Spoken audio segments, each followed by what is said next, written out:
Searching begins, find yourself within.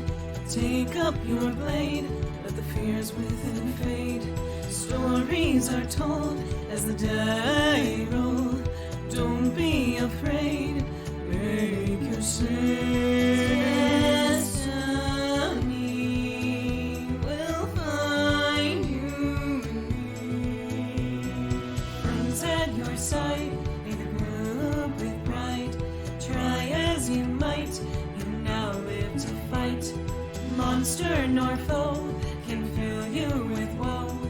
Enemies in sight, it's time to roll dice. Roll for initiative. Check, please.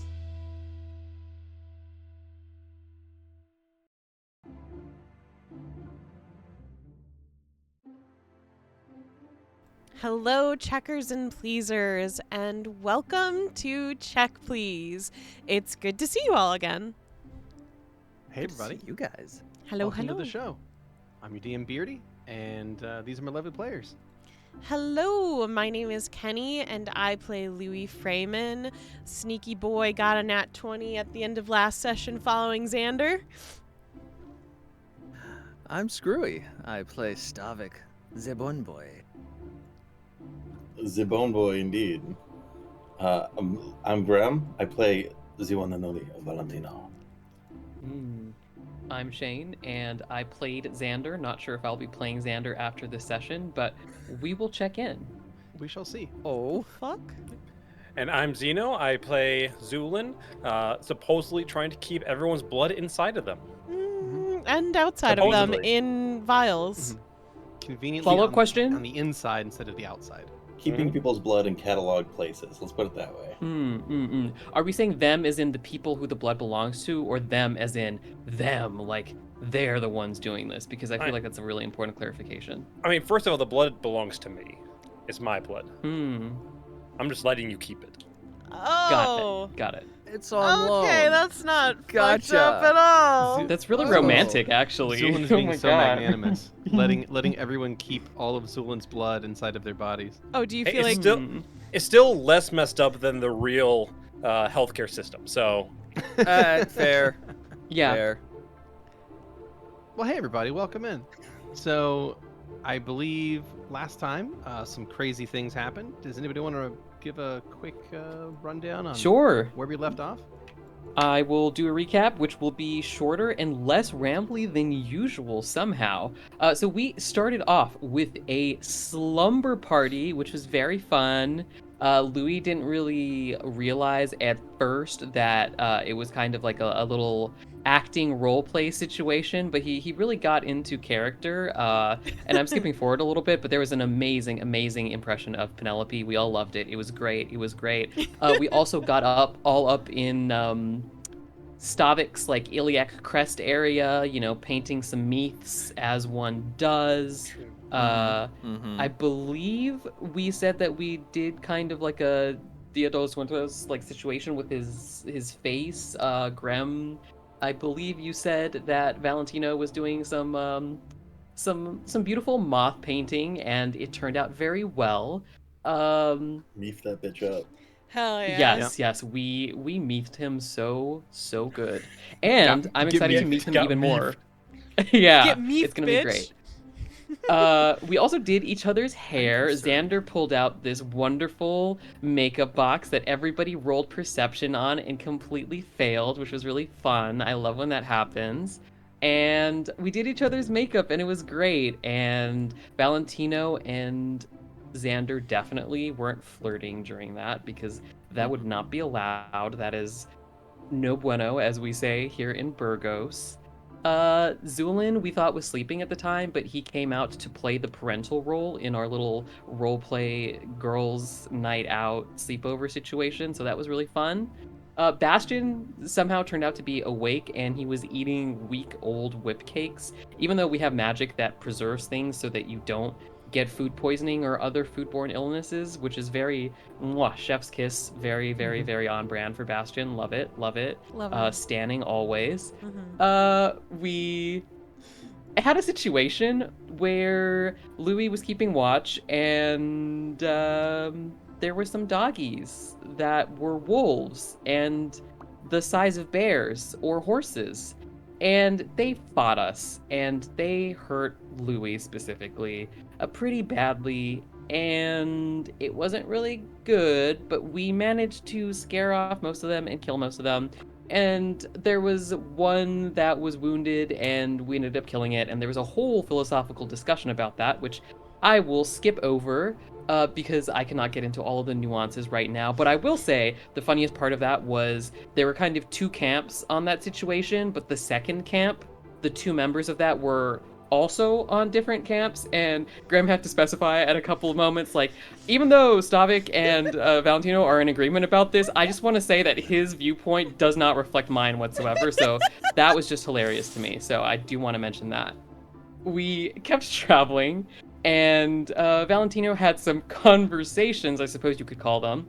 Well, one of them was a conversation with Xander about the events of the previous night, where they kind of reconciled a little bit, and then there was a whatever it was with Louie, just very tense. Like, oh, the tension was great. Like, just saying, the day before you were pressing your foreheads against each other really tenderly with a single coin in between as you shared thoughts, and the next day, like, this tension, like, man, you know, acquaintances to potential friends to enemies to lovers arc, maybe? Yes, I've read this one before.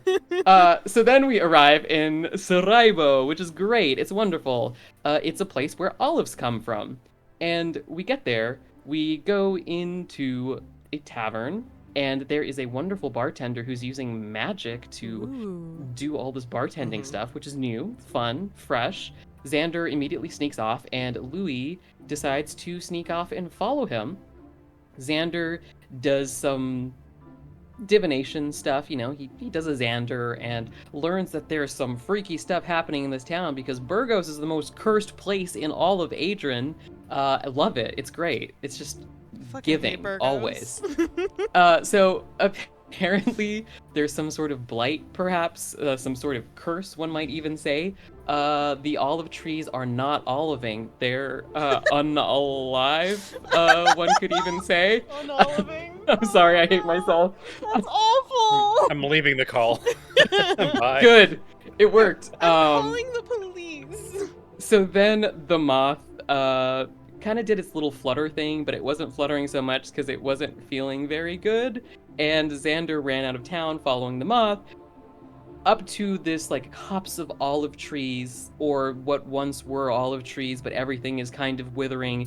And then the moth did a beautiful moth dive towards the ground. And I believe that is where we ended off. Can you open the can any louder? And closer to the mic. You know what you can actually do? You can actually mute yourself. And you know what? I could have muted myself, and that was a mistake. No, your choice was, I'm going to try to open this quietly, inevitably ringing it through the mic because I'm too close. Let me move these chips real quick. Sorry. Kyle, no. God damn it. ASMR, let's go. Oh my god, so there was Love this it. one time. You're doing so great. Mm-hmm. You're all killing it. Hell yeah. So Every day. Jump off my house. I guess we're, Beardy, if you don't mind, we're starting, what? Oh no, what did you do? What? What's up? I was busy at work while we were doing the recap. I had to make an image. I did it. Oh, where is this? Good job. Anyways, do you mind if we, are we starting where Xander was and Louie was about a building away, watching him? Yeah, absolutely. Okay, in that case, I would like to make a reflex save to do like a quarterback and dive for the ball so I don't fumble. Oh, did you look up fucking football terms? That is so rude that you thought that I had to look that up. I watched people play FIFA before. What the fuck is I was very soccer? It's wrong kind of football. I was very frustrated at being tardy as I was, hearing all the frustration of going through football terms, and I'm like, You shouldn't have showed up at the 12th inning then. Yeah. I almost had an aneurysm, right? That's just to. Oh, that just means to you're throw old. that. Did you know? I'll remember this. Yeah, I'll When- remember when- that football Thank terms you. apparently irk you so much that you're No, ready to it doesn't die. irk Right. me. It's that when I have a plethora of knowledge about something and I just have to sit Oh. there going, Right. So then you can corroborate about. I'll keep that in Mm. mind, that it Yeah. really, really irked you that football was not a realm of our expertise. Mm-hmm. Mm-hmm. It's true. Pump fake. Yeah, I know sports. Come on. Yeah. Pump? Overtime. Own Yeah. goal. Mm-hmm. Traveling. I know words. Traveling, I know that one. Offsides. Mhm. There we go. Yeah, There's that's right. one. That's right. Yeah, that's a word. Mm-hmm. See, I've already been confused because we said fumble, but that means when you roll a 1 Yeah, 2 exactly. times. Yeah. So Okay. that All right. can't be a football. Enough table talk, kids. Let's actually get into the game. Oh my gosh. Okay. All right. My reflex save is 9, so I would like to use one of my rerolls yes. What are you actually using this reflex save for? to catch the moth. Oh, okay. That's a 6. I'd like to use another reroll. You're gonna use all Wow, 6 at burn this through 'em. point. I'm gonna burn through all of my rerolls. I'm feeling chaotic tonight. That's a 5. Hell yeah. Wow. You're getting I worse think each time. I do believe the universe is saying no. See, Chat, Screwy's on should I use call another now. one? Screwy's on This call just now, so he'll feels suck all the luck out of you. Yeah, that's true. He decides True. he just takes it a little more. This is It's Xander true. being like, I got it, I got it, I got it. It's just a fucking little moth insect, and he can't even fucking catch it. Mm-hmm. Are you gonna try again? Yeah, I guess so. If you insist, Kenny, since Oh, you asked. I'm. That's a nat 20. Hey, all right. It only took like 5 rolls. And some taunting. Mhm. Yeah. Don't forget the taunting. So Xander, you jump forward, and after a couple of failed attempts, you manage to nab the moth out of the air. It's fluttering around, and it seems panicked in a way that it hasn't been before. Okay. Its antenna is just kind of moving around, and it's squirming in your hands. I would like to detect magic around the area. Sure. Where are you exactly? Refresh my mind here. I believe we are by a copse of olive trees that it had flown towards, at which point it started to go into a bit of a panic. Wasn't there like Yeah, a yeah. singular one it was heading forward Yeah. towards? Mm-hmm. Yeah. Mm-hmm. The mama tree. Mama. Yeah, so you head toward this large olive tree, sort of on a high spot outside of town. There's a hill there, and near the top of that hill is this tree, and it looks rather sickly, and it doesn't appear to be bearing any sort of fruit. As you look at it, you get the sense that something is definitely wrong with it beyond the physical. You feel something in your soul that is tugging at you about this.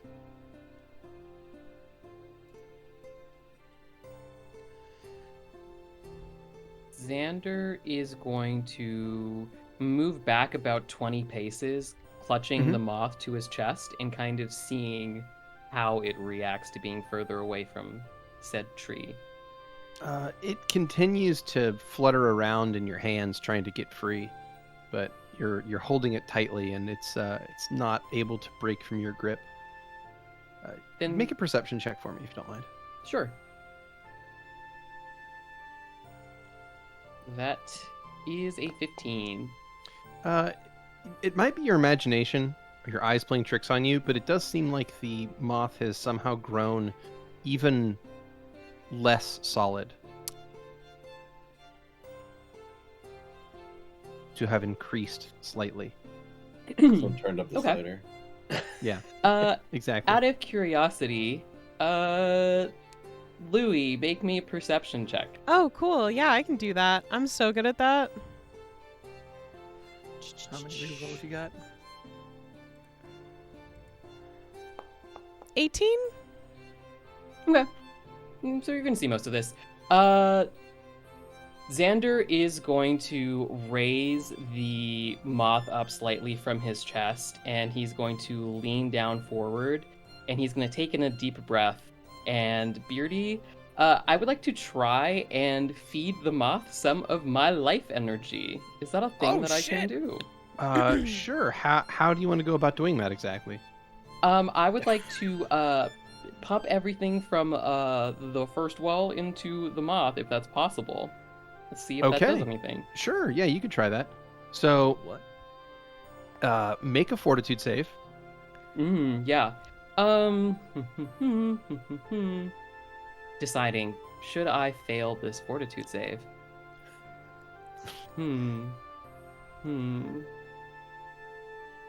I'll roll it. What the fuck is happening? All right. So So Xander, 13. it's a 13. You unleash some of your energy into this moth that you're holding in your hand. This ghostly, semi-transparent being in your hands. You try to put some of your stored up power into this moth, and as you channel that energy through your body and into this being, you feel yourself becoming more and more dizzy as you're sort of putting all of your power into something outside of yourself.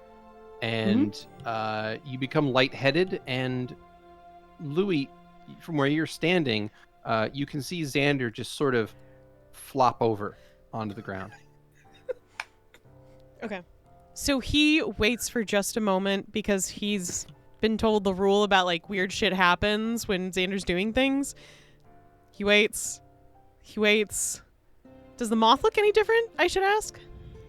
You are unable to see the moth from there. It was like inside, like Xander had it in his He hands. fell on top of it. So he kind of Louis- like flopped over. Probably squashed. Sprints over at this point and we'll just check to see if Xander is safe to touch. Like there's no like weird magic energy coming off of him first. As you stand over Xander, you can see that his hands are cradling something, and poking out of it is that little translucent moth that's going to sort of pop out, crawl out on top of his hands, and begin crawling up his arm. Okay. Louis is going to kneel down and check his pulse first. I'll take a heal check.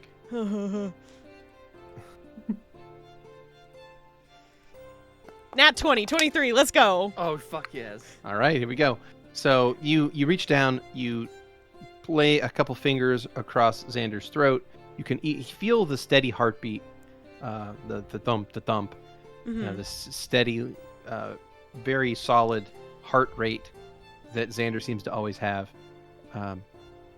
He seems to be in perfectly stable condition. If I But- take my pocket mirror out and put it over his mouth, is he breathing? Well, yes. You can see his chest rise and Okay, fall. okay. You can see his, you can feel his heartbeat with your fingers. Okay. And if you listen, you can probably hear him breathing, but he is unconscious. Okay. Louis is going to look to the moth and hold out his hand. It'll scuttle over to you and crawl up onto your hand. It tickles. You don't have to say anything, but if you can talk right now, like if you have the ability to talk, I'm talking to a moth. Talk right now. Can you nod? It looks at you and its antennas kind of flick this way and that. Okay, can't talk. I'm gonna put you on my shoulder now. Is that okay? It just looks at you. I'm says just nothing. Gonna move you here. It Stay. scutters. It scutters over onto your shoulder and sits there. All right. It tickles slightly. It's very odd because it weighs so little. It's almost like a whisper sitting on your shoulder. What shoulder do you put it on? He actually put it on his right. Nice. I imagine it's light enough to where it doesn't bug that. It's a bug. That's Yeah. what it do. What weight first is of it? all, fuck you. No. True. Are you gonna come to the defense of the Lepidopterans? Yes, I am. Okay. Yes. We love them. So it's sitting on your shoulder, and it is indeed light enough that it does not bug you. And then Louie will just check over Xander for the rest of it, just make sure he's okay. And since he's just kind of laying there, he'll like look around and make sure no one's like watching. Otherwise, he'll just sit next to him and patiently wait, making sure to watch his health pretty much, make sure he's still breathing. Well, there's some people around for sure. Oh, cool. It's like it's oh,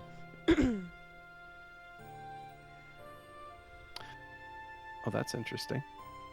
Oh no. Huh. What? The game calendar has broken. Oh, So this is January 1st, year 0, midnight. Oh no. So that's fun.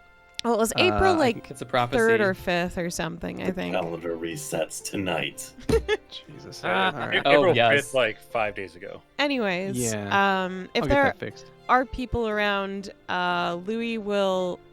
He doesn't want to move Xander's body in case there's some weird spirit shit going on. So he's gonna... Yes. He's gonna just, like, chill, like, resting on his knees, sitting up very straight. And then, since it's not illegal for Xander to be taking a nap out in public, he's just gonna chill with him. And, just kind of politely wave to people and be like, oh, he's okay.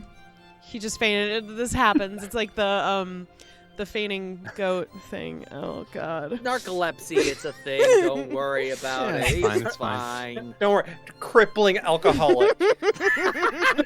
Yep. Um, It's me. I He'll love be Xander fine. being equated to a fainting goat. Right. It's great. I love it. Yeah, the screams are blood coming out of his mouth. Anyways, so Don't tempt me. Louie, you're just gonna draw a picture of like a goat on the ground with blood coming out of its like gaping mouth. No, I meant don't tempt me as in like Xander actually bleeding from his mouth later in the session. Side I can note, do that that's metal too. as No. fuck. Okay, sounds like a calendar's fixed. Great album Here we go. cover. Okay. So Louie's Right? just taking care of Xander and patiently letting him sit there and sitting with him and making sure people stay away from his body. But yeah, there are people around, and like some of them appear to be farmers and the like. I mean, you're out near the olive orchards east of town, anyway, Yeah. and there's people out here that are sort of working this area, and one of them is going to walk up curiously, looking at the two of you. Hello. Excuse me, are you lost? No, my friend has a habit of walking away and not doing so well health-wise.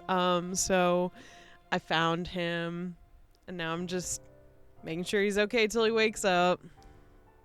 Oh, I can't move him. It's one of those situations. Probably shouldn't stay here for too long. Oh, yeah. There's something wrong with the tree here.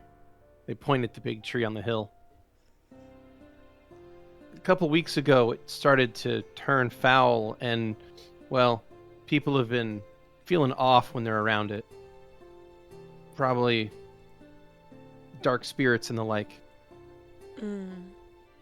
You'd do best to keep away from this place. Of course, as soon as he wakes up, we will be out of this current vicinity. But I was just curious. What do you know? What happened? Why everything's strange here? Oh, not exactly. Just a couple weeks ago, the trees started to get sick, starting with the big one. And, well, ever since then, a lot of the ones on this hill have stopped giving any olives.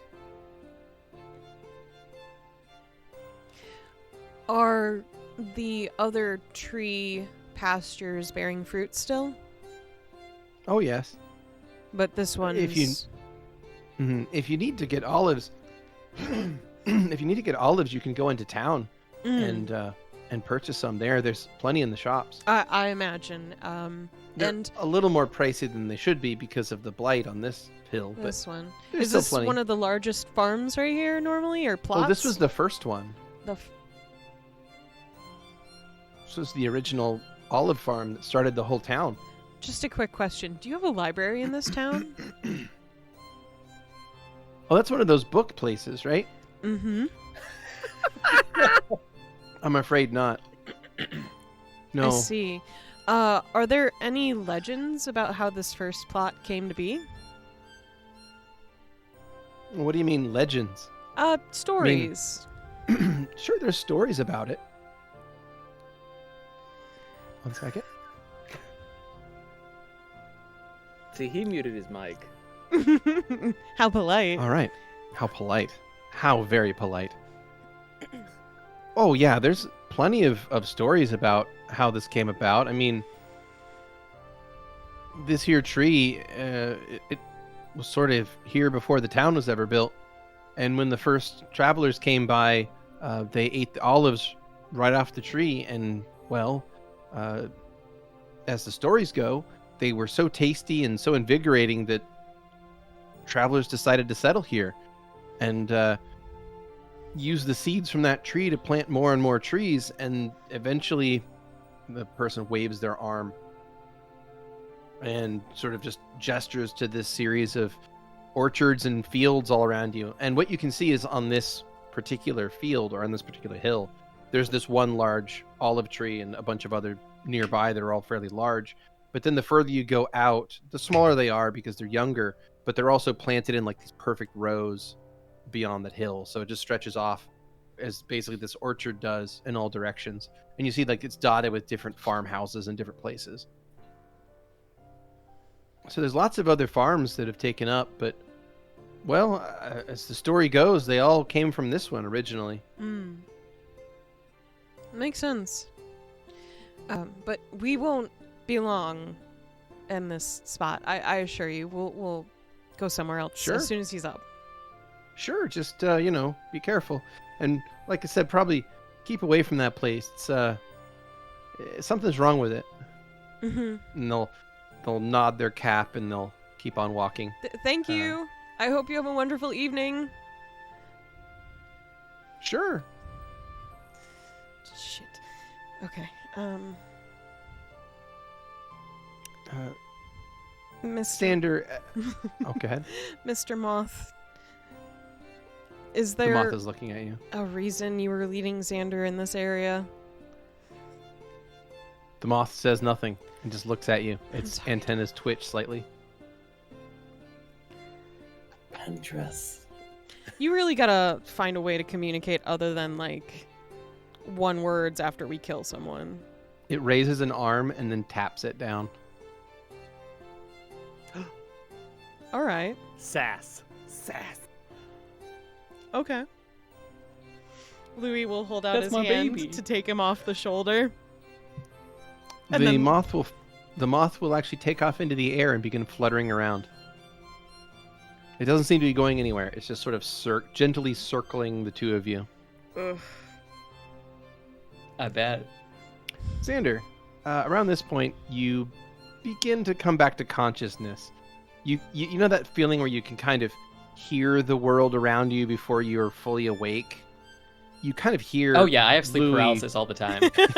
You hear Louie talking to the moth before you're fully conscious again. But a moment later, your eyes sort of finally crack open and you can see again. And with a deep breath, you are conscious. Xander looks up at Louie. Louie's looking up at the moth currently. Seriously, I don't need this right now.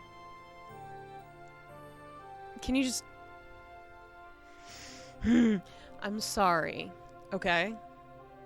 I didn't mean to speak so indignantly to you. Xander raises a hand. The moth will land on it.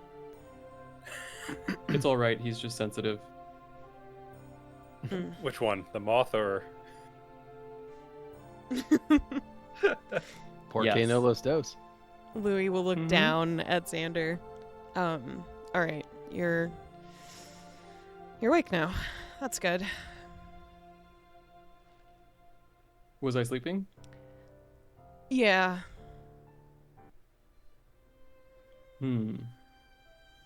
curious. Well, I see. I guess I would assume sleeping or some weird spirit shit. But yeah, I just kind of found you out here since you disappeared. I don't believe I disappeared. I think I walked away, actually. Without telling anyone. The moth seemed to know that I was leaving. Yes, but I don't think And the moth... you did too, apparently. Well, I noticed you weren't with us. And then I came to find you. So then did I really go off on my own? Yes, you still went off on your own, Xander. That's what fucking happens when you go off on your own and you don't tell anyone! I'm sorry. Well, as long as you can prove it in a court of law. Xander, you don't want to be in a court of law with me. Is that because there might be an issue with crying on the stand or something else? Listen, that was only the last town. And it's illegal to walk backwards at night. And, Shall we live dangerously? we're not in that town anymore. It doesn't matter. I mean, we can live dangerously in this town. What are you gonna do? Spit out an olive pit? I would recommend not eating the olives from the tree that sucks out life force directly in front yeah, of a us. farmer came by and told me about how this area is blighted and it's the first original orchard and stuff. I asked your moth friend what, if he knew it was... It doesn't matter, he doesn't talk to me. He did stamp at me, though. I don't appreciate it. Are you sure it was a stamp? I think it might have been a gentle pet. Like, there. I know you're concerned, but everything will be alright.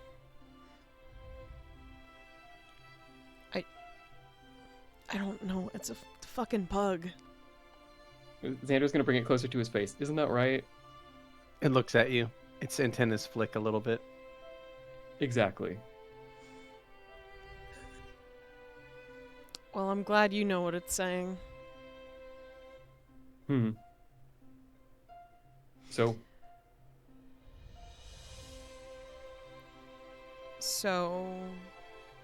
are you gonna join me down here, or should I join you up there? Oh,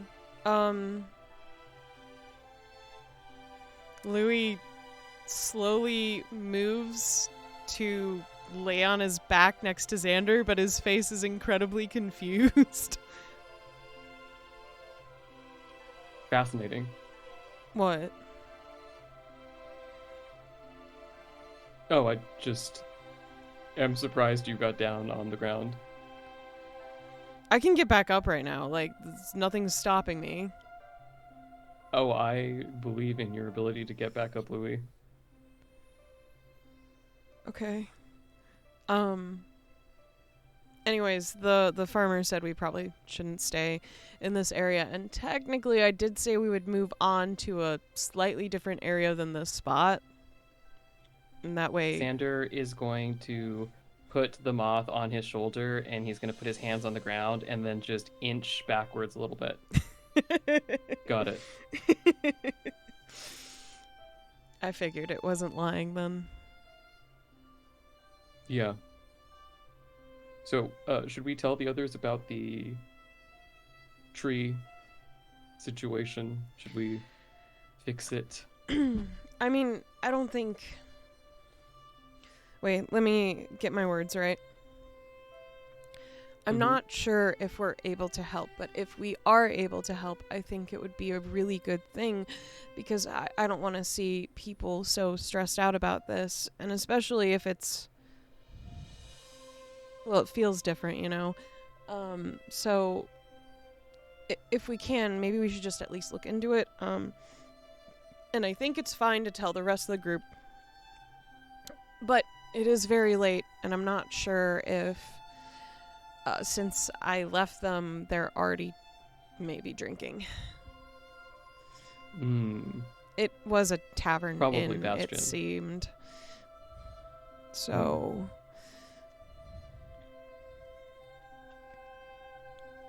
Well, shall we head back, or is there someplace you would rather go? well, I didn't know if you wanted to follow your friend still.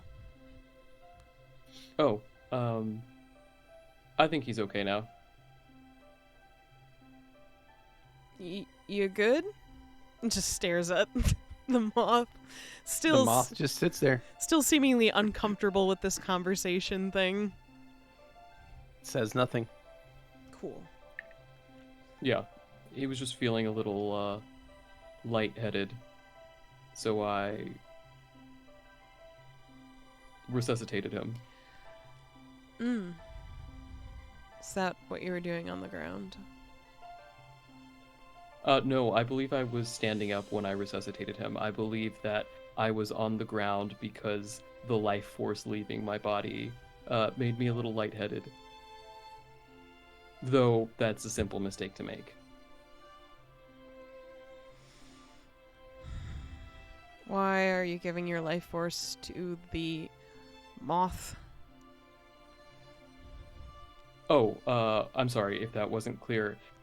It was feeling lightheaded, which I was using in a euphemistic way to describe the fact that it was low because of the life-sapping tree. And so I was, yes. Got it. Any other questions? No, I'm good. Don't need to ask you anything. Oh, all right. What about you? You got any questions? The moth says nothing. Xander. Nice. Xander is going to kind of sit up and look at Louie and raise an eyebrow. What? That was 2 questions, Louie. You really shouldn't lie. It's not good. And he's going to stand up. And then offer a hand to Louie. Louie will stand up on his own. Xander will walk off. Oh, I know. Okay. And Louie will follow after. All right. You return to Sarajevo, and upon returning to town, the two of you make your way down to the main thoroughfare, traveling toward the Greenfields Inn, where you know the rest of the party is waiting for you. And I'd like the two of you to make a perception check for me Oh, okay. on your way to the Greenfields. Oops, I rolled the wrong thing. God damn it. Can I keep that for something else? 15. No. Oh, that sucks. I got a nat 20 on my religion check, just so you know. And a Good job. 14 for my perception. I'm actually going to re-roll that since we have 6 of these bitches. You have so many rerolls this session. 26. Just use them all. There we go. All right. Hmm. So you have a 26 perception for Louie and a 15 for Xander. The two of you are walking back, and Louie, you hear in the distance someone shouting. It's distant, it's quiet at first because far away, and as they get closer, you begin to make out what they're saying, and they're saying disaster, terrible, tragedy, travesty, blight, sickness, disease. Someone is shouting out these words as they're rushing through the town streets. And as you kind of curiosity gets the better of you and you look over your shoulder and you see to the north, running in your general direction, is a terrified looking person and a crowd of people gathering around to see what the hell is going on. Louis turns on his heel and just starts walking towards that. Okay. Xander, you see Louis just turn and move, and you can hear something faint in the distance. Xander will follow behind at a leisurely pace. Okay. As you approach, you see this person clearly now. They appear to be a farmer, probably middle-aged, male. They're wearing basic Burgese farming clothes. So just some sort of tough cotton-based things. And as they are surrounding them rather, is this crowd of people that have gathered in. They look like they're sweating, their skin is flushed, and they're out of breath, and this person is raving about some sort of blight, some sort of disease. And as you approach closer, you can hear more and more of the words. There's a blight. The wheat crops, the barley, so much of it is withered right on the vine in front of my very eyes. The plants died and fell to the ground all at once. And the worst part is, it made me feel sick too. And they'll sort of begin to cough a little bit, and you can see blood sort of coming out of their mouth as they begin coughing. Xander is going to immediately rush up to this person and kneel down in front of them.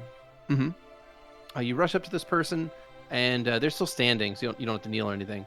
Okay. But as you get close, you can see that they do have sort of blood caked around their lips. There's a little bit of blood around their eyes and ears, and you can see that they're not looking great. It looks like they've taken some sort of internal damage of some form. Like there's internal bleeding inside this person. But yeah, they're raving about some sort of blight that they saw happen before their very eyes. A bunch of crops withered and died just outside of town. Excuse me, I hope this isn't an imposition, but I'm a healer. Would you allow me to examine you? Oh, sure. You may make a heal check if you'd like. Go ahead, Grem. Most Sorry. certainly will. Does your stomach feel like a twisty tie? Is your stomach Cursed. twisted? I see that there's blood coming from your mouth. I'll heal you, but that's kind of my thing, and you should stop. Yeah. True. That is a 28, I believe. So, Xander, near as you can tell, this person has been afflicted, or rather, this person has been exposed to negative energy, is your best idea. Mm-hmm. So this person was hit with some sort of negative energy pulse or field or wave or attack of some kind. So they were struck with negative energy, and it sort of began to break down various bits inside their person, causing them to bleed in odd ways.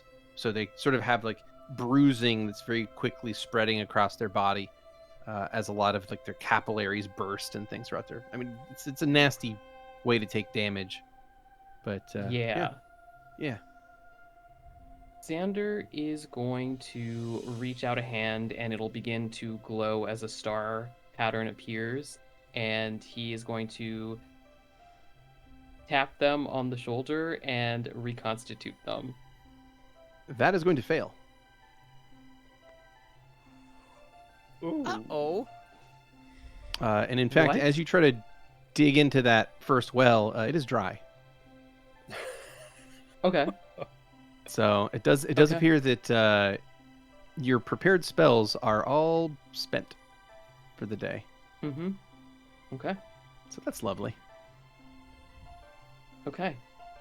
In that case, I'm going to pull out a small ball, a balled up flower, Mhm. and I'm going to give it to this person and say, if you chew on this, it may give you a little bit of a balm for that pain, but I'm afraid that They nod and pop it in their mouth immediately. does it look like it is healing them?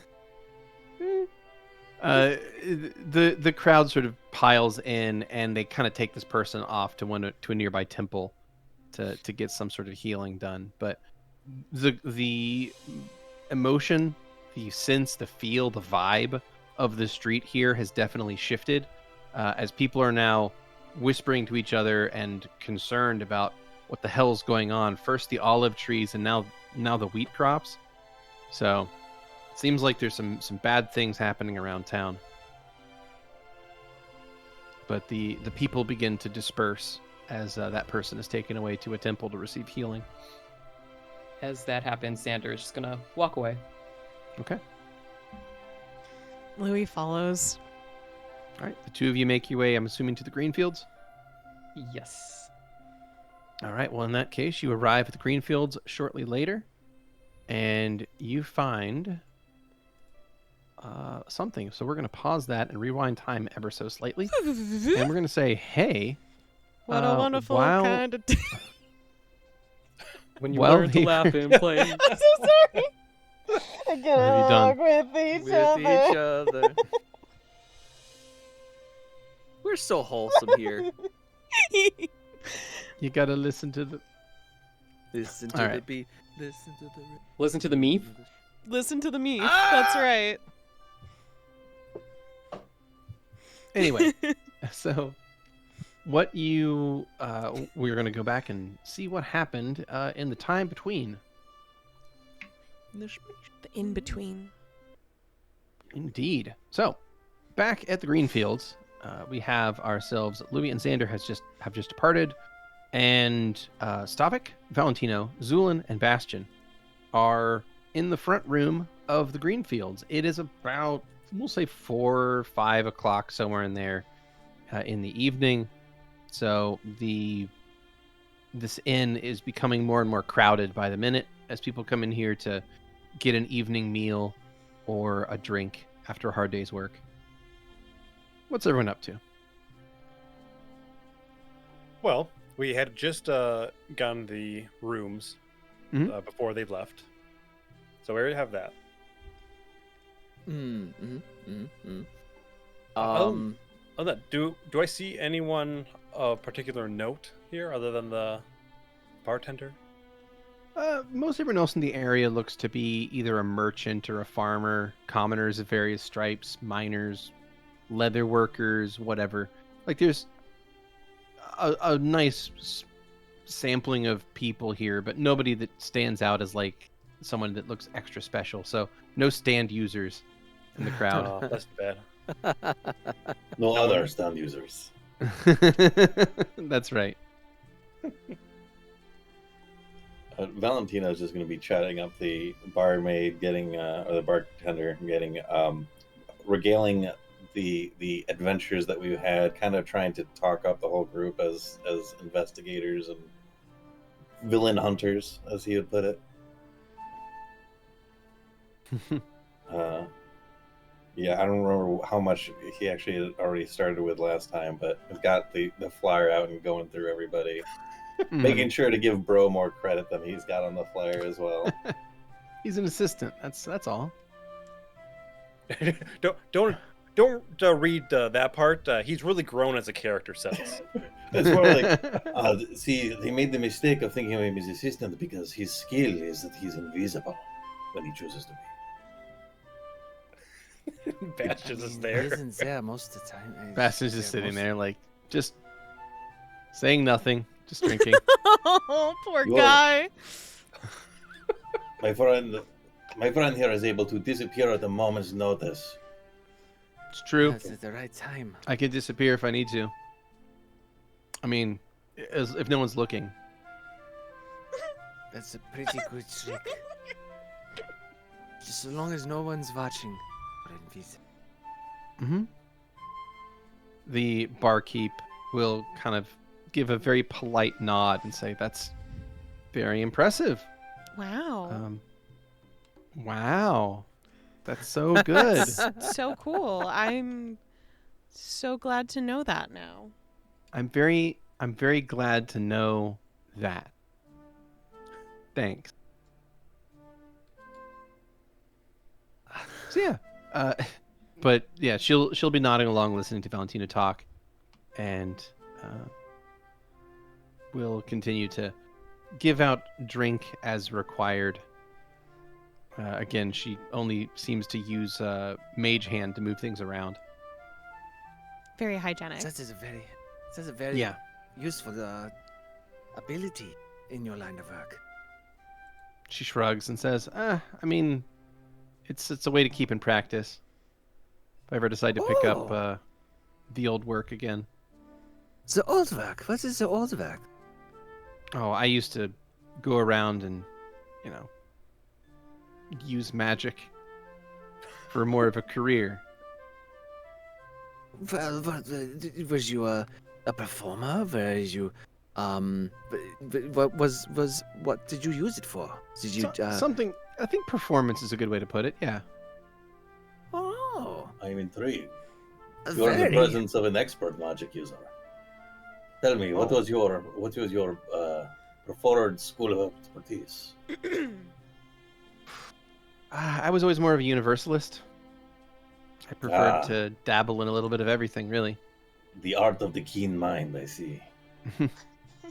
It made it useful to always have an answer to any particular thing. I wasn't stuck in one particular way of thinking. A lot of the other students would, go down various specialized tracks, and they would miss out on things because of that. And I felt that was doing themselves a disservice to their education, So this is a formalized education for you. Sure. I mean, technically, yeah. I didn't... Well, hello, ladies and gentlemen. Just so you all know, we're having some slight error with the internet. So hopefully we'll be back up soon. But in the meantime, thank you all for watching. Oh, God, it's real good right now. Thank you all for watching, and we hope you subscribe and like in the meantime as we wait for all of this to reconnect. And we are back. Hello, checkers and pleasers. Hello, we did it. We're back. Hi, and alive. So, I believe you all were talking to the barkeep here at the Green Fields. She was explaining that, she believed in a generalist education when it comes to magic because she felt that the other students were missing out. Stavik was talking them up, like trying to. Well, what was your favorite? Did you have like a preferred trick or incantation that you like to utilize? I suppose yes. It's a little bit stereotypical, but I guess I did enjoy throwing a fireball whenever the situation required it. A magician of true taste, must I say. Cliches be damned. Red flag. It was certainly an effective spell. If not a little bit loud and overly flashy, but still, it got the job done. No, I do not think that is flashy. I think it's just very bold. I think it would be it. I mean, personally, I'm personally I like pyrotechnics. It's fun to watch. There's oohs and ahs. All right. Are you a caster yourself? No. Nine. Just then the festivals, if you'd had bonfires and things, it was very pretty bad. Do the festivals that you go to have many mages in them? I would assume that was, unless they have those things from those what are they called? They shoot off the air. I don't think those exist yet. Oh, do they? I thought they'd be from like Kintown. No, I don't know if we have gunpowder yet. But we did see fireworks in Kintown. Did we? Okay. It would make sense for them to be in Kintown, but Stavik probably wouldn't have seen them. No, I wouldn't have, but I didn't know if they had expanded out. Well, you've been gone for a while, so why would you know that? He doesn't remember. It's fine. You didn't even know about the fucking elks, so why would you? He could be from Kintown. We don't even know. That's true, but he doesn't either. That's true. Which basically means you could just say whatever you want. That's true. And it might as well be true. It's just like Marcus. Oh, fuck. I did not eat Moira. Sometimes you're just like a dry sponge and it's just... I'm sorry. Yes. Let that one down. I'm just thinking, No. Marcus, Moira didn't either. Marcus standing there. I did not eat. Moira turns to the camera. I did, and she was really delicious. I feel better now. Unrelated, by the way. Just two Completely unrelated events. unrelated. Just because two things happen right after each other and one was caused by the other doesn't mean that they're related, okay? Yeah. God, stop grilling me. Yeah. So anyways. Anyways, keep talking. So you have a very creative understanding of magic. That's good. Yeah. You know what? That's fair. Creative would be That's the best word I the can nicest. That's the nicest way to say it. Okay, well, from one spellcaster, piece of advice: please do not call them tricks. This shit is very real. Well, I'm not saying it's not real. It's There's no But- trick involved. It is the actual fucking thing.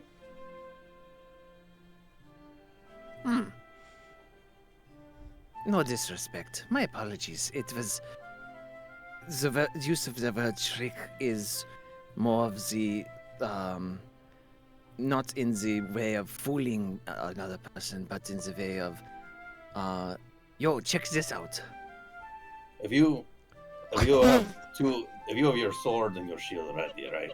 And one gentleman runs up from behind you and you bash him out of the way. And then another one, you parry, disarm his weapon, slit his throat. And I say, nice trick. Kind of works. Yeah, I think that kind of works. It kind of actually. works actually. Bastion shrugs and says, I mean, what I do is kind of tricks. Like, I flip around and, like, stab people. It's kind of tricking. Oh yeah, I mean you're the trickiest trickster around, but that's exactly like that's the point. But So again, anyway, no insults oh I'm sure. meant. I'm just But I will curious take about what your I will background take in your magic is. advice. I will take your advice to heart. I shall not refer to them as tricks anymore. What would be the vernacular that you would use? Spells. I mean, that's very literal to the point. There's not some alternative. Why? It just feels to the point. It is to the point. It's the point of what they're fucking called. Perhaps you could say incantation. There Oh, we it did not go. feel correct. See, yeah, the spell seems very like, it seems very. I mean, for someone who is so flashy and so all about the spectacle of things, you just using spells. Would you Thank you, Zu'lin. Incantations. Zu'lin's has turned his head to the bartender, and I'd like to know what's her expression as this conversation is She's going on. standing there. She's in the process of rotating a mug with one of her hands, and this is sort of just rotating in the air above her hand. And she's just kind of looking back and forth between Valentino and Stavik, and she has sort of, I would say, an amused look at the two of them having this conversation. She doesn't seem to have any personal stake in it, so she's just watching the two of them argue. You're telling me that you think trick is like a fancy word? I'm saying just spells. Spells is Just what you saying. would use. Yes, I guess it's just how the word rolls around on the tongue. So this. Yeah, well, a trick makes it seem like it's sleight of hand, like it's not actually magic. That is a fair. So I think the middle point of incantation is just gives it the gravitas that it deserves. What kind That of you background deserve. do you even have with magic? Like, what do you know? Well, about someone who is. I have nothing. it? You don't so- know anything about it? No, I have nothing.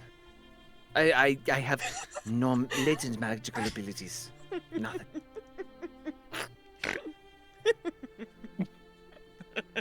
I think this barstool might have more capabilities, because at least it can levitate an ass off the ground. I love how barstool sound like bastard. Mhm. I heard bust. I heard bust as well. Yeah, glad. Barstool. The heavily accented barstool. Mhm. Bastul. For our listeners. This only raises more questions. I was on to take it that you are a man of faith. Yes. This answer seemed more like someone who is more of a practical mercenary type. You're not intertwined with the magic of the gods at all? No I am interaction? a paladin only in rank and name. And you didn't know anybody else who did any magic before now? I didn't say that I didn't know about it, but I don't have any ability to it. I didn't ask you if you have any ability. I asked you what your history was with it. Oh, then I would more in passing, I guess, than because, I mean, as you know, the my preferred deity is shadow type when it comes to magic. So the people who You should talk into the mic. Sorry. Oh, here. So my deity doesn't really share their magical ability with their followers, so it's. Is I have that to disagree. Is that the typical, or is it because they're currently dead? The latter. Right, well, that explains a lot. Alright. I'll lay off then. Consider our adventures together a tutorial of sorts, a learning experience in the ways of magic.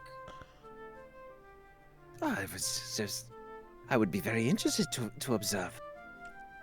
I don't think I have the knack, as it were, for it, in my condition. You might be surprised. But nonetheless,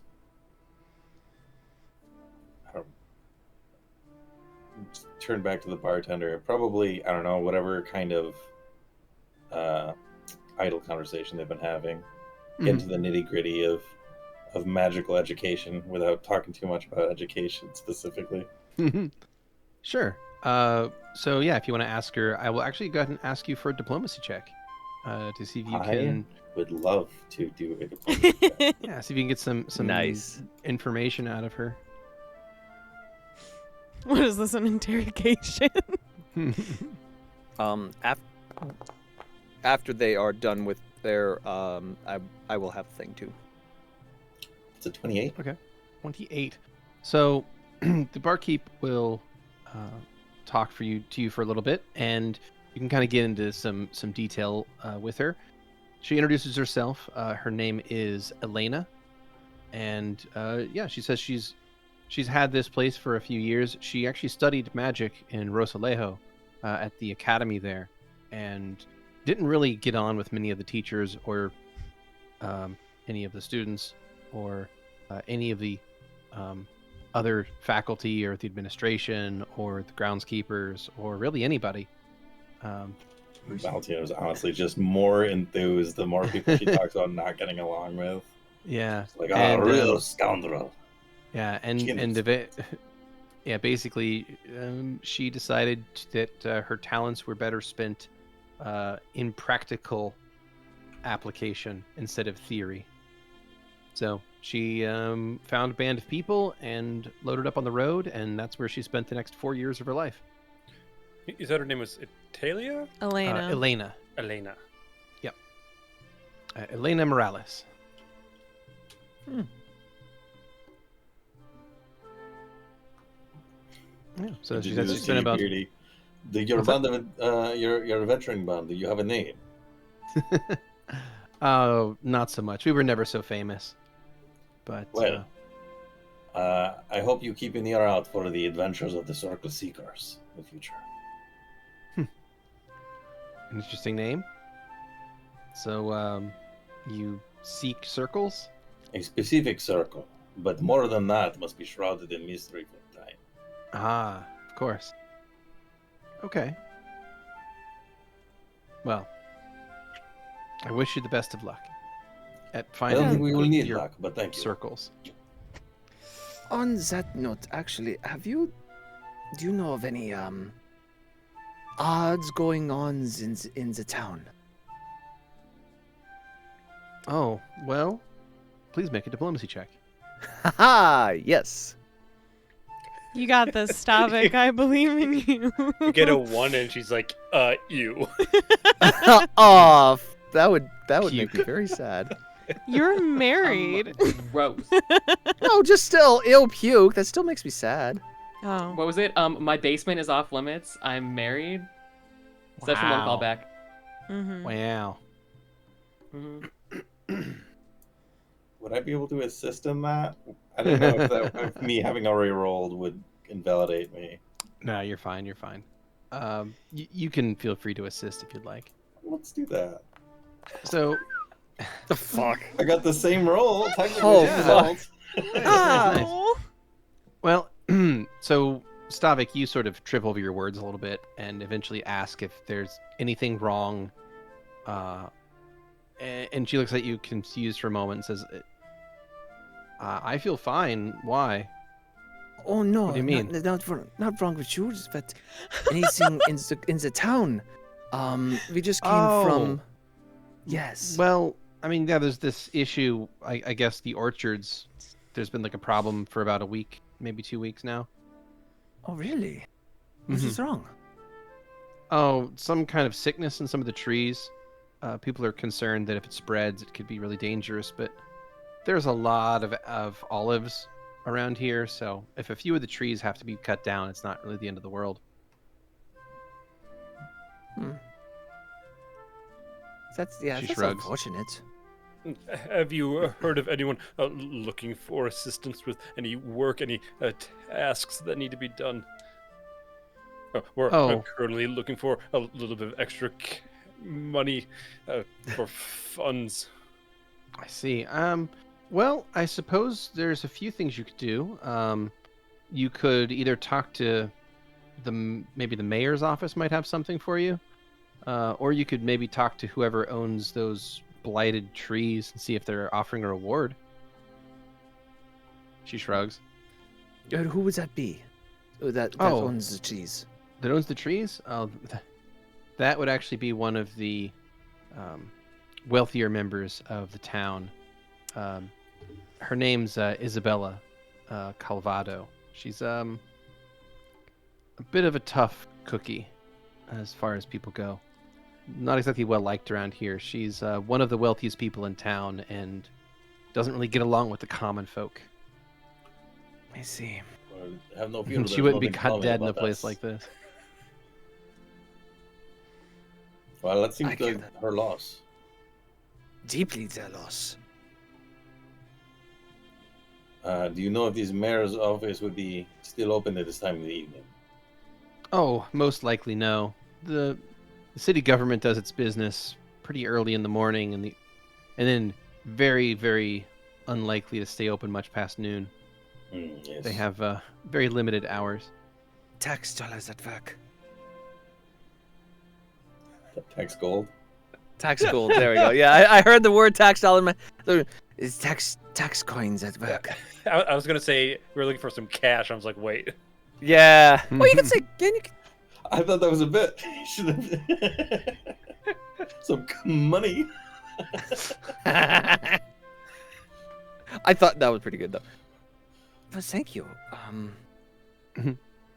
And at about that point, the doors to the south are going to swing open as Xander and Louie return to the scene. Roll initiative. Oh shit. Roll initiative. Oh, that's in a couple minutes. Don't worry. Hey everyone. Wait, what now? Sorry for going out for a bit. You all good? Yes. Get some lovely I'm afternoon gonna roll air. a vibe check on that. I don't really know if I need to. but just for the Yeah, vibe security check. of having rolled it. Yeah. Yeah, that's a 23 on that vibe check there. Yeah, I guess I could try to roll a bluff, but it was really bad. Oh, that's a 26 for my bluff. Wow. Okay. Why are you Alright. lying so much? I mean, as a player, Valentino, like, there's definitely still a sus Yeah, sus obviously, reaction, there's but still sus, he's but like just- you can't just figure out why Yeah, he's acting yeah. that way. Just give it the narrow eyes. All right. Well, Okay. You're a found out- skeleton.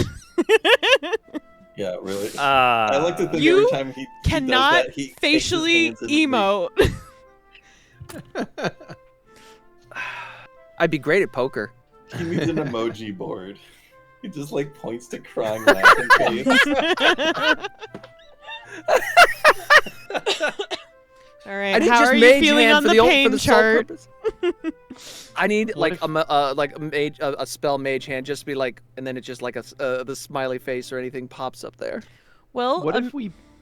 go ahead. What if Or we no, made, like, magic eyebrows. No. No, What if? no, we just need pieces of paper that have faces on it. You can hold them up with a Oh. popsicle stick Or Mm. every time.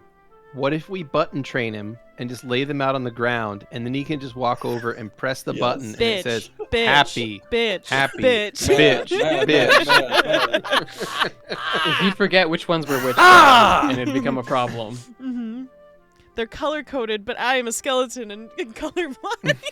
We're on the road Yeah. and we just hear hungry, hungry. We're like, you're not hungry, Stavik. You don't have a stomach. Hungry. No, you're missing them. I could be a Mr. Potato Head. Food now. No, you don't Here want comes this. Mr. Angry Eyes. Mm. That's a cursed thing to say, given what has been happening to the bodies in Luciana. I just want you to think Yeah. about that, Mr. Potato Head. Do you want to be a Mr. Potato Head? I do We not can want to make be Mr. Potato Head. So, No. We we. found work. What's up? We found some work.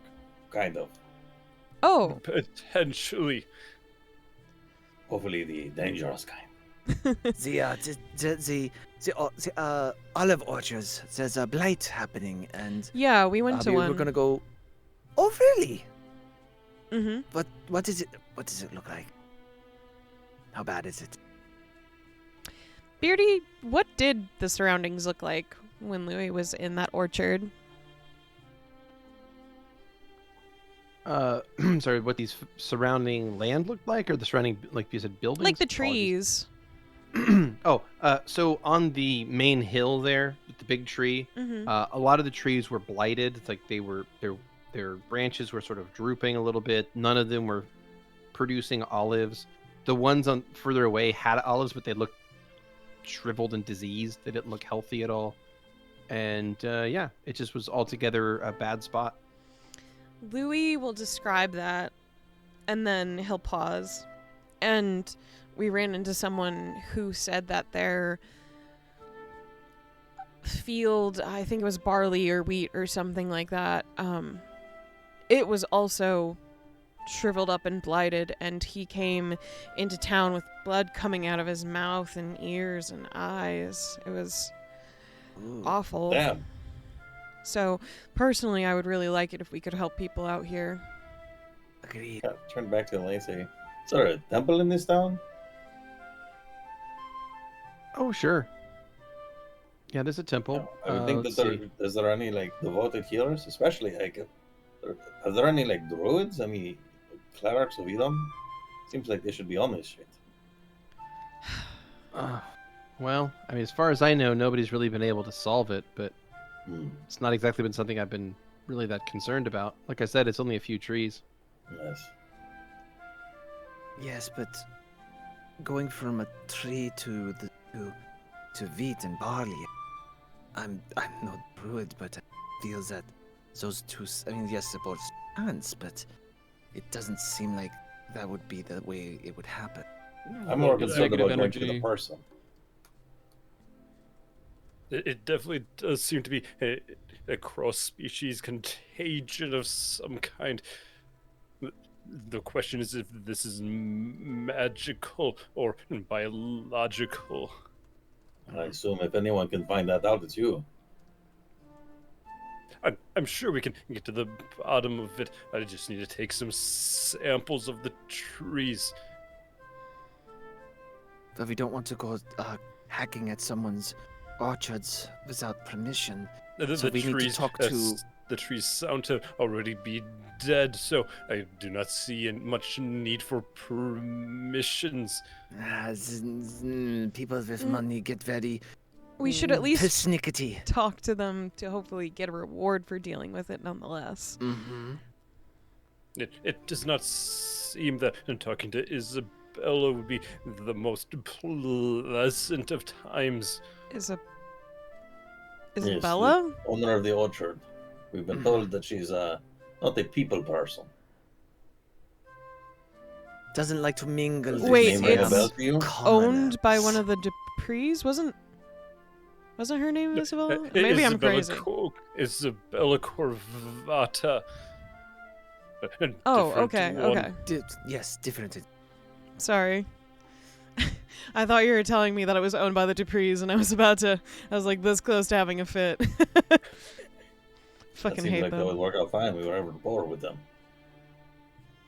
The less I have to talk to them I do. ever again, the better. I'll do the talking then if we have to again. Right. But we were also told to talk to the mayor. He may have other work for us. Fuck is that?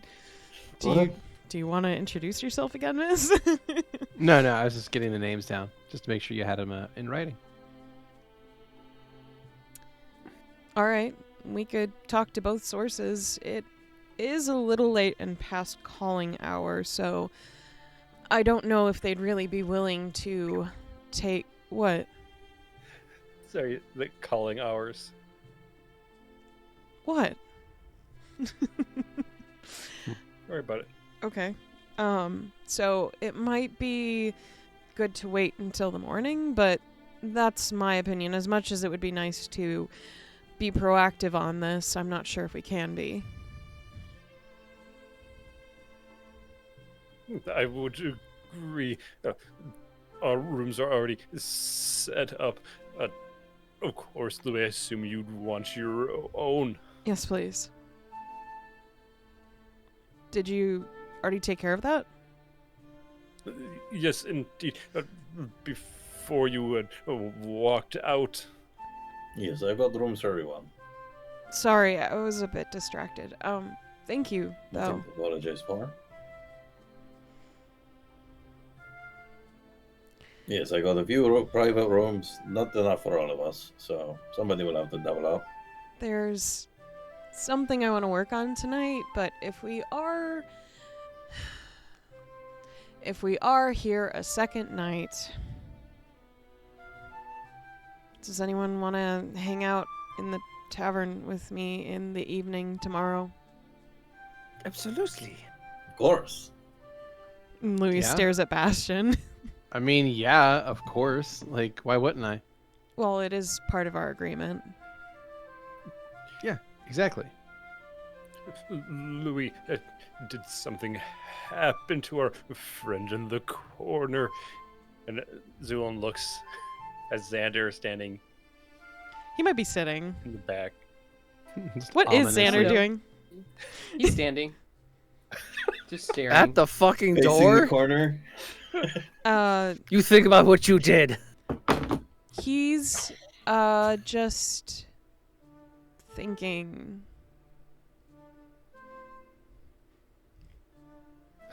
Having a tough time with it, I Okay. guess. He, It's alright, we all go at our own pace. yeah, I'm sure when he's ready, he'll join us. Stavik will actually turn around and will actually wave at. wave at Valentino them. turns away, like I'm not. This is like the kind of like I'm not with this guy. Like, Yes. Stavik? I just wanted you to know that if you want to come over, we'd love to have you over here.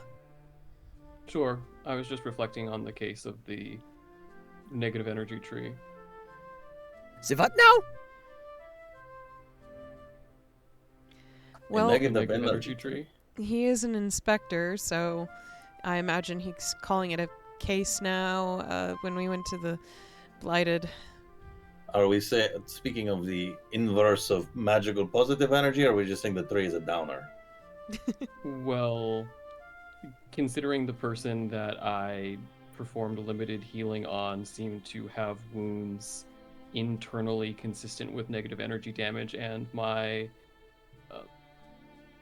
life force was sapped earlier, I would assume that the tree is powered in some way or connected to negative energy, which would imply that it is magical, though not necessarily not biological, because those are not mutually exclusive.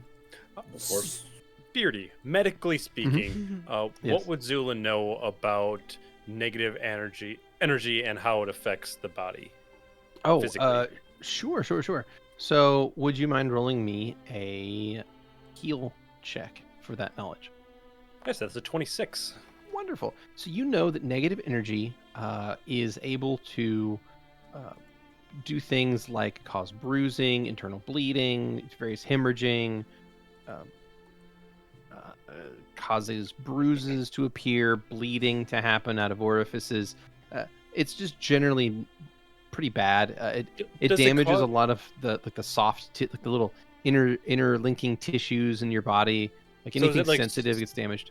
Is it like a superficial kind of damage? It's not like full-on laceration. It's just does it? No, it doesn't like weaken- cut into your flesh. It just like Okay. it Is just it like makes you're it. rotting while you're alive almost? Yeah, it's kind of it is very necrotic in that fashion. So Deterioration. Oh. yeah, it's Shortens much more those subtle. telomeres. Okay. Yeah. Oh. Really? What's that? Hmm. I don't like that response. What the Senescence. fuck is that supposed to mean? I didn't Mhm. hear what Shane said. I'm sorry. Oh, I said shorten those telomeres. Yeah, kinda. senescence, Mhm, et cetera, et cetera. It's Yeah, like yeah. exactly. radiation damage. Similar, yeah. But yeah, you shorten those telomeres, you make it to where the cells can't divide as much. They run out. Yeah. They run out of blank data to burn out to divide, and suddenly you Mhm. become old, Yeah, aged, artificially aged your ass. Boom. indeed. Genetics, kind of. All right. Interesting. Huh. Negative energy, you say? Huh. I should get a close look at that tree. I would say you may be the only one of us that can safely interact with it. Incorrect, but close. How so, Xander? Well, if the tree is utilizing negative energy to harm, one would simply need to be powered by negative energy, and then they wouldn't be harmed.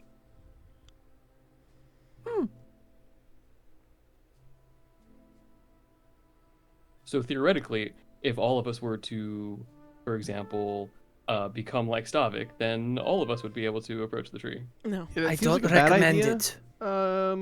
Just on its head. I'm Seems good. like a bad idea. I'm really good. I like being human and having all my human parts. Thank you.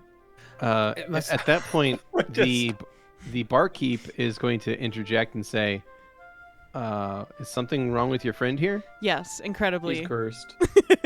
Very much so. Is that why you're not drinking?" Yeah, he's not gonna need that.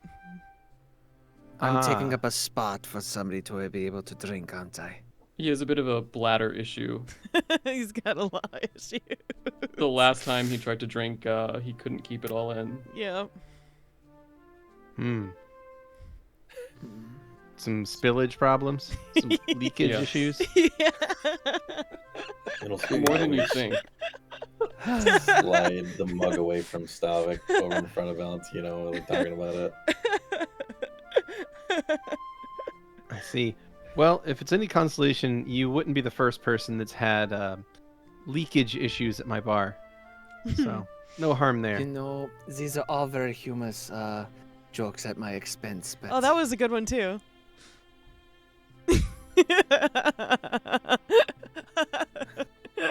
It's fine. Don't worry. I don't. The barkeep will think about it for a second and says, "It's fine. I don't have a bone to pick with you or anything." So you're. Oh, that's what...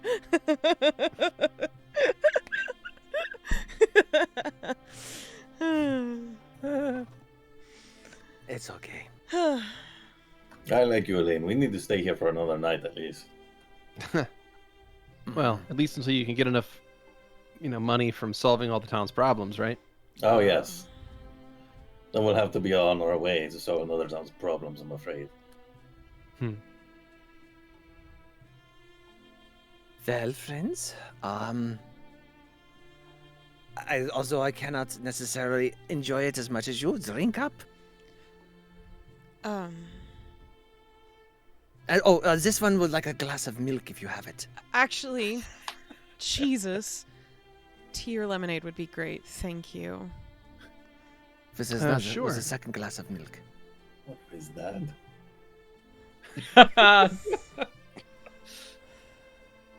And the barkeep will prepare some tea and place it in front of you, and we'll serve the tea with a wedge of lemon.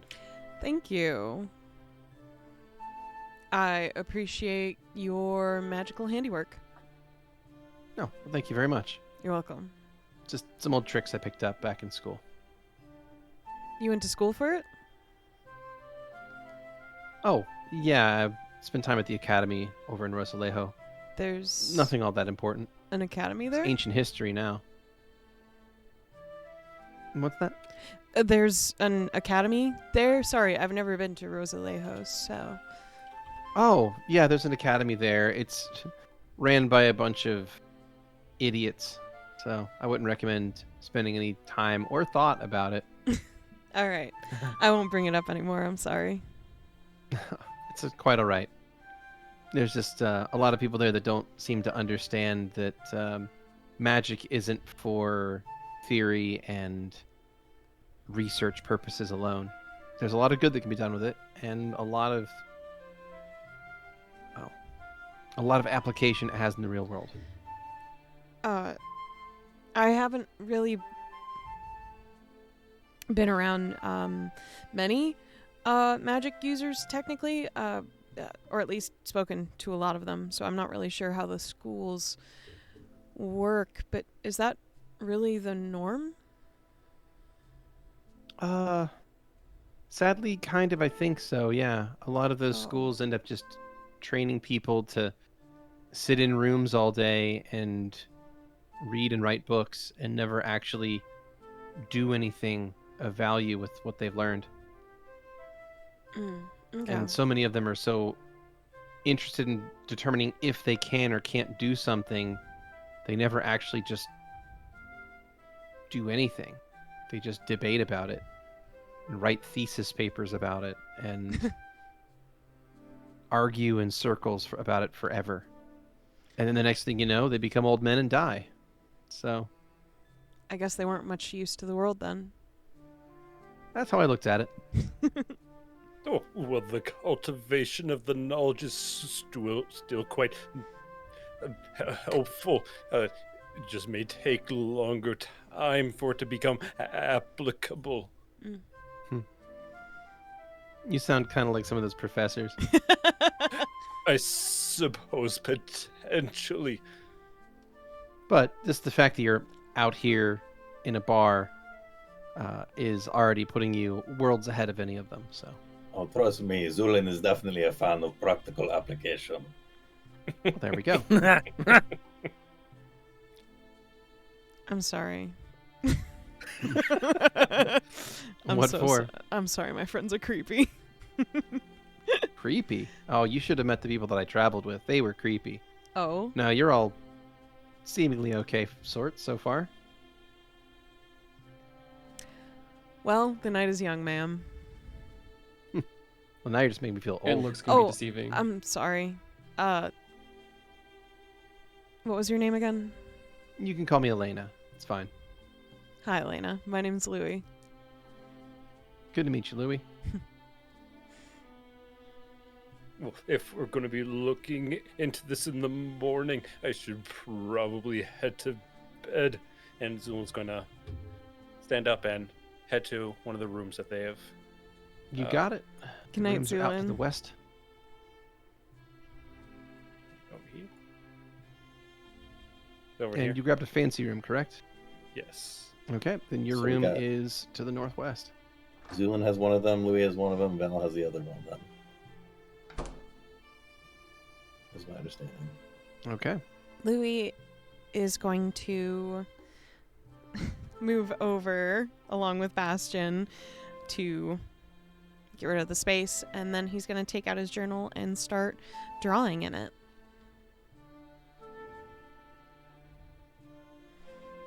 What you working on? Anything cool in there? Or He starts to like kind of close it slightly. Bastion's just leaning over more and more. I was Is it- just You work on something fun? Is it it's is it a drawing? it's yes, it's a drawing, but it's a surprise for tomorrow for all of you. I've already said too much. Okay. You will see it in the morning, I promise. Is it No. like those drawings that Isabella was making of us? It's not like nudie pics, right? No. Okay. Cool. Why do you ask? Oh, I was just didn't know if you were drawing nudie pics of people. Do you want me to? Do you want to? Not really. Then don't. Then I won't. I just wanted Okay, to see good. what you wanted. I mean, I don't really want you to do anything. Louie just suddenly, like, you can see his entire body just get extremely stiff as he just stares at Bastion. What? Did I say something wrong? I just want you to like do whatever you want. Like, don't let me tell you what to do. I'm not your boss. I'm sorry. And he breaks it, and he has this dumb smile on his face. You told me you didn't want me to do anything, so I tried not to do anything. Oh, you were like doing a bit. Mm-hmm. Shit, okay. Sorry, I didn't know you were doing think bits. if you try to do nothing, then you aren't doing nothing at all. It was just a joke. Sorry. Scoot over and No. pull out a stool for Xander, hearing him speak out from behind us. Yeah. Here, Xando, come on, Xander will sit come have on a that. seat. And he'll gesture to the bar. You got everything figured out? Yes. Good. We'll have to get started early in the morning. All right.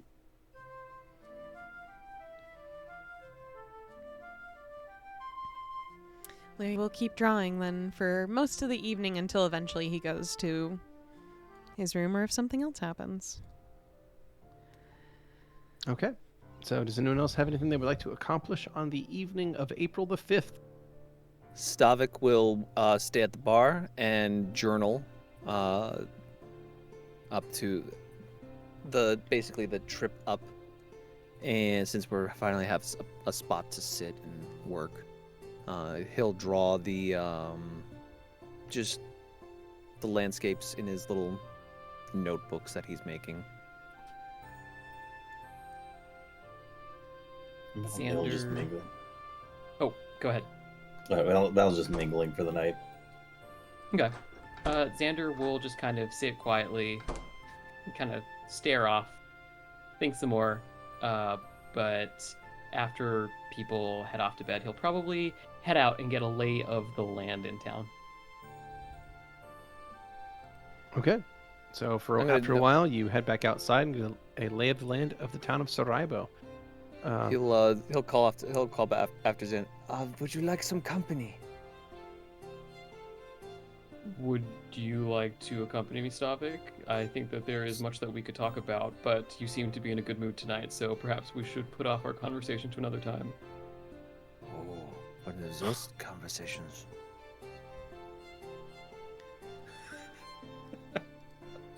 He'll close his book.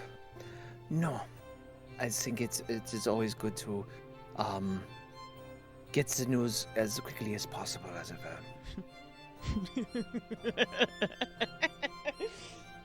Oh, that's a cackle. I like that. I like that. Oh boy, this should be fun, folks. All right.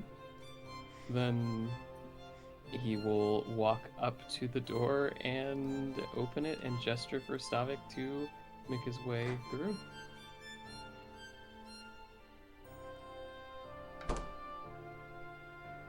All right. So Xander, Stavik, the two of you head out to Saraibo, town proper.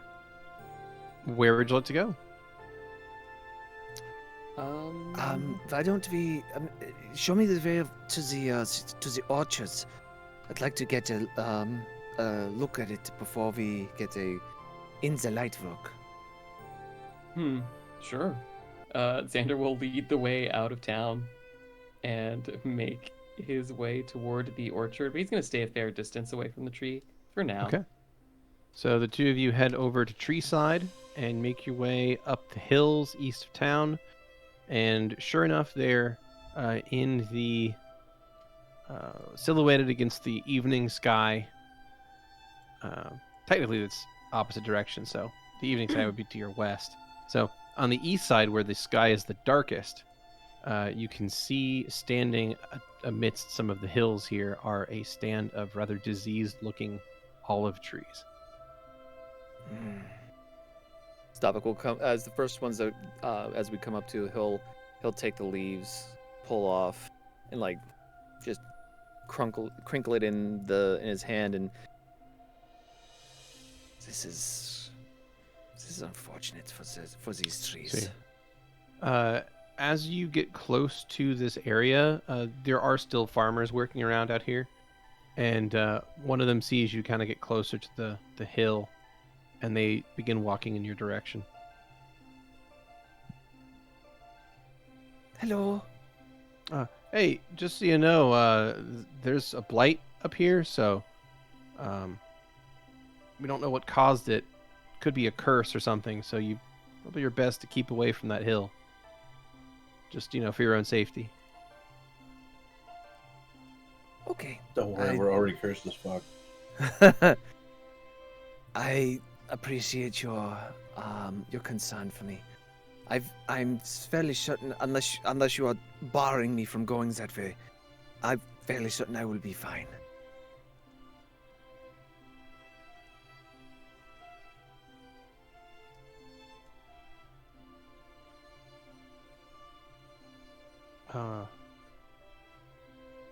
Sure. All right. And the farmer will go back to what they were doing. Tell me, about when did you see this, all of these trees start to wither? And Started about 2 weeks back. did any one singular tree where it started, the epicenter? Xander Farmer will point. points. Yeah, Xander and the farmer both point to the largest tree at the top of the hill. Thank you very much. Have a wonderful evening. Sure, you too. I'll go take a look. You can, if you'd like to stay here.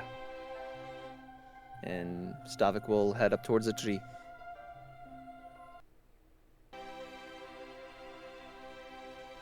All right, you head up toward the tree, and you find yourself amidst a quickly darkening sky. There is a number of these blighted trees, the largest of which is at the top of the hill, where the path ends in front of you. The trees here all sag as if they're in terrible pain, and they're all quite old-looking. The largest of which is barren of any kind of fruits, and it looks like it's barely clinging to life. Most of the leaves on it have withered and fallen off as well. It certainly doesn't look healthy. There even looks to be mold beginning to grow across some of the bark. Ooh. What the fuck? I'd like to do a perception check to see if I can. I'd like to see if I can notice any markings or something that doesn't look like it should be on a tree. Sure. Take a perception check. Go for it. And also knowledge nature. And a knowledge. I'm not trained in that. Is that okay? Well, then you're not really gonna know what should be on a tree, buddy. That's That's okay. a tree. That's a Well, You tree ain't right no there. okay, Boy would I- Scout. How about if I notice any carvings in the tree? There do not appear to be any carvings upon the tree. Okay. The tree is sans carvings. It does have a little bit of mold on it, like I said, and it's quite old looking, and it looks like it has some sort of disease or blight that is causing it to be in Stavik's pretty poor shape. Stavik's going to take one of his pieces of paper, and he's going to take and kind of scrape off the mold As onto you it. approach within 10 feet of the tree, I'm going Mhm. to stop you at that point. Because as you get within 10 feet of the tree, you hear something. Oh. You should leave. You should get out of this place. Go away. Go back to your town. Leave. Leave and never return. What the fuck? Okay. Hello? That was not a greeting.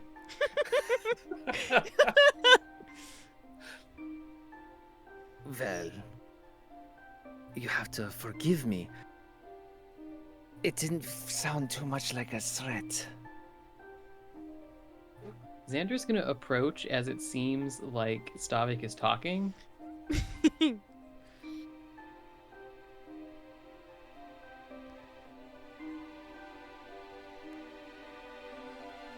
Does it say anything else? No. No. Okay. It does not. A sassy fucking tree with its Yeah. sand carving on it. Yeah. Mhm. It's just a sassy fucking tree.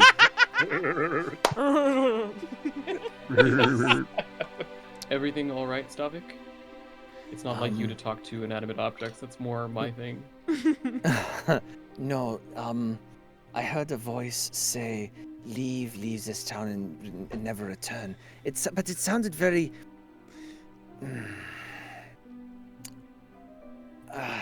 not very threatening. There was not much gravitas behind it. Not enough throat.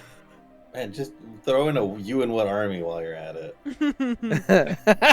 Stavik, I don't really believe you have much of a leg to stand on with the not much throat comment there, so... Oh, that's just low. Actually, it's around here. I'm a couple inches taller than you. It didn't sound very threatening to me. Well, I see the mold that on there. case- I was going to scrape off a little bit for Zu'lin. well, then go ahead. And Xander's gonna step back. He'll turn. Just stare, just this incredulous. How can he I- make an incredulous expression when he doesn't have expressions? Damn it! But he wears a I mask. have no mouth, but I must scream. Ah! Listen, Okay. just ask Zu'lin for a face. Ugh. No, I don't know where he got it from. Okay. You mean who? So yes, Stavik does approach the tree to get the mold for Zu'lin.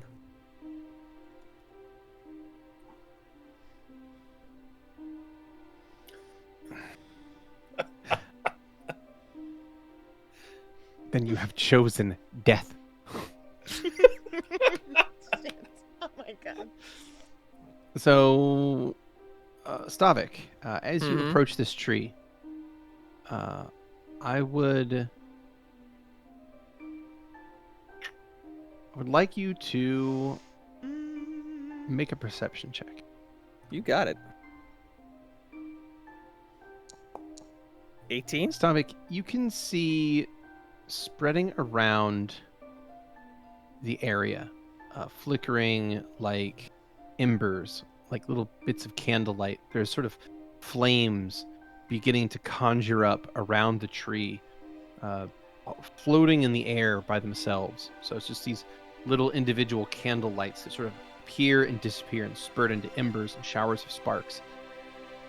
And from seemingly nowhere, you're going to feel something bash into your chest, something heavy.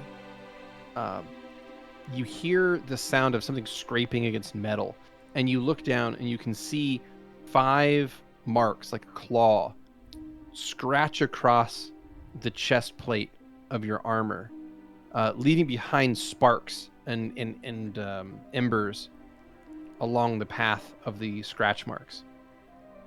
Yo, I think the tree is the stand user. What a The, neat trick. Ah. Well done, well done. Nice. And the force of the blow is actually going to cause you to be pushed backwards a few feet. It does hit you with a tremendous amount of strength. Now, luckily, the armor protects you from any proper damage, but it was still a pretty interesting moment that just took place there.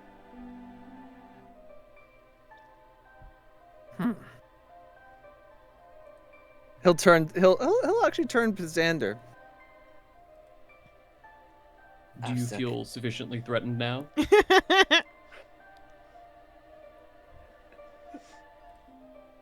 You know, after careful consideration, I say fuck this tree.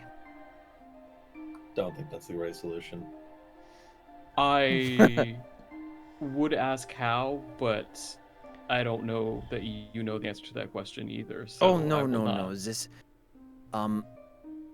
not right now, but this tree which is vertical will eventually be horizontal.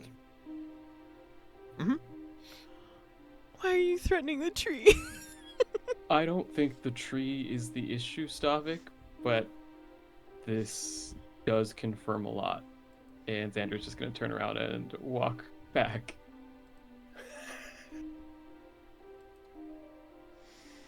Also, as I'm walking back, can I make a check to see what I know about glowing embers in the air and dead trees and negative energy and that kind of thing? Yeah, sure. So I'll take a knowledge of nature. Okay. Knowledge nature. Yeah, you don't think this is a normal tree? Yeah. It's you think this is a natural tree? I'm gonna re-roll that. That is Hey, all right. Let's see. That's 21. Are you taking the 21? Low rolling. Yeah, I'll take the 21. Awesome. Well, in that case, Xander, you believe that you are familiar with various nature spirits, various fey beings that are able to conjure various kinds of magical abilities, and oftentimes act as like stewards of nature or stewards of the natural world.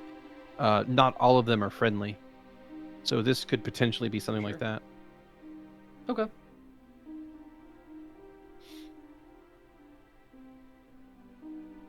Xander will turn back to see if Stavik's following him. He is, and he'll keep turning back at the tree. Kind of. Damn it! I can't do that.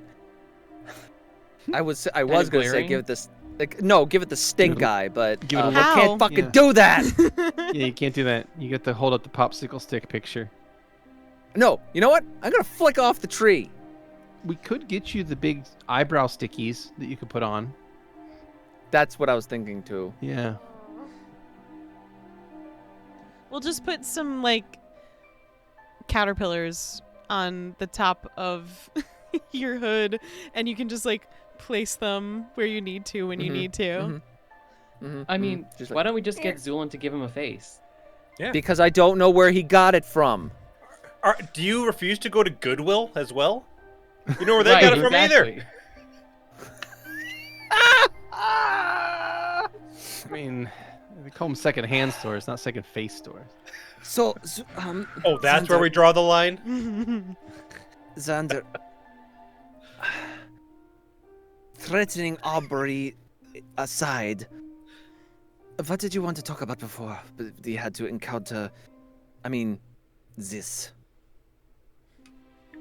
Well, it seemed that you were burdened, and it is a somewhat standard practice for members of our faith to unburden themselves. So I'm not burdened. you seem to be in somewhat of a mood.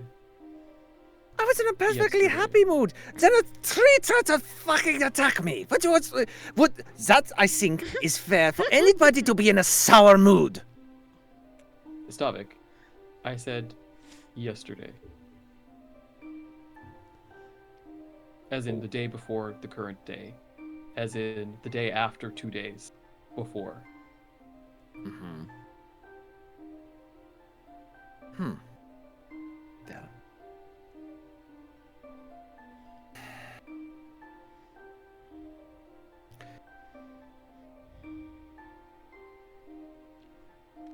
He'll just shrug and I don't know what to say then. It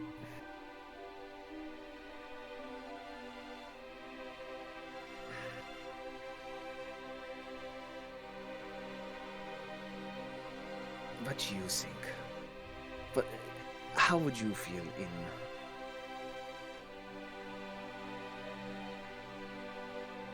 given my situation? I know your I understand who and what you are, but I'm fairly certain you're able to.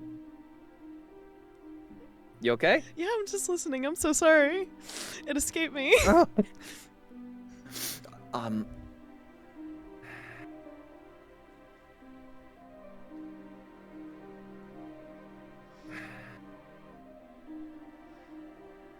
Do you understand where I'm coming from? Do you understand why I am the way I am? How long have you been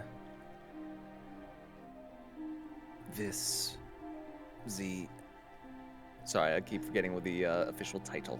Harold? Harold? Herald, yeah. How long have you been the Herald?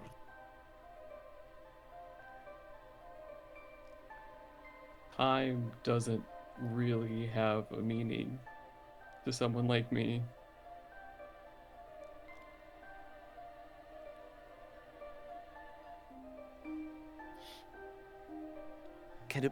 Are you able to put it in terms of lifetimes? Not necessarily years, but maybe even lifetimes.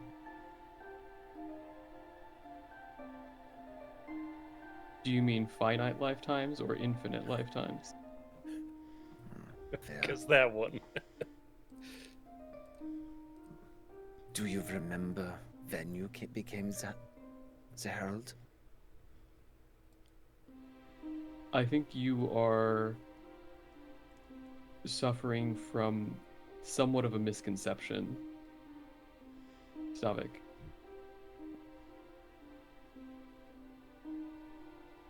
I think that it is impressive that so many followers of gods try so hard to do right by their gods, to interpret their will, because how can a mortal fully understand the will of a divine being? It is so difficult, and yet they struggle to do it because they have faith, because they have devotion, and that is something that I appreciate very much. And some of them succeed in that interpretation. The thing that I don't understand, Stavik, is how you seem to struggle with that interpretation when the divine will of your god is standing directly in front of you, giving you the answers.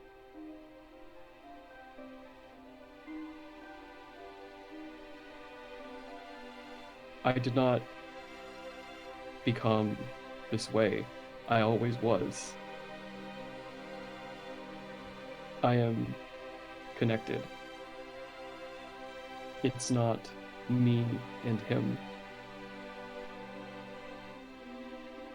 It's just you. Owen is a god. Owen is immortal. Owen is the cycle. I am his will, made manifest.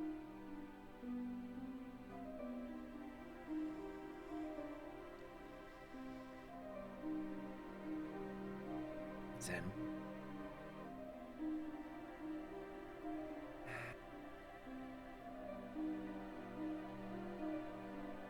O will of Owen, how do I fit into the plan?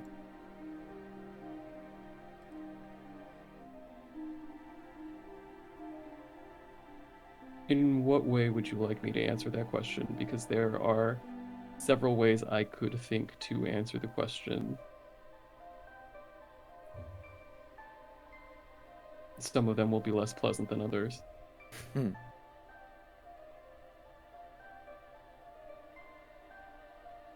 Tell me in the way that I can do the most good.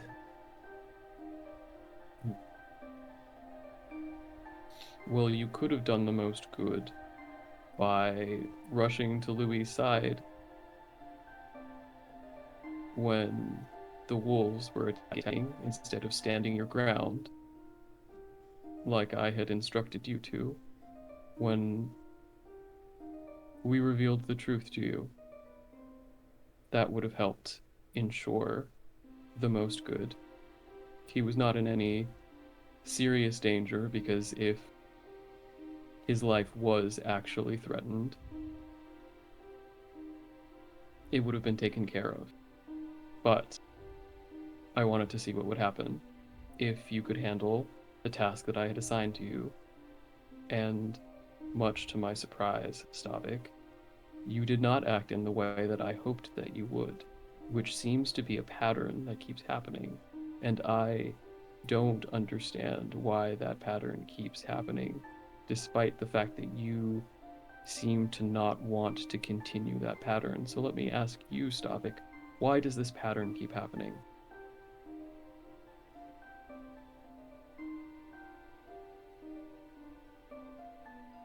Face that others were there too.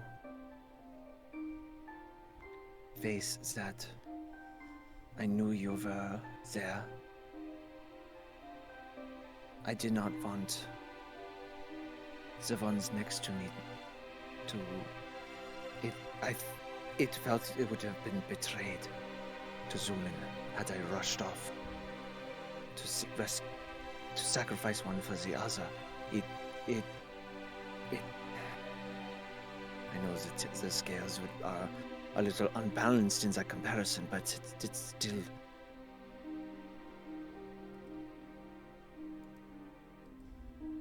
Thank you, Stavik. That was very enlightening. I understand now that I have made many mistakes.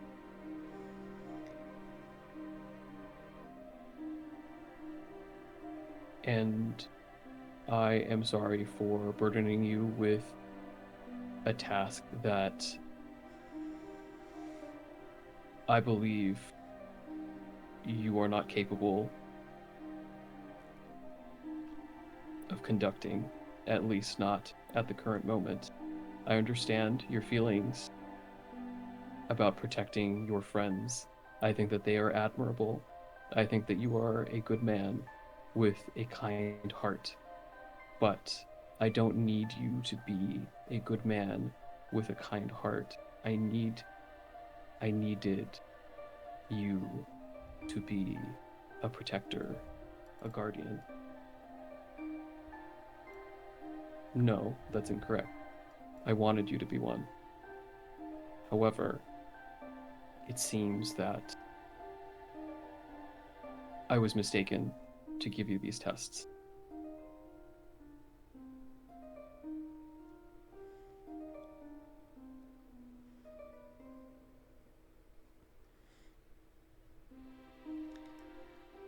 I guess it is a true test of a person to know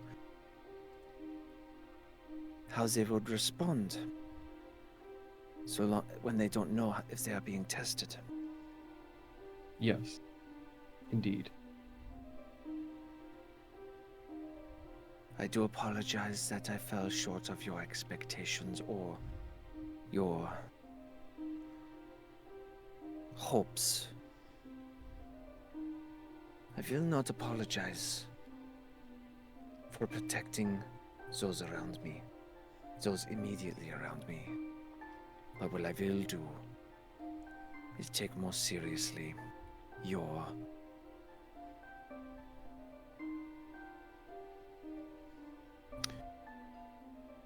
assignment.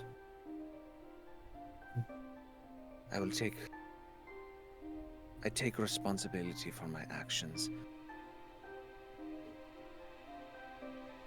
I will do better. And I will make the harder choices. I see. I want to make something clear that you don't owe me an apology, Stavik. I think, as I said before, that your dedication to protecting those that you care about is admirable. You don't need to apologize to me. And it is, I suppose, reassuring that you wish to take your commitment more seriously. But I think I was a little bit unclear about what I was saying. The assignment, the test, is over. I forgot myself, I suppose. I was trying to prove to you something that I was never in a position to prove in the first place. I shouldn't have had to prove that to you in the first place. So, from now on, there are no tests, Stavik.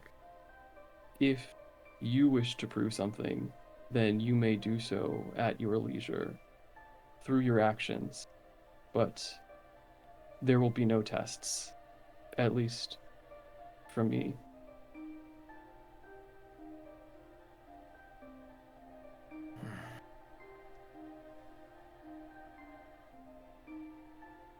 Well, thank you for being candid.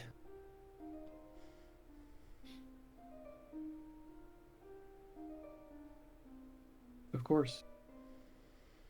You know, I did find it interesting how you said that it stings to have your quest so thoroughly rejected. Do you know what happened to you the last time I, against my better judgment, deferred to you instead of trusting my intuition and my knowledge? No. I should apologize. I know that the answer to that question is no, and there's no way for you to actually know the answer to that, so that was an unfair question. After your conversation with A of the Circle, you came up to ask me if I could root through your memories and help you remember what you actually did. Something that I had already explained to you before, and against my better judgment, I listened to you when you said that you could handle it. I told you that the amount of pain in that memory, that century of pain, was so much that a mortal mind would not be able to bear it. And you said that you could. You told me to do it. And even though you're not in a position to order me around, I listened. I trusted. And you broke immediately, Stavik. Why do I not remember this?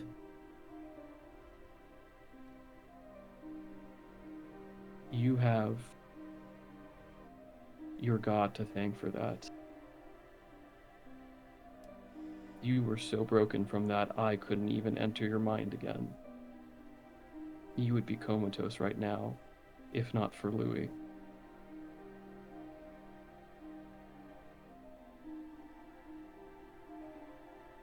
So when you say that your request was so thoroughly rejected, when you say you want me to listen to you and trust your judgment, that is what happens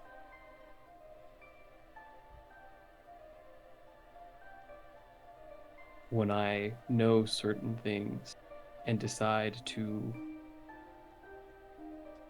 respect and allow for agency. That's what you said yesterday, isn't it? Agency. I wanted to give you that agency. Is it better to allow for that agency, knowing the destruction that it will cause? Is that mercy? Or is it mercy to not let you experience that in the first place, knowing that you can't handle it?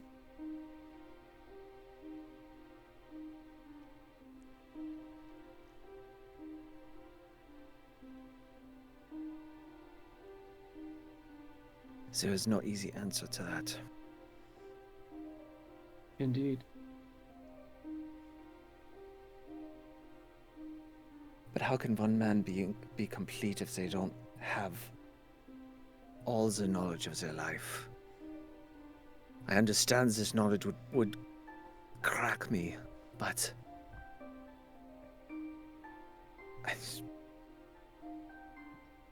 and he'll just start kind of pacing around. Then who allowed me to experience all those? Yes, I understand I shouldn't have been there in the first place, or it's as any mortal could not handle any sort of situation like that. So what really happens then? Who is in control of all this? I want to walk up to that tree and take it out on the tree, but that wouldn't be very fair to the tree. That is true. It wouldn't be very fair to the tree, especially since the tree is not fully responsible for all of this. So I suppose the question is, Stavik, what happens if the person who's responsible for, and he points to Stavik, this and all of this, what if they're not completely to blame either? What do you do?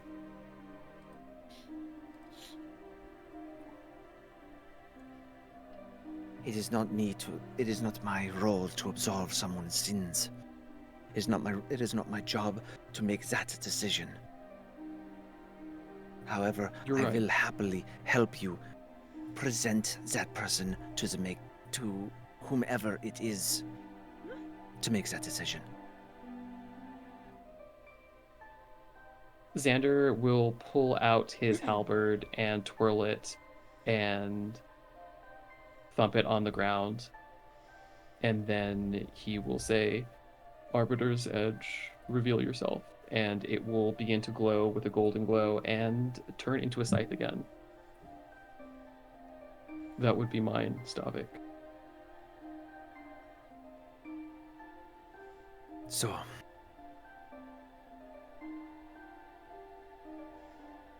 we had to just, well, then, what would you do? What would you have me do? Hand them to you. I will have you do nothing, Stavik. You shall do whatever you desire to. You shall act in accordance with your own belief, your own sense of morals and ethics, and I will observe and do what I always do.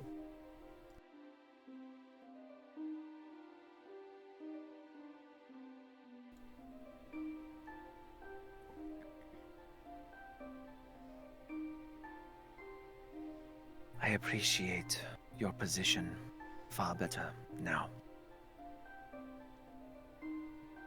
I appreciate why you took that wolf's life.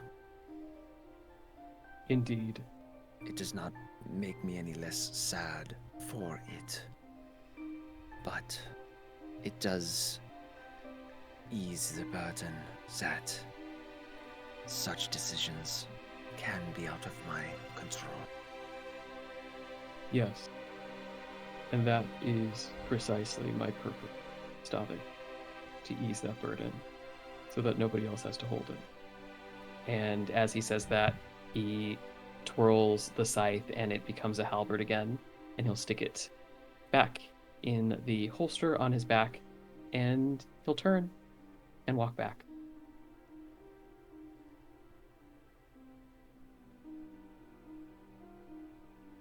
Stavik is going to actually stay, and he's going to meander the entire town.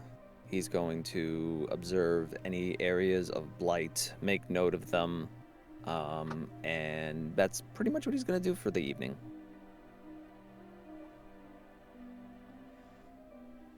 Excellent.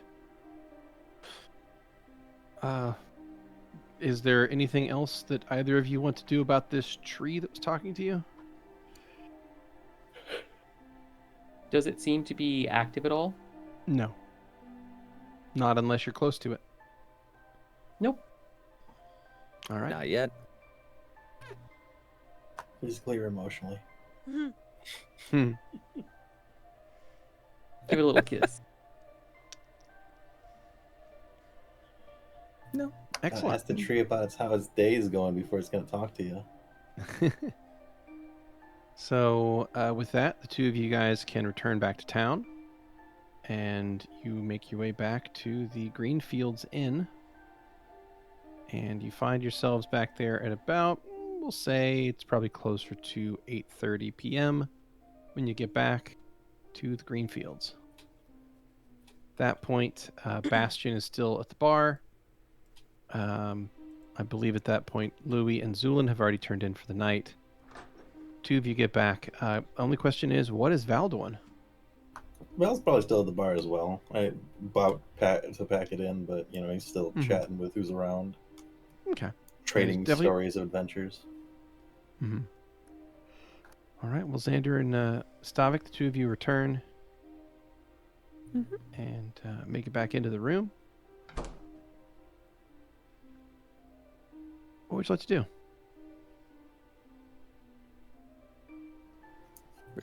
You're back. I didn't think you'd be out so long.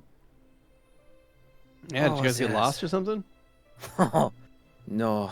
He'll look to Xander and go, more like found. You do notice that there's 5 claw marks across the breastplate of Stavik's armor. There's a very, very interesting story about that. And I think we should definitely go talk to the owner of that orchard. I want to have words with them. Will they do that to you? No, their property did. And I'm going to sue like hell. The property attacked you? The tree. Did you fall? It had hands, as they say.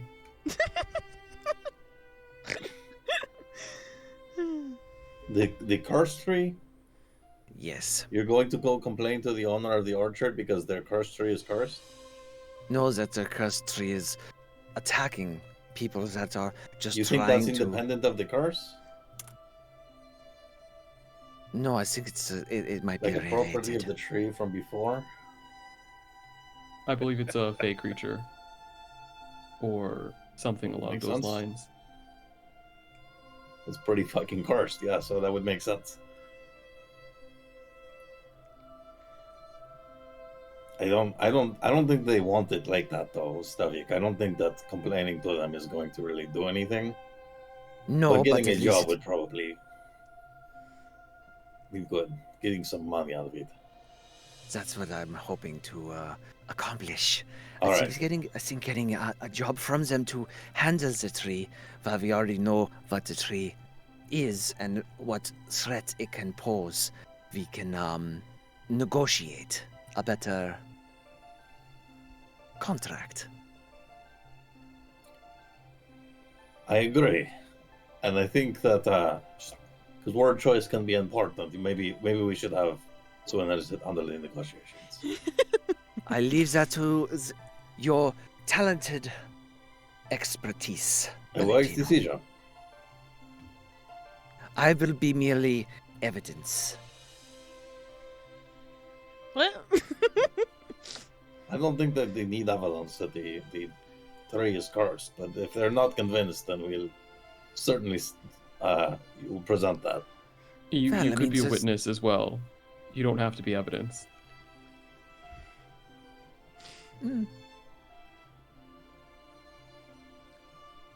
In any case, if you've gotten what you wanted, I think it's probably about time for us to pack in for a night. Agreed. Elena, my dear, you've been wonderful. Oh, And I am going and to you. tip her 3 gold. Oh. And she will scoop the gold up with a mage hand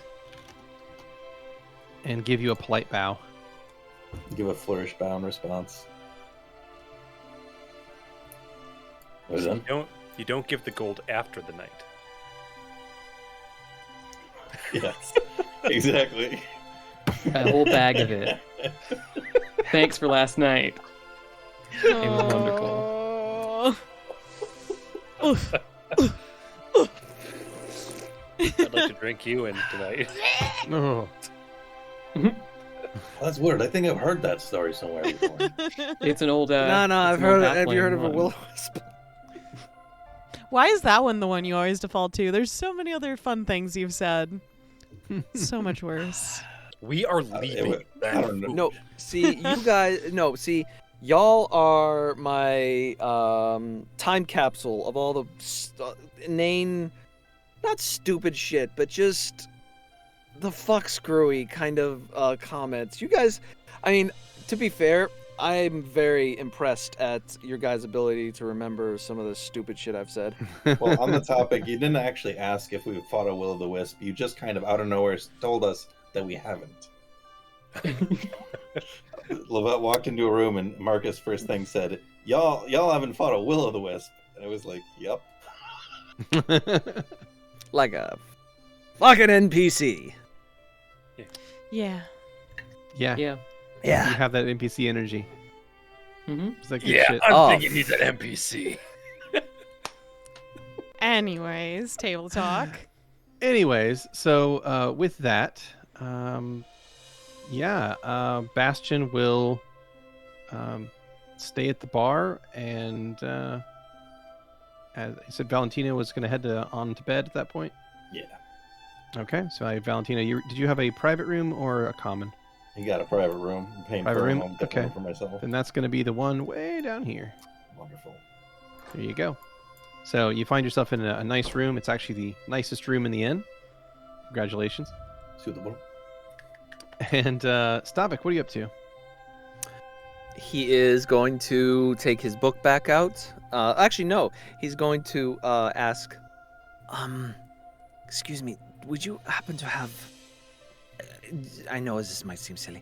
Would you happen to have a needle and thread? I mean, that's not silly. Of course we have sewing supplies. But what do you need? He'll gesture to his torn cloak that's on him.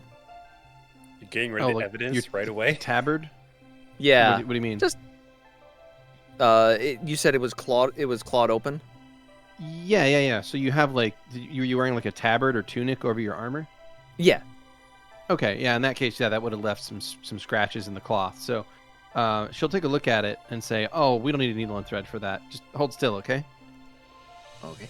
And she's gonna start gesturing her hand back and forth as she spends 10 minutes repairing your clothes. She casts mending on your shirt, your tunic, your tabard, probably the proper term for that, and gets that all mended up over the course of about 10 minutes. Thank you very much. Did she mend the armor? No. Okay, so I was about to say. The armor's not really damaged. It was a superficial injury. So we did just kind of erase that proof we were going to bring forth that this is going on. Okay. I mean, it's like there's scratch marks on the. You can the still armor, see but it's the. not- Yeah. But the armor's not damaged in any real Oh, way. okay. Well, But it did leave marks. Yeah. It's like we found like a little cake in the scene of the crime. And you and we're ate like, it. oh shit! Yeah, and then we come back and I was like, where'd it go? And so I was like, oh, I ate it. I was hungry. Yeah. Stavik, you never get hungry. Why would you eat that? Just this You don't have once. to I eat. just wanted to see if it would work. I wanted to Yeah, see why if I would you could steal a taste cookie? something. Turns out I Mhm. couldn't. Whoopsies. Sorry, everybody. Thank you very So, much. yeah, she spends 10 minutes repairing your tabard with a mending spell. And, yeah, 10 minutes pass, and your tabard is in good shape again. This is very, very nice of you. I very much appreciate it. It's really nothing. Just a few special words and some flick of the wrist. I mean, it's easy enough. I have it. I Besides- have. You have to use... I mean, I've used this spell so many times over my life. It's actually really useful to know how to fix things without having to spend any money on it. Is it something that someone could... How long would that take to learn? Oh, well, I mean, you would have to get the fundamentals of magic down. Sometimes that can take people 6 months to a year of training to understand how to really harness magic in the first place. I mean, it took me probably the better part of a year before I could properly cast a real cantrip. But once you get the fundamentals down, it's pretty easy to build off of that. The first spell I ever learned to cast was Light, actually. Oh. Not that That's it so matters. nice. No, that's very nice. But, out of curiosity, what... For someone... I have no latent magical abilities or anything. But, just for the giggles of it, what would someone have to do to try to cast that? Well, you would have to understand your connection with magic. You would have to understand the arcane principles behind what you're doing. You would have to activate the spell using the components of the spell. It's almost like a recipe.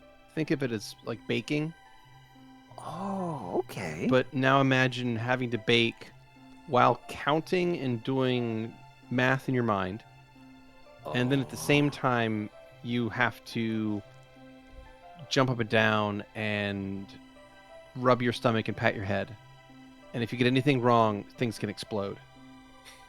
Oh, see that? No. So it's a lot of concentration and it's a lot of focus. It's something that most people don't spend the time to learn how to do because it's difficult to do, and most people don't have the luxury of taking a year off to learn how to cast a cantrip. Well, a lot of people have life. They have things they have to do. They have bills they have to pay, you know? Not everyone has a year's worth of resources set aside to survive on. Well, let's argue that someone who has all the time in the world and doesn't necessarily need to sleep all that much. Sure, someone who perhaps might not have the disadvantages of being alive. Perhaps. I think She made a bone joke earlier, Stavik. Doesn't that really grind your gears, Stavik?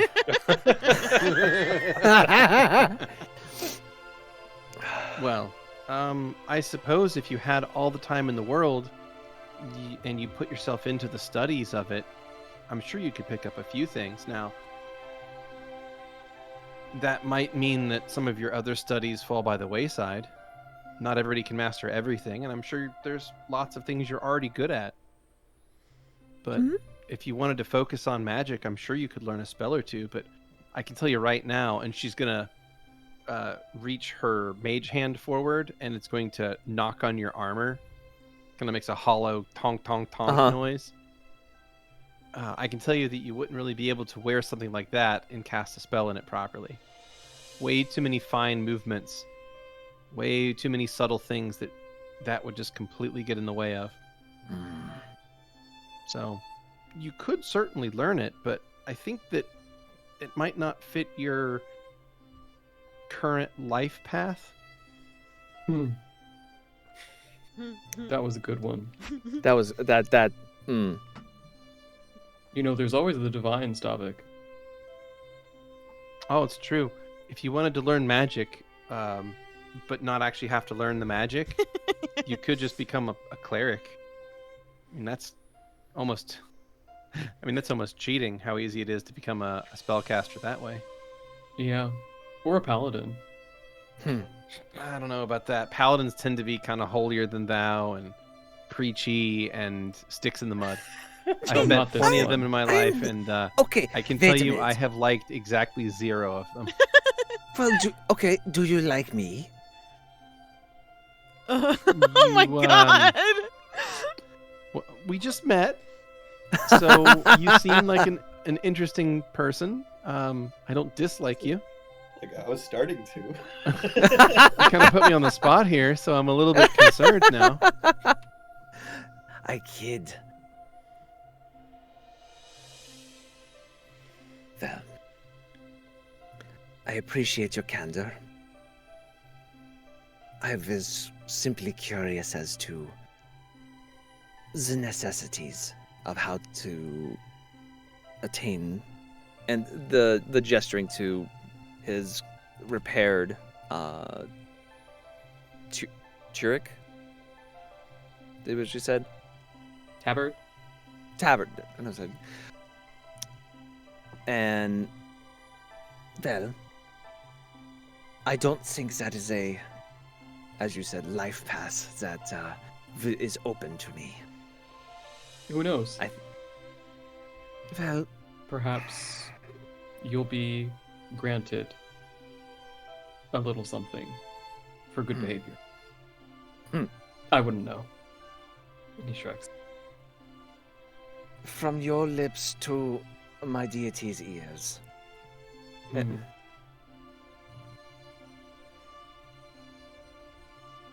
And he don't will smile at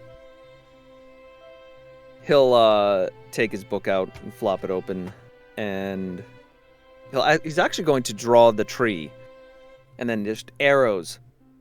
Fuck this tree in particular. Does it have like a mean face and like jagged Yes. teeth and stuff? Yes, it does. It's like a spooky tree from like Snow White or something. Hmm. Nice. Germanic, yeah, that works. It's close enough. Hmm.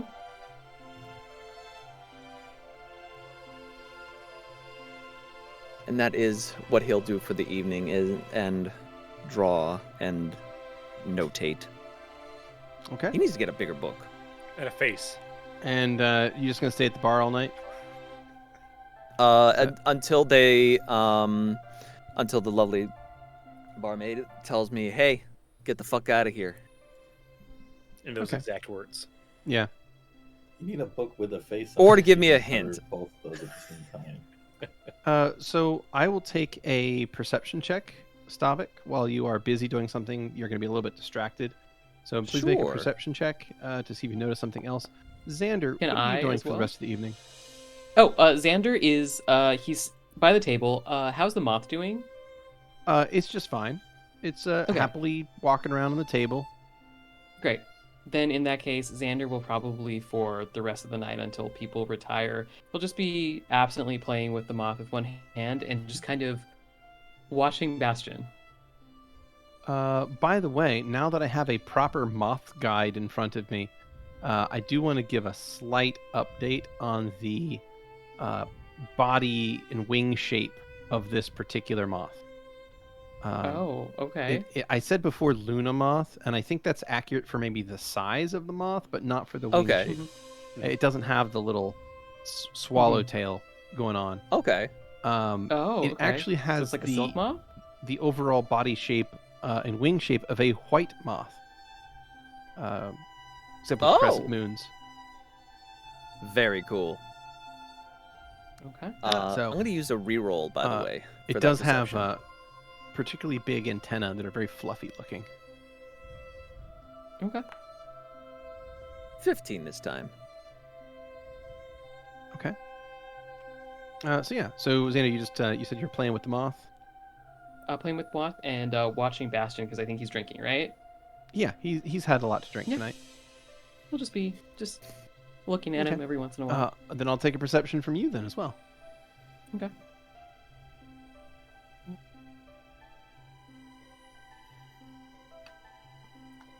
That is a 24 from me. Excellent. Okay.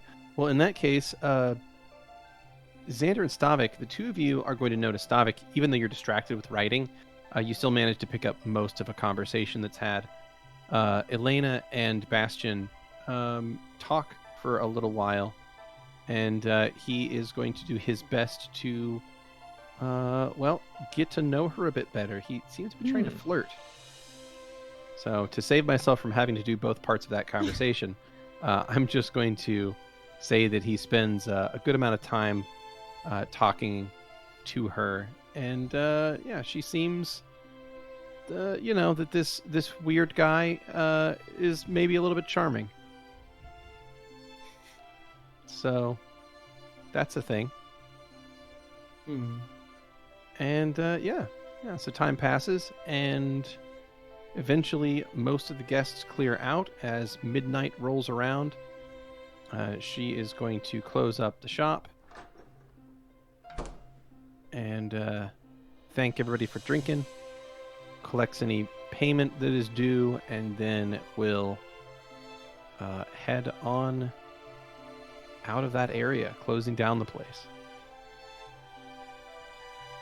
Bastion gets up, kind of shakily steps his way to the west, and heads to his bed that he rented earlier in the day.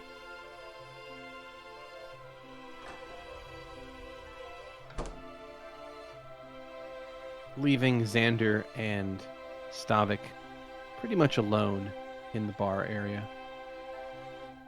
The doors are locked in, by the way. So the front doors are locked. No one else is able to get in and out of the building. And you guys can just kind of chill out. Do you just stay there all night? Since you don't... Neither of you seem to sleep. Yeah. Stavik will make his way back and just chill out next to Xander. Okay. Yeah. Xander will just play with the moth and just absently stare off into the space and just allow Stavik to be there. Okay. Well, in that case, I'm going to push chill time forward to the following morning. So it is now April the 6th. Early morning. Before we do that, I would like to do something Oh, yes. special. What have you got? So at around, say, 3 o'clock. Okay. No one else is in my room, correct? Correct. You have a single. Zu'lin is going to test out one of his potions that he made. It's a magical potion this time. Okay. And he's going to dump it on himself. And this will induce invisibility. Lovely. As well as injecting himself with another one of his concoctions. That one being Long Arm. Ooh, goody. And I believe this has been what we were on the road for 5 days. That is correct. I believe the distance between Luciana and Saraibo was 5 days. Okay. Yes, 5 days. Well, what I would like to do is exit my room. Mhm. And I believe I would know where Louie's room is due to being there when they were all... Yeah. You know that Louie's room would be directly south of yours. So before you do anything, I have a question. Louie, do you lock your door at night? Yeah. Okay. All right. Unpaused. All right, Zu'lin. The door to your immediate south is definitely Louie's room. Okay, so to start, keep in mind that this has been, I think I am on day 6. So I would like to see if I can... I'll try the handle quietly. Okay. You try the handle and it does not open. The door appears to be locked. Zu'lin removes his gloves from his hand, Okay. and he kind of just patting down the sides of this door. Mm-hmm. And I would like to squeeze my hand through the side of this door. All right. So at first you feel the edges of the door and you find that nice little seam that's only maybe 1/8 of an inch long, and you fit your fingers there and you push them, and at first there's resistance where you're the obviously you can't fit your whole hand in there, but then the harder you push, the more your bones give way, and you stick your hand through as it gets flatter and flatter and squeezes through the space between the door and the door frame.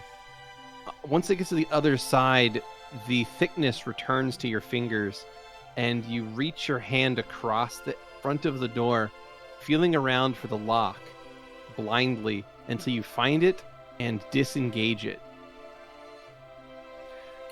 I would like to slowly open the door.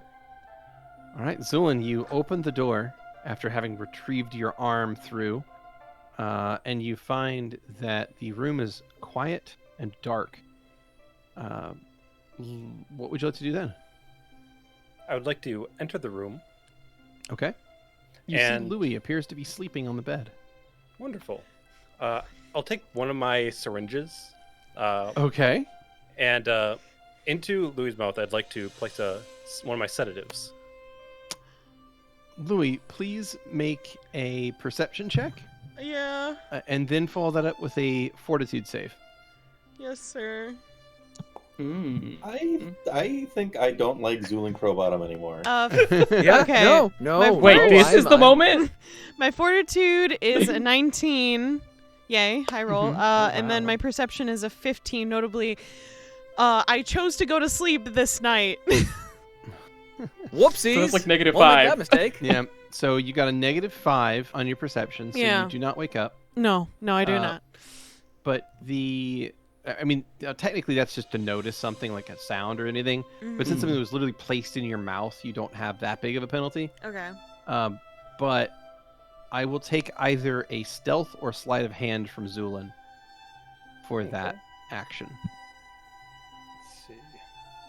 You are still taking a penalty, not huge, not a -20 penalty, mind you, but you are still asleep. So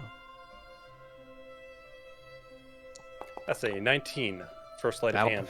Battle pass. So you managed to slip that sedative into Louie's mouth.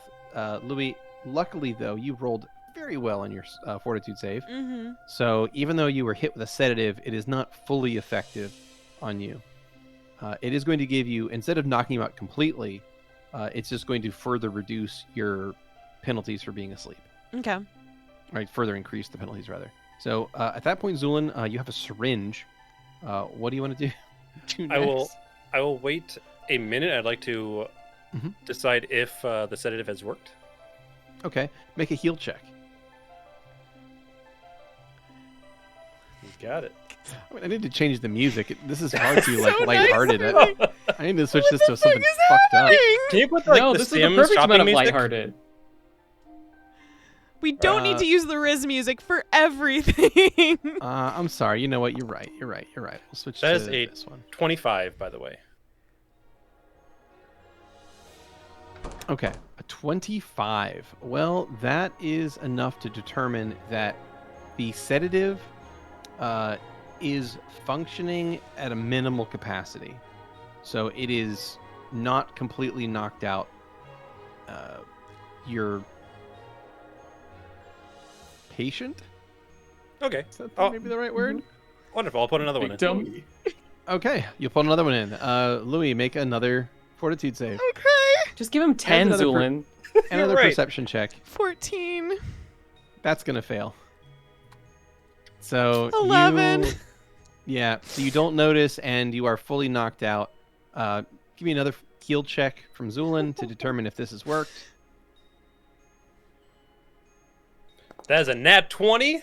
Oh, Zu'lin, fuck. you can tell completely after examining closely.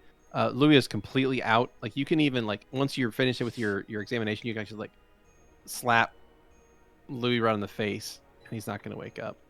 Cut He's him out. open. He is. General anesthetic Theoretically, has hypothetically. I'm not Hypothetically, of course, hypothetically. advocating any of these things. Yeah, no.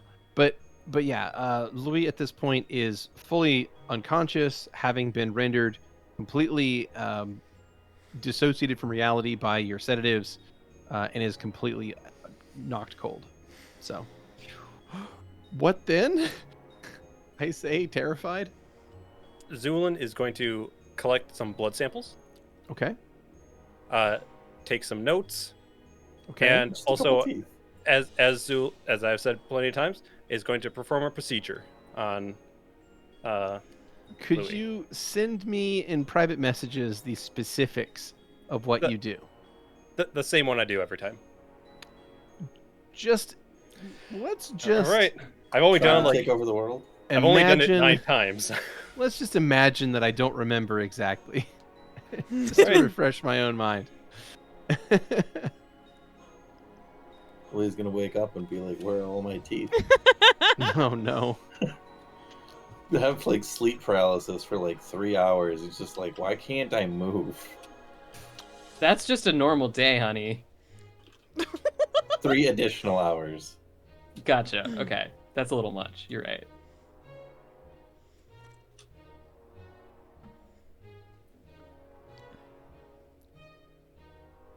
There you go. Okay. So you get the syringe in and you collect some blood. And when that is all said and done, Oh, may I ask you- some questions, actually? Sure. So, Louie, when he's sleeping, he's just kind of like in his long sleeve tunic and his skinny jeans that are normally under his chaps. Hell yeah. What areas are you using to like take blood and stuff? Like, do you pull up certain shirt areas? Like, what is the process? All right. So first of all, Zu'lin's going to take a blood sample from both arms. Typical locations. Okay. But I want to see if there's a difference between your bad arm and your good arm. So, what you're going to notice when you pick up the bad arm is that even though it is relaxed and limp, it does not extend all the way. Its range of motion is limited. Its range of motion is limited. Mhm. Okay, like it's very tense. Would I say this is a muscle? Yeah, issue, you would or- imagine that the ligaments in the arm are probably ultra stiff, damaged and healed improperly, probably. And there's something else that I will send you as well. Yeah. So, and Zu'lin is also investigating skin conditions as well as scars that he sees and Mhm, notating them. Okay. So, if are you anything, removing? Are you removing any clothing? on chest? Okay. So his chest doesn't really have anything on it. Underneath, he's got like bandages throughout several areas. When you went to pull up the sleeve on his right arm, you would have noticed that it was completely bandaged up. It was like tightly wrapped in bandages. Yeah. Mhm. Which one was the? The right arm, Right the arm. damaged Okay. one. Do I, if I kind of like look under it, do I see anything? Yeah, you do. I sent you Okay, you got it. what it looks like.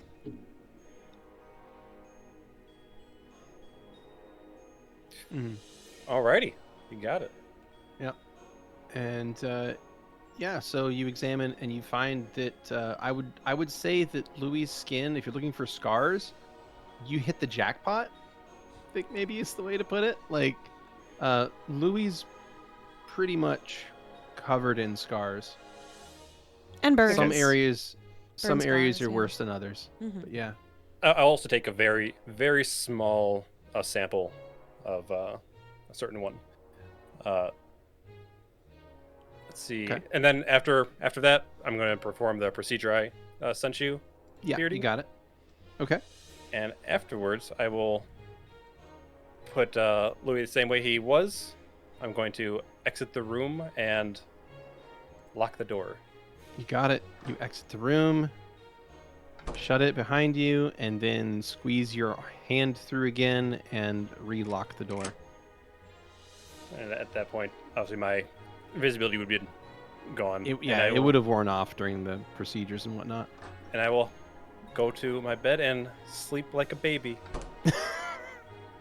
And Zu'lin, as you tuck yourself into bed and sleep like a baby, having performed whatever it was that was, we will roll time forward to the morning where you are all awoken, except for Louie. Louie, I need another fortitude save from you. Okay. The rest of he's you... actually probably gonna fail it because he hasn't had like a good night's sleep in a while, and he's fair. just like, whatever's happening, he's actually like feeling really good right now and sleeping. Mm-hmm. Well, so what's going to happen is, come morning, there is a bit of a noisy kerfuffle.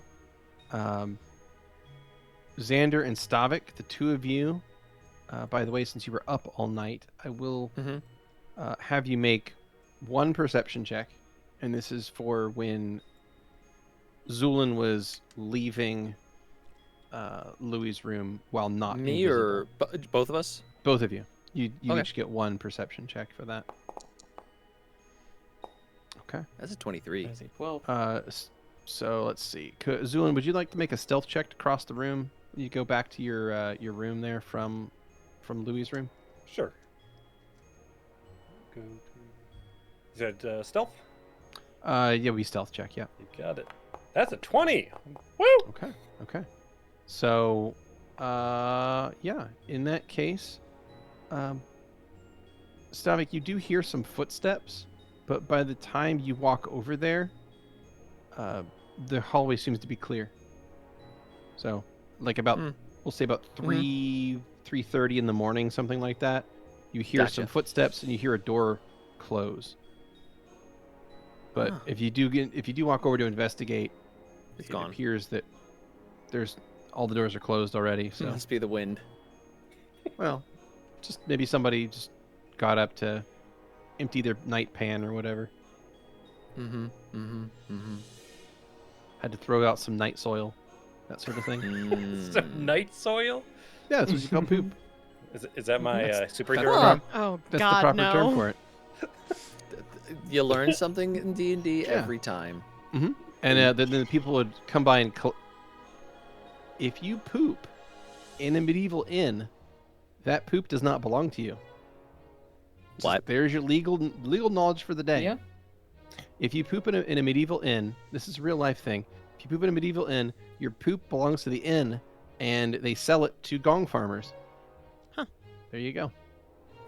How unsanitary. So where they call it burning the midnight soil. So so morning rolls around, and there's a bit of a kerfuffle come morning, because Xander and Stavik, as the front doors are opened and Elena returns to this place in the early morning, she seems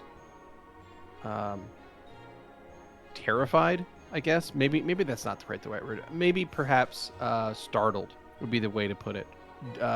Shook. That's the word I'm looking for. She Shooketh? seems shook. Ooh. She comes Kinda in. look shook. Yeah, she comes in looking shook, and she looks over and sees Xander and Stavik and says, just so the two of you know, things today are going to be a little bit weird. Apparently, there was a murder last night. And Makes with sense. that little bomb dropped on the party, we will take a little break. Welcome back, checkers and pleasers. Hey, everybody. Hi, welcome back to Check made it. Please. Welcome to Check Please. So, when last we left off, the party had just been informed by your innkeeper that there was a murder overnight. And that's where we pick up. A murder? A murder. A murder most foul. Damn it! You beat me to it. They got the No. chickens. Well, we got a crow bottom right here, so. Mm-hmm. It's true. I'm here to That save makes the day. sense. Yeah, but yeah, Elena looks shook and says, there was a murder last night, and no one's quite sure what happened or why, but a young woman was found slain.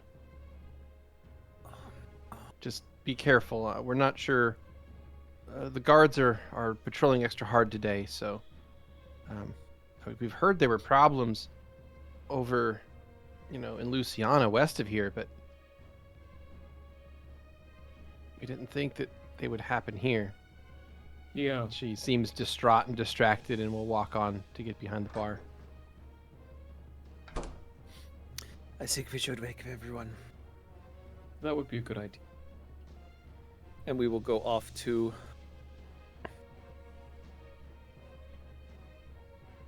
Okay. Wake up the group. wake up the group. All right, Stavik, you make your way back to the western side of the building to wake up everybody. You knock upon the door to the north, and it opens up. You see a groggy-looking Bastion. He stretches, wipes his face. Oh, what's up, Stavik? Well, it would seem as the murders have followed us here. What the fuck? What? We stopped the... Well, I guess we didn't really stop, like, the... Fuck. Alright. Shit. Someone was murdered. We're not gonna get paid, man. Shit, dude, your priorities suck. But are accurate.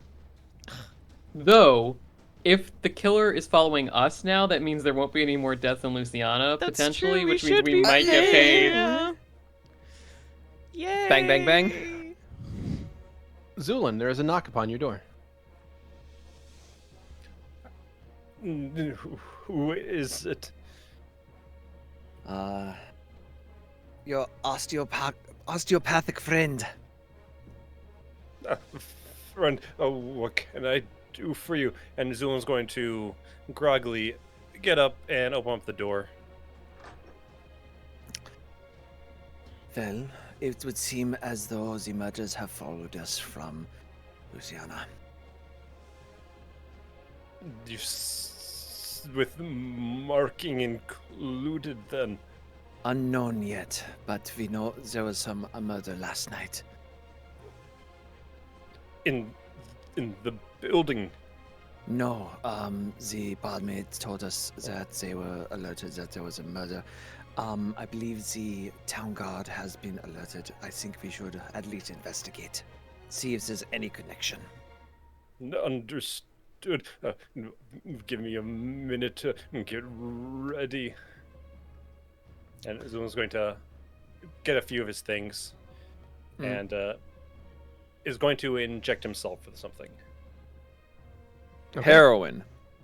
That's it. Supposed to have a good morning, all right? It's not banging, a nice gentle knock so as not to startle Louie. I got a 25 Louie? for my perception, but I'm also very drugged up. Make a fortitude save. Okay. 11. You are barely able to make yourself conscious. It's almost like you're in a waking dream. The The room is still kind of spinning around you.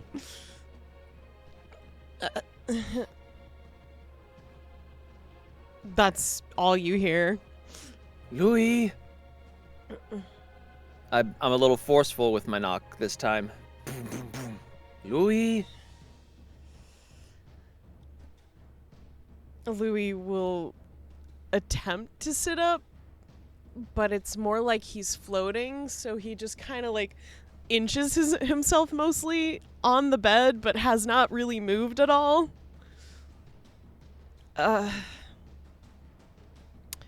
And then he'll try to roll and just fall off the bed. Do I hear said thud? Yes.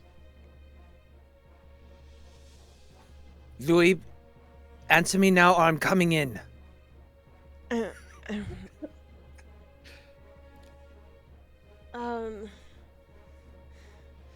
Wait. What's going on?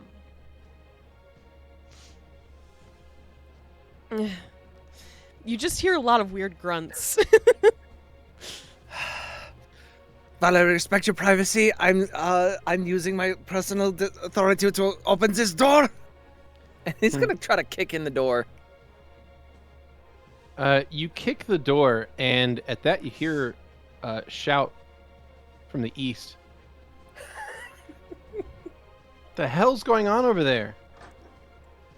You see the barkeep walking over, seeing you kicking the door, and she just looks at you like I you're think there's an something wrong with idiot. my friend. Paladins, am I right? What the hell are you doing? I put the Please, fix the damn unlock the door if now. you Get out can. of the way. She takes out a key and unlocks the door. Fucking idiot. Louie, Louie's on the ground. His head's towards you, and his head just moves up slightly, and he doesn't really look all there, but he's just kind of like slightly moving back and forth on the floor. He looks tired, if not confused. Xander Are you okay? is going to step forward and try and do a heal check on Louie, because this is strange behavior. I'll take it. I'm kind of sore, and groggy. I guess. I'm sorry. Xander, you are not sure. It just seems like Louie's extra sleepy. Okay, he'll leave. I don't know if I can do a heal check. I don't. I'll attempt at a heal check, cause this puddle of a human is Stavik knows that they don't drink, so, or at least to his knowledge, does. Nope. Nope. Oh, you're fine. Doesn't Xander have some way to aid with fatigue? Louie, do you want? Do I have your permission to help you to your feet? No. And he kind of moves to the point where like his back is against the bed, and he just takes a deep breath, and slowly he gets to his feet, but he's just kind of rubbing his arms and just eventually gets up and moves out of the room. Sorry, what's going on? Why are we... Apparently there's been a murder somewhere in the town. What kind of murder? We don't know yet. We just know that Correct me if I'm wrong. a woman was murdered. Fuck. Okay, The Stavik seems to believe that this may be the same killings that we saw previously, although it has yet to be confirmed. okay. But it just seems very happenstance. Valentino. Going that way, apparently. Louie will knock on the door. Valentino, you hear a knock upon your door. Valentino's a pretty deep sleeper. Feel free to make a perception check. All right, we'll do that. Valentino. You will barely hear that. Valentino. What the hell is going? You all right? Hey, baby. Ooh, you can hear it a little like trotting up to it. Squeaky slippers. This is. I want to believe Of course that it's that Louie Valentino would from have Grem. squeaky So, slippers. Valentino at the door. He's butt ass naked. What's up? Perfect. Louie just slowly rotates in the opposite direction. Bastion just kind of nods. I take notes. Sketches. Get out of here! Just shoos Bastion and Zu'lin. Valentino, there's been a murder. Again? Well, it's this town instead of Luciana, so Fuck's sake. Close the door. And stares at Bastion with a disapproving shaking of his head. Nice. What the fuck, dude? What did you think of the beds? Bastion? Yeah. Bastion, What? what did you think of the beds?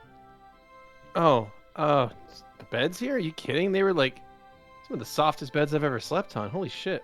Well, I will admit they were comfortable, but I'm so fucking sore. I must have had, like, I don't know, something. Do you want me to poking use like my massage tricks on you? massage tricks? Yeah, you know, like the Spells. Ha! Incantations, actually. Elena just smiles. Zu'lin, while they're talking, is going to order a milk tea, a warm milk tea for Louie. Potentially help him wake up. Would like Zu'lin and Stavik to make a perception check, since I think you were the first ones in the jungle area. You got it. 13. Oof. 14. Terrible. Okay. So, something happens that you don't quite see, but you do notice Xander is just kind of like standing there by the door. It's closed, but for like a brief moment, Zu'lin, you notice that like the lighting kind of like on his face changes very briefly. It's almost like a shadow passes over his face and his hair flutters slightly. But that's about it. All right. Yeah.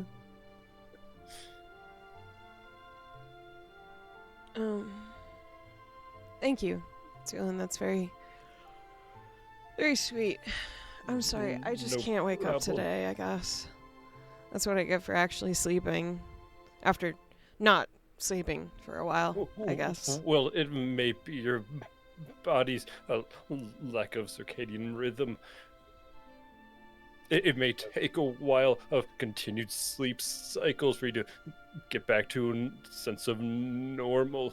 I don't think that's really safe on the road for me, but I mean, as long as we're in town. Oh, God. I'm sorry. all right, well, next time we go to, we'll make sure there's no fucking murderers and you can sleep all you want. I suppose so. No sleep for me for the rest of fucking this town, I guess. I don't know. Sorry. Slight problem with that. What's Well, up? To be He's gonna gesture to Zu'lin to continue. to be fair, it's not as if the murderer was in your room. Yeah, I mean, I lock my door and freeze my windows. Notably, that one didn't have any windows, so that was great. That won't really matter to the murderer, though. And I believe there will be murderers at the next town we go to as well. I mean, notably,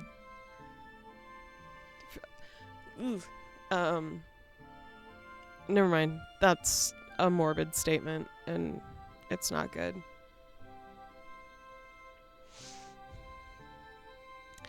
I was mean, trying I to look hope on the there's not bright that side of good. life for me, but it's bad. If this is like the same shit, I swear to God. All of the Which gods. one? I mean, you know, it seems like the Big Owen is kind of the one to call on for this. But seems a bit in vain to do that. You can always call out to Small Owen.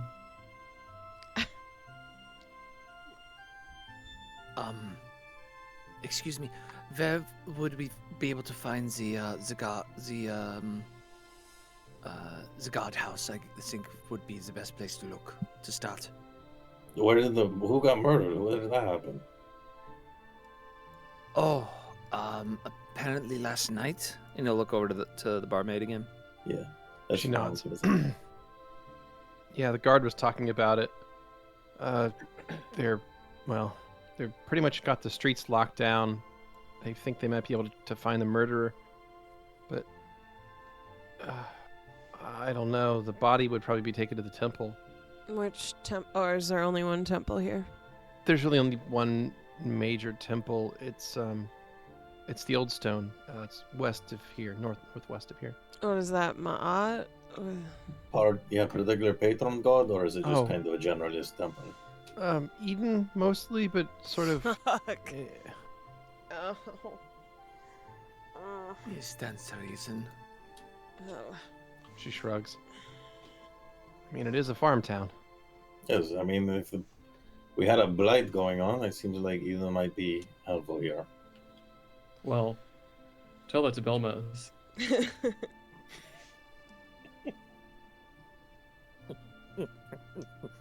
We ended there.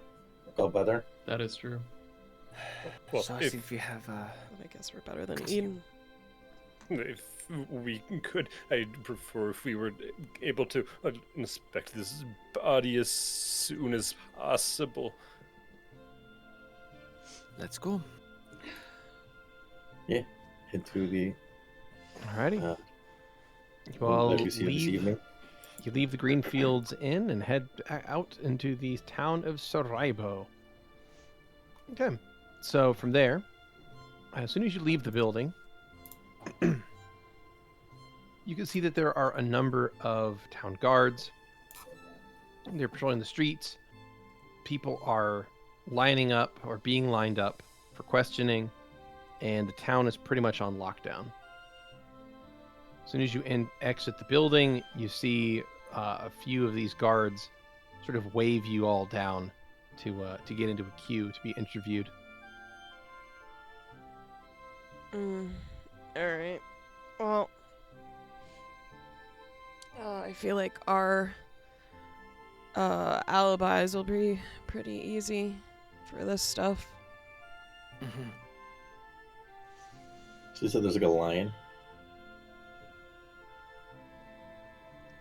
Yes, there's a queue of people waiting to be interviewed by the I town don't think we're guard. gonna walk right past the line. I don't Oh, think there's this any guy. lines. The guards are going to shout at you. Right, To, thanks. Hello. Yes. I'm going to say, That's what I was get looking to in. talk to. The guards will tell. Well, they'll look at you and they'll point to the back of the line. Oof. Me, but I'm here to help. Right. You're an Or more outsider. like take care of it, but you'll probably be doing the helping. But either way, we're working together. Sir, The guard will point at you and point to the back of the line.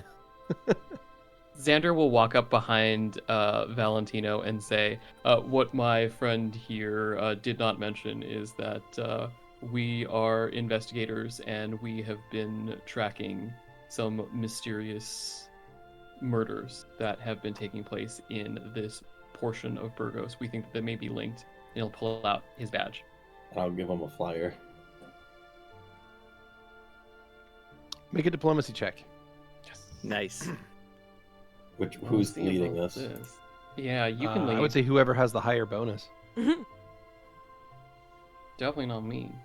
All right, then I'll go ahead and lead it. Oh, well, that's a 23 from me. Oh, Nice. well, So damn. that'll be I'm- good. I mean, it's still got a 19, so it probably Yeah. brings up to Still 20. pretty good. Pretty good. 21. So good stuff all around. And the two of you explain to this guard that you are in fact murder investigators, and you even have the badges and paperwork to prove it. And the guard looks at it and says, "Oh, well, you'd better go to the mayor then." And the guard will hand you back your flyer and point you all to the north.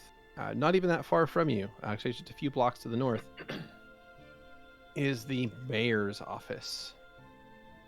Thank you, already time. Oh, it's like right there. Damn. Yeah, Yeah. it's real close. Yeah. Shit. Handy. And with that, they will let you go. Where do you want to go? We'll head on over. Oh, all right. Also, In how's that the case, weather you all- right now? What's that? How's the weather right now? The weather, it is the early morning of April the 6th, so I would say it's relatively chilly in the early morning, so it's probably brisk. say it's probably something to the tune of maybe 48 degrees out. Ugh. Chilly and cold, maybe a little rainy. Right, so we make So, it to perfectly this. cozy for Zu'lin. Pretty much, probably, right? Yeah, Probably boiling in that, just nonstop. most likely. Mhm. Right, so Vacuum we sealed. make it to the mayor's house. You do. So you make it up to the mayor's house, and when you arrive, you see a rather large building. It's a part residential, part municipal building, and there appears to be a lot of guards going in and out of this building right now. As you walk up to the place, an attendant is going to stop you at the door and ask what your business is. We're here to investigate the murder and possibly the blight. All right. So you say that. They ask you for some form of identification. You probably flash the badge, show the paperwork again, and this attendant will let you inside the building and say that the mayor is quite busy, but there is a standing bounty already to stop this blight. But if you want to speak with the mayor about it, particularly about this murder, you're welcome to do so. So he's already in the middle of a meeting with some of the guards. So Oh, would you it's like fine, to we won't wait just- for a little while, or do you want to burst into the meeting? I'll let someone else answer this one first. I feel like only one person is going to be bursting in, so I think Valentino has to answer Mhm. this. Yeah, that's true. Oh yeah, all right. I mean, there's no doubt. Yeah, absolutely bursting in. I'll even tell the lady at the front that we'll be quiet during the meeting and then burst in. We've arrived. All right. Yes. You burst into the meeting, and as you do, you see that there are a number of guards in here. Many of them appear to be older gentlemen. They're probably like the officers or the leaders of the town guard. And they have a map of the town on a table in the middle of the room. They're pointing at different things and talking to each other. And standing over the end of the table, looking down and sort of stroking his chin, is an older gentleman. He appears to have a shock of white hair. His mustache is still dark brown, but the top of his hair is white. He has thick eyebrows. He has a sort of a dashing figure. He's wearing fine noble's clothes. It's all mostly in greens and blacks, but done up with gold outlines. It's actually a rather an interesting looking figure.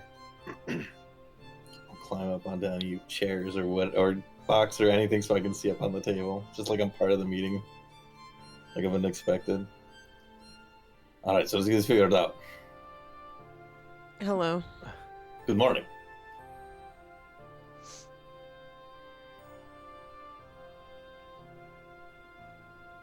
And Hi. the mayor will turn and look at all of you as you sort of pile into the room. Guards look indignant, but the mayor looks more curious than anything else. And to whom do I have the pleasure of seeing? Well, you of course have the pleasure of being introduced to the one and only Valentino and company. We are known as the seekers of the circle seekers of the... Damn it. Louie, even in his groggy state, is just shaking his head in the back. And we are here to solve your murder problem, and probably the blade problem too. We didn't know about that until we got here.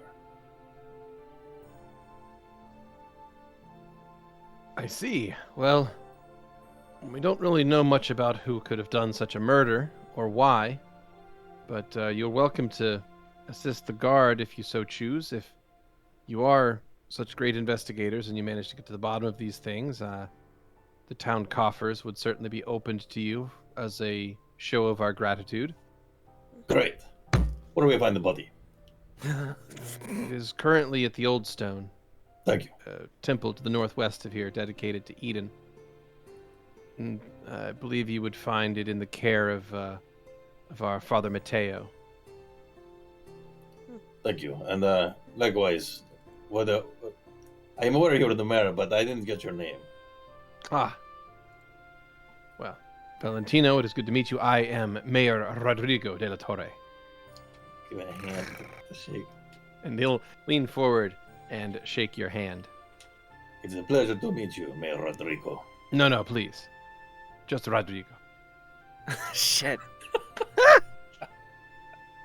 You know, we might need to stay here a little longer. I don't like everyone here. I can leave the room right now if you two need to discuss other things. Business before pleasure, I'm afraid. So we must get to the old home. Zu'lin has already left and is walking towards the old stone. All Old right. stone, right? The old stone, yeah. Got the old home and the old stone and the god's home mixed up. Yep, the God's Home and the Old Stone, different places, different cities. All right, so with that, you leave the presence of Mayor Rodrigo de la Torre and you head to the northwest to the Old Stone.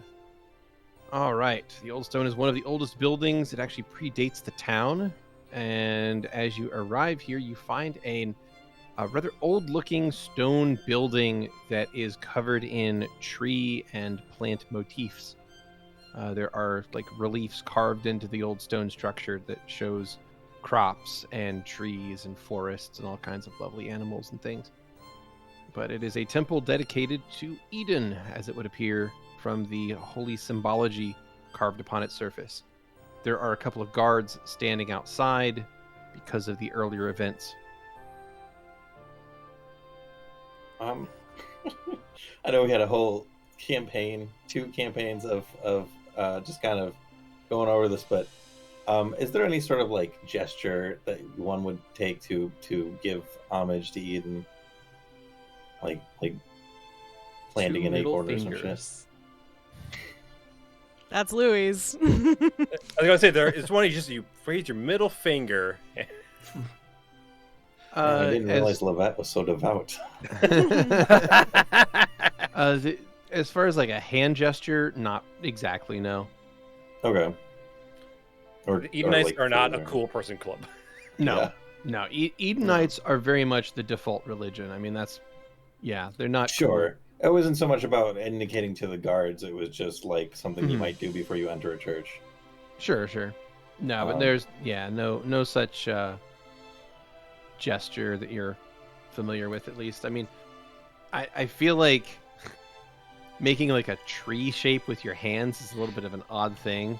Like that? Not sure how that would even look. Talk about this. like that. It's like I don't know. I don't see it. See, you guys kept on trying, and then they're like, "No, that looks stupid. I'm sorry." I don't think it works. Yeah. Louie's just staring at these assholes. So, but yeah, you can head on into the building, and when you do, you find a very simple-looking shrine. It's actually a relatively small building. It's much smaller than the temples you're used to seeing in the big cities.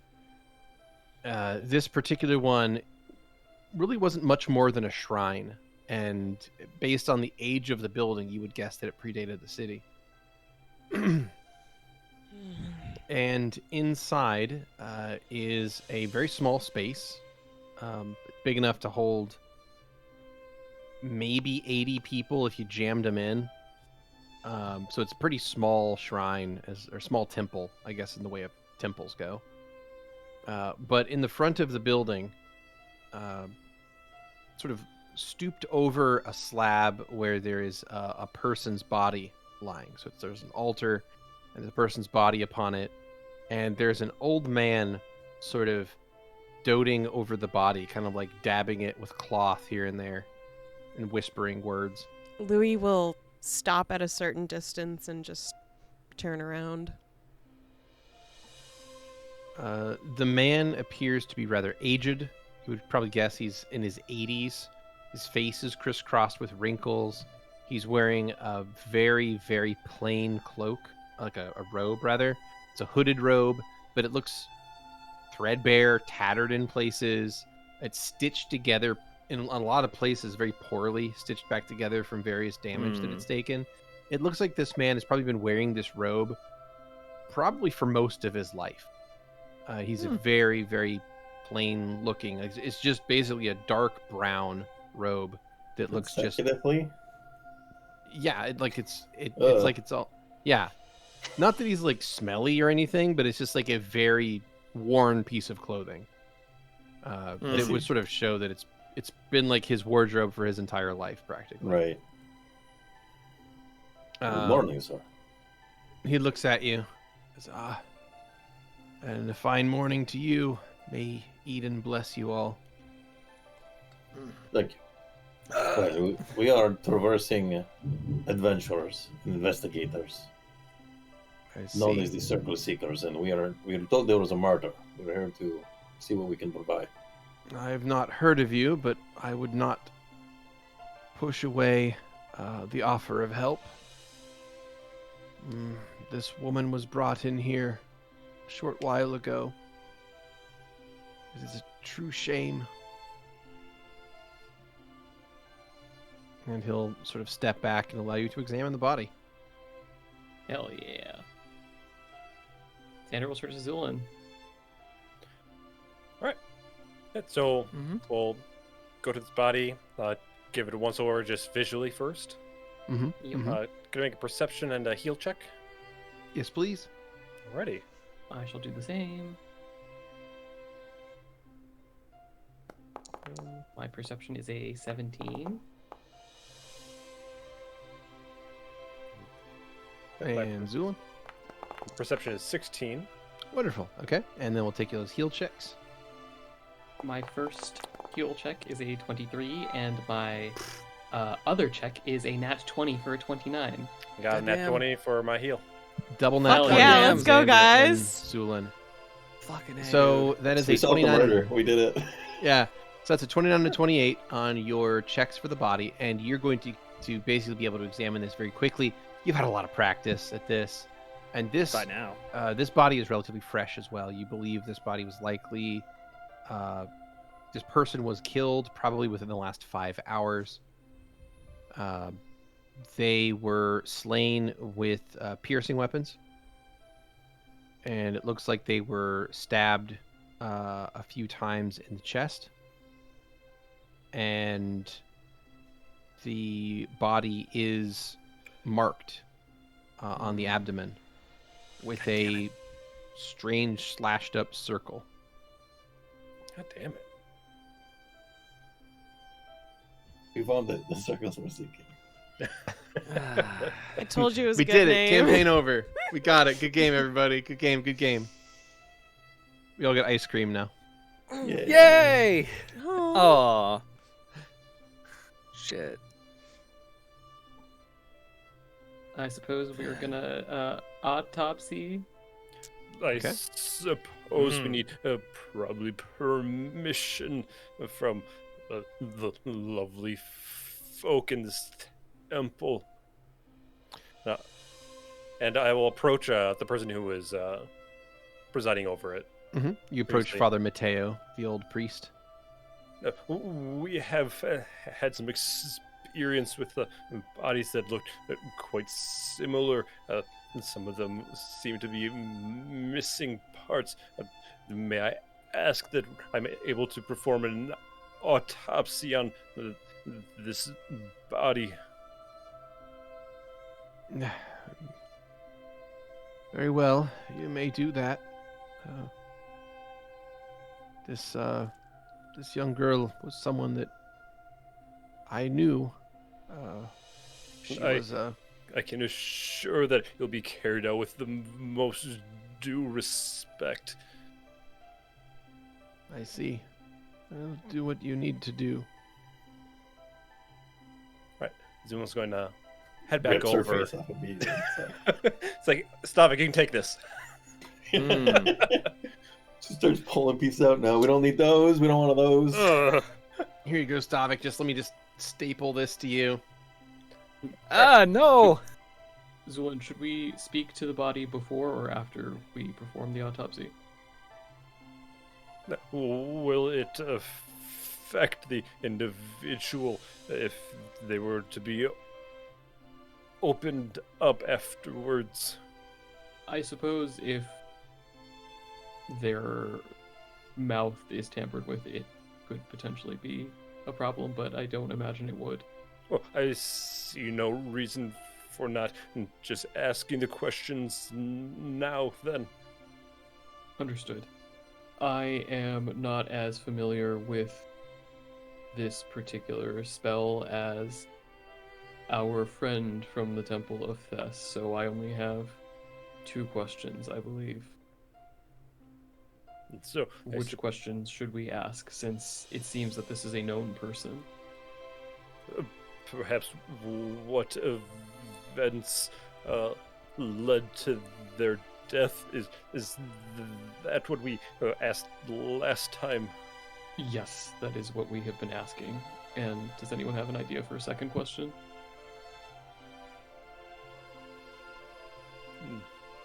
Let's see. We already know the name and everything. Mm-hmm. I feel like the answer will likely be the same about what happened after their death. So, Let's not scare the Edenites here. Mm-hmm. Bastion just looks over at Louie. He's Perhaps just got his back turned to the situation, but he's in the building. Didn't think you cared about scaring him or not. Shut up. got him. Fuck me, I guess. And he just shrugs and walks away. And do you propose that asking if they've seen anything suspicious would be covered by the events that led to their death? yes, I suppose it could be. We could always ask the first question and then decide after based on the information that we get.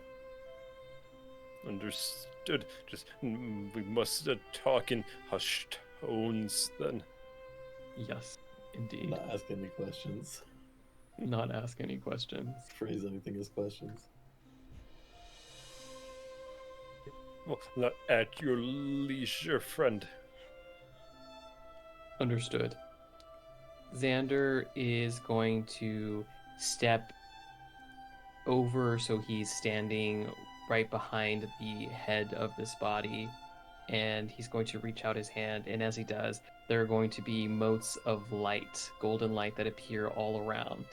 And he's going to reach up, and as he does, they begin to swirl and become like a small cascading tornado almost. And he's going to guide it down gently, and the lights are going to swirl and then enter her mouth. And as they do, her eyes, nose, and mouth are all going to emit a golden light as he casts Speak with Dead on her. Nice.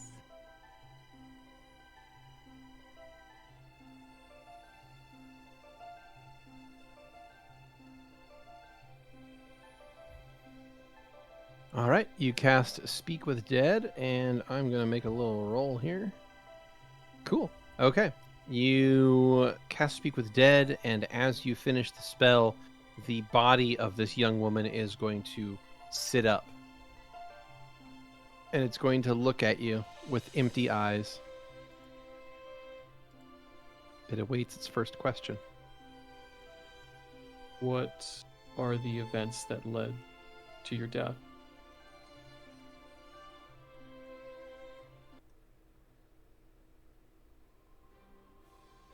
I was asleep in bed. I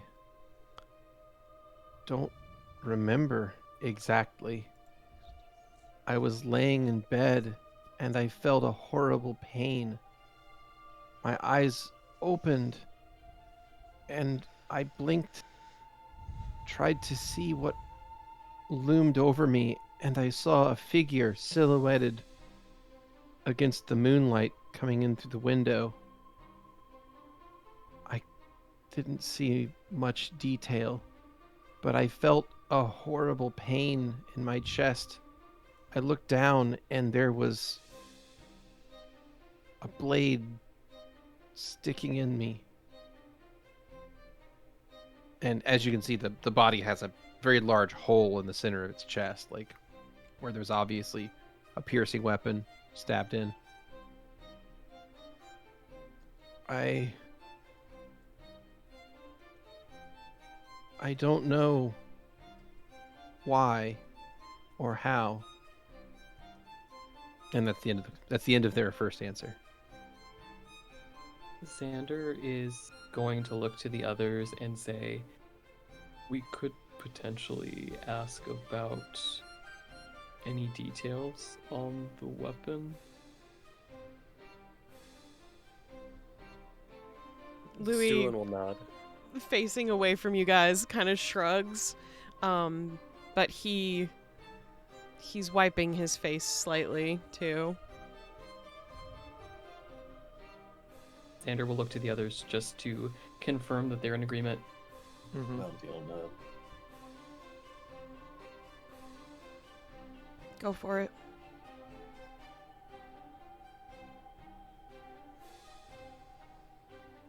What additional details about the weapon that killed you can you provide to us?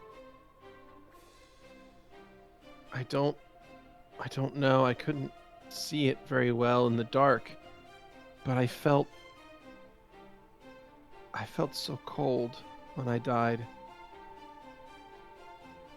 I don't know if it was because of all of the blood rushing out of me. It shakes its head. I don't know. And the body will fall backwards and stop moving. As it does, Xander is just going to put his hand lightly on the forehead and close his eyes and murmur a few words.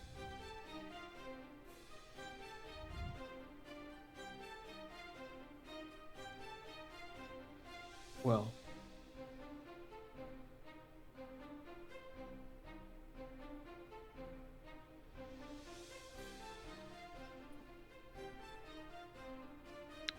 as you're all standing there, taking that in, Father Mateo will speak up and says, "Her name was Yanira Costa. She was only 22. We'll find who did this, Father, and make them pay."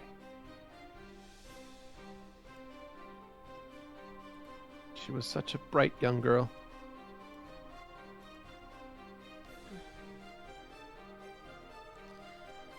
does she have any family?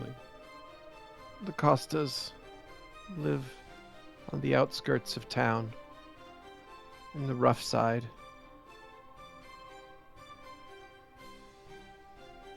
And that's where we should head next. Indeed. Shall we get to work, Zu'lin?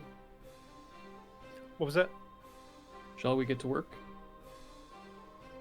Indeed, friend.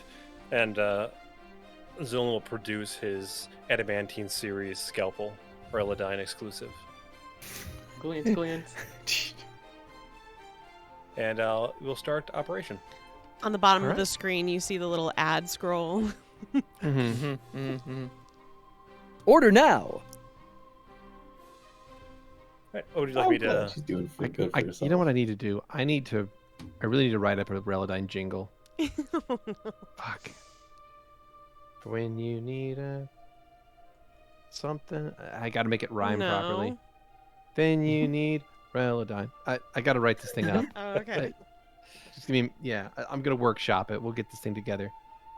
Yeah, we'll hook up the keyboard and everything. Oh yeah, we'll do the keyboard for it and record a whole jingle. What can I roll for you? So I will take whatever you would like for this, probably a heal check for the autopsy. As a 15, I'm going to use a reroll on that one. Use one of those rerolls. You got plenty. It's 22. 22. All right. Lovely. So with that, you are able to search through the body, and you can find that the body is indeed missing a bunch of its intestines. Part of the small intestines, I believe, would be missing. So, this is our first example of a double? How so? Haven't the small intestines been taken before? I think it Could've was been the different. large. I thought it was It was a both large before. intestine. I'm sorry. That's fine. I might be wrong. But It also could yeah. be a different portion of the intestines. Yeah, so I will say that it is a different piece. So each one of these is presented a unique piece of anatomy is missing. Okay. Eventually, I'm going to run out of anatomical knowledge and just tell you that a unique piece of anatomy next is missing piece. and sleep and just Another leave it one. at that. Another one. Exactly. They lost the toe bone. Yeah. Which one? All the Oh. bones in the fucking Oh. wrist, like. Whoa. The Prosixes Megigla. Man, it's gotta be a lot of bodies. Trans-dimensional riff-raff generator. I don't know. Oh shit, that checks out. Right. The pain here is so satisfying. Take those metatarsals. The Surflix working cacator. That's the one. Indeed, friend. Uh-huh. Surely we are missing a piece. And Zu'lin will point to it to everyone who is able to see. Mm-hmm. Louie's not turning around.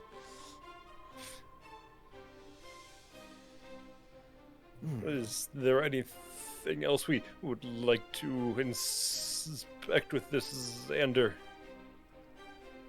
Just samples, at least that I can think of. And Xander is going to... He's going to detect magic on it, just in case. You cast Detect Magic, and there is no ping upon the body. Yeah, I did, Bastion looks so. over to Father Mateo and says, so, like, she said that she was asleep? So, like, where was she found? And the father will say, she was found murdered in her own bed. Hmm.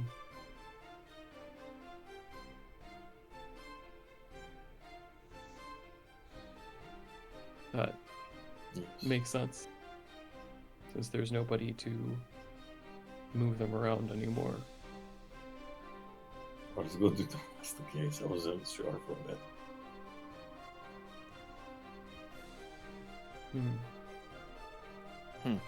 She said Xander is they going to came take through some the- samples. Okay. As will Zu'lin. Zu'lin will perform an operation on the body as well. Sure. Well.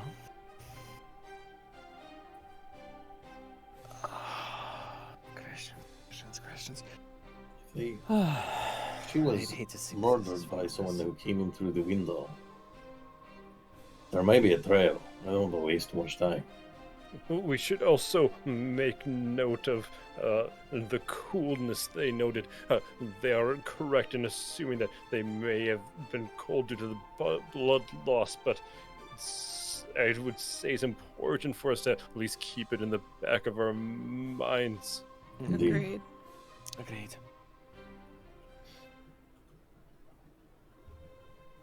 Well, Then let us move on. You conduct everything you need. from his unfortunate soul. Shall we move to talking to The family? yeah. I think so. I most certainly would like to see this room, see if anything was left behind. I think that Thank would you be a again good for idea. Thank you again, Father Mateo. He gives you a nod. Go with Eden's grace. We shall. All right. Vámonos. Indeed. Do they have to say that like every time to everyone? Like, not everyone worships Eden. It's a little ridiculous. She still graces you. That's cute. Yeah? Yeah. You make that body yourself? Sorry, what did you just say? You make your own body from scratch?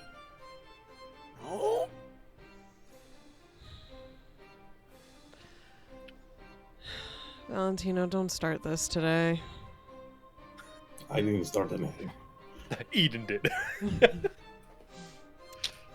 Damn. Eat a dick. Oh! Stavik's wife? Stop it. Right? I was gonna say, hey, wait a minute. Thanks. That's my wife. My fuck. All right. So, are we on our way to the? Mm-hmm. Yeah. So yeah. Yep.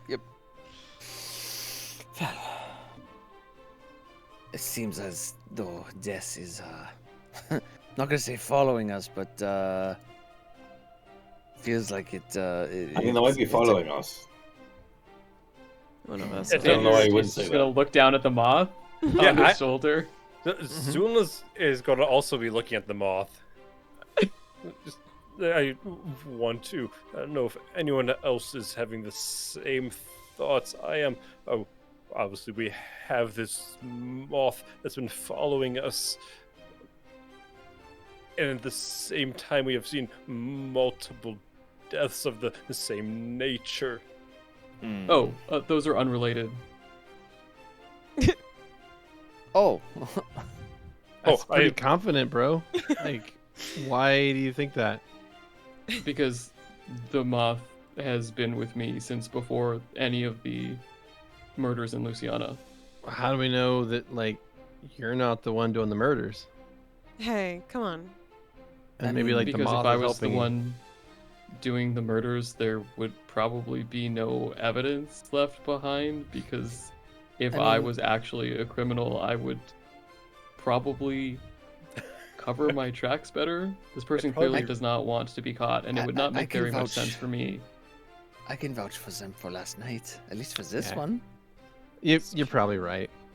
You're probably I right. mean, if Xander was the murderer, we would have caught him by now. Yeah, no, it's not Xando. Sorry, I didn't mean to, like, throw shade at It's you. fine. It's fine, bro. I don't think just accusing him because he's got the weird moth with him is really Well, a good idea anyways. Oh, I'm just accusing the moth itself. Oh. I don't know if a moth can kill a dude, because, like, look at it. It's really small. It can't even talk anymore. Yeah, he said, like, one word and it made him tired. You don't have to be so sassy about it. I was just saying, like, that's what happened, though, right? Like, he said a word and got tired from it. I mean, It's true. That is it's pretty cool. I mean, still, what it's, happened. it's still the coolest moth I've ever seen, because, like, it's the only moth I've ever seen that talked. But still, like, you Yeah, say maybe- one word and it... Well, maybe that's why they don't talk, because it's really exhausting for them. That's a good point. Well, there is also the fact that most moths of this variety, some others,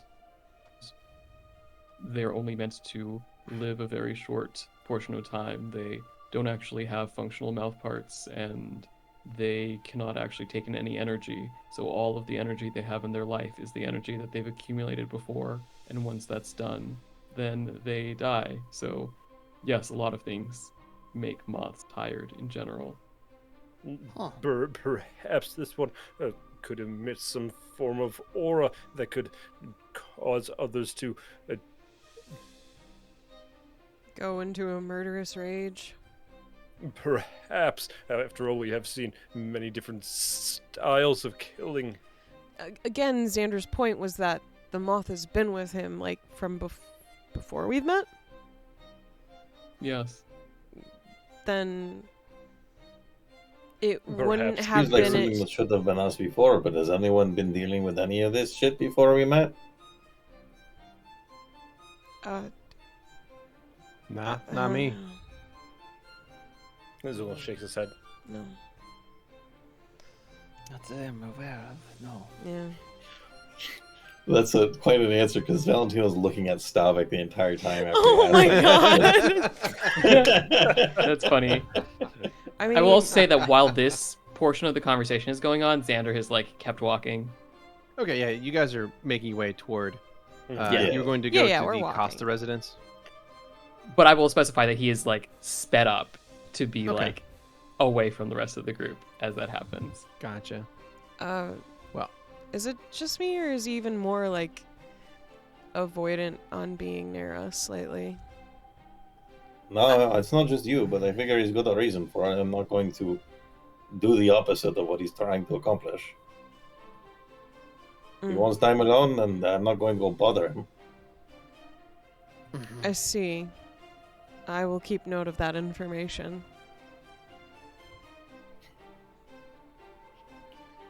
Good.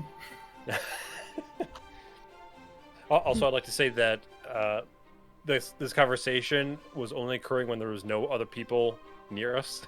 Yeah. Like, And if in anyone's hushed continuing, tones. Makes sense. Exactly. Mm-hmm. You arrive at the Costa residence. There is a guard standing outside to keep watch, but the area appears to be what looks like from the outside to be a relatively normal house, if not a little on the rundown side. Is this the location where she was accosted? God damn it. Must you? God damn it. He must. Yes. I started vomiting blood from them, sorry. Zu'lin will knock on the door. Well, they've got guards in front, so. Yeah, so the guard sees you all approach. Alright, so we'll knock on And the after guards. You knock on the guard's armor.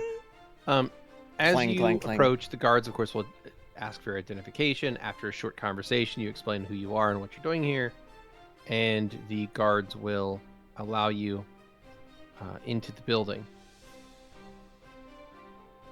Oh, sorry. I was so tired earlier. I forgot to show you all what I worked on last night before I went to bed. Oh, As we're are you feeling entering. better now? I still feel sore, but I think I'm more awake now that we've been walking around. Alright. Oh, so now instead of just having to deal with my daughter dying, now I have to clean my floors again. I don't think my shoes I are would dirty, like are to they? say that before Zu'lin went in, he will clean his shoes because he doesn't want to mess up the murder scene. Valentino will cast prestidigitation and clean shoes and floors. Louie will just point at his shoes and then point at Valentino. Bastion doesn't notice and just walks in with his Oh shoes my as God. is. God Well, fucking this guy. Val's getting everybody. Yeah. Thank you. You see a woman of middle age. She looks like she's been crying a lot. And she's looking at all of you from across the other side of this room that you just walked into through the main entrance of the house. She's wearing basic house clothes of the common folk. So it's very plain, very simple stuff. The furnishings of the house you're looking at are also very plain and very simple. The overall construction of the house is middling to the shoddy side of things. It does look like the windows don't really close that well or are not really able to be secured in any way. And yeah, this woman is looking at you all as you enter, and she seems that she is, has been suffering a pretty bad emotional blow. Apologies, ma'am. We don't mean to intrude. We're here to bring the one thing that we can in this situation. Justice.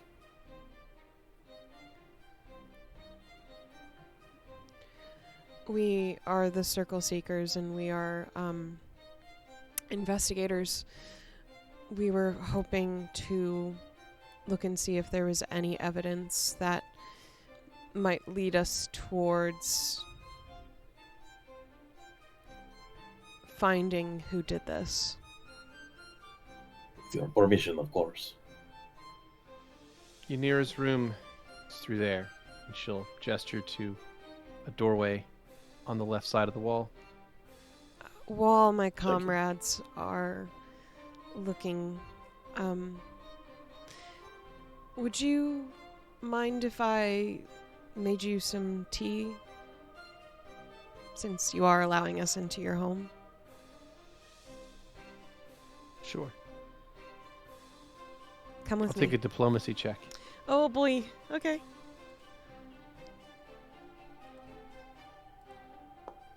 I'm gonna re-roll that. I mean, 19's okay, but I want better.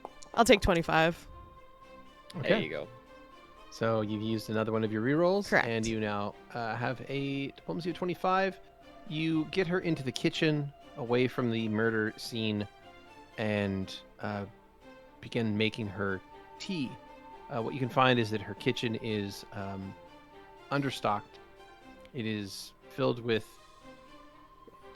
I would say again, middling to poor quality material and like utensils, things like that. I'm going to use one of the blossoms that Xander's given me over time for making the tea. Okay. Got it. So while you do that, meanwhile, the rest of the party can open up the door on the left wall of the entry room, and it leads to a short hallway that goes to a bedroom. This bedroom is a mess, to put it lightly. There are blood splatters across the wall. The sheets are soaked. Like the mattress, which is pretty much just a bag of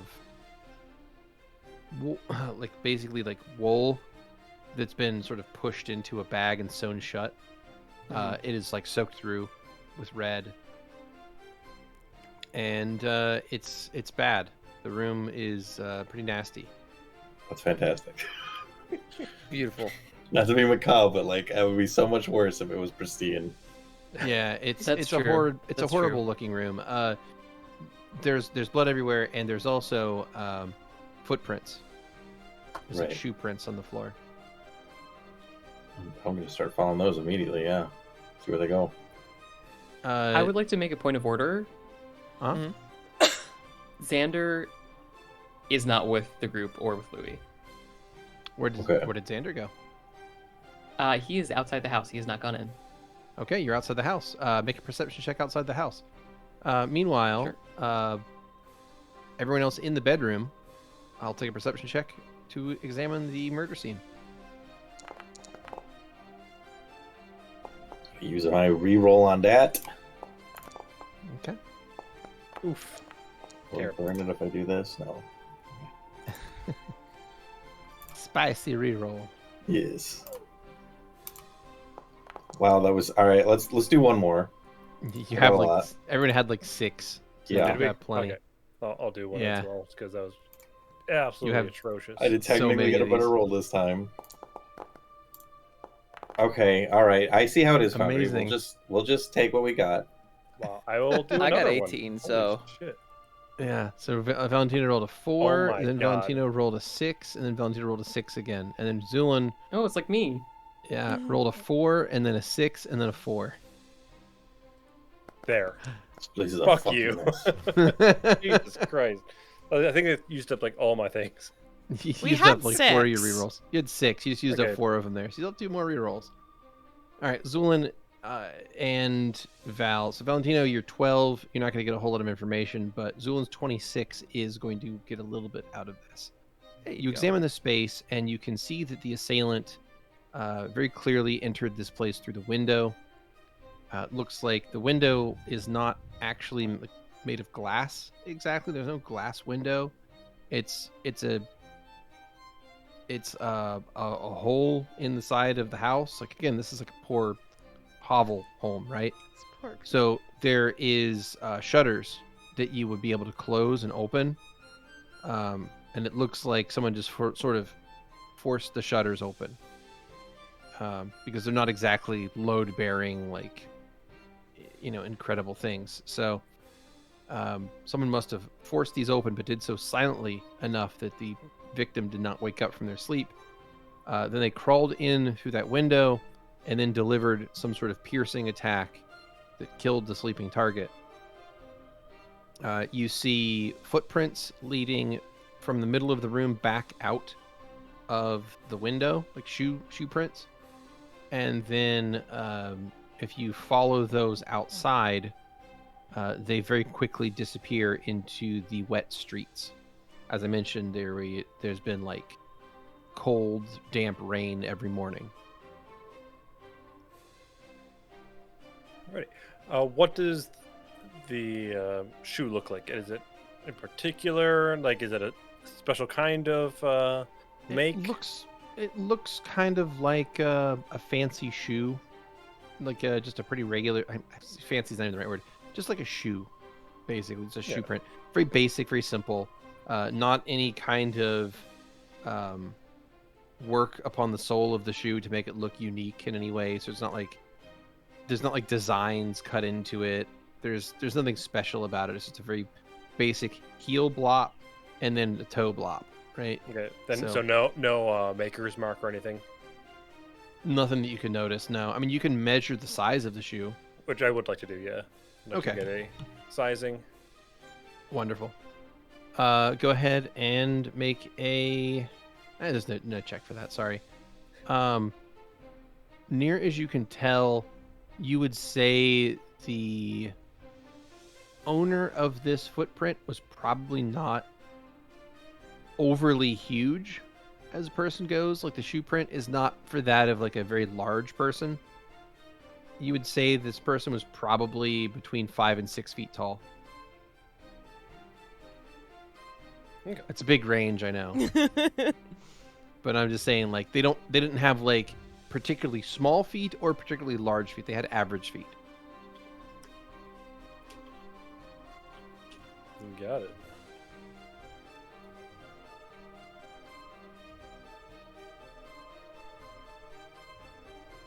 But yeah, the bloody footprints lead back out into the street where there is just puddles of water all over the place.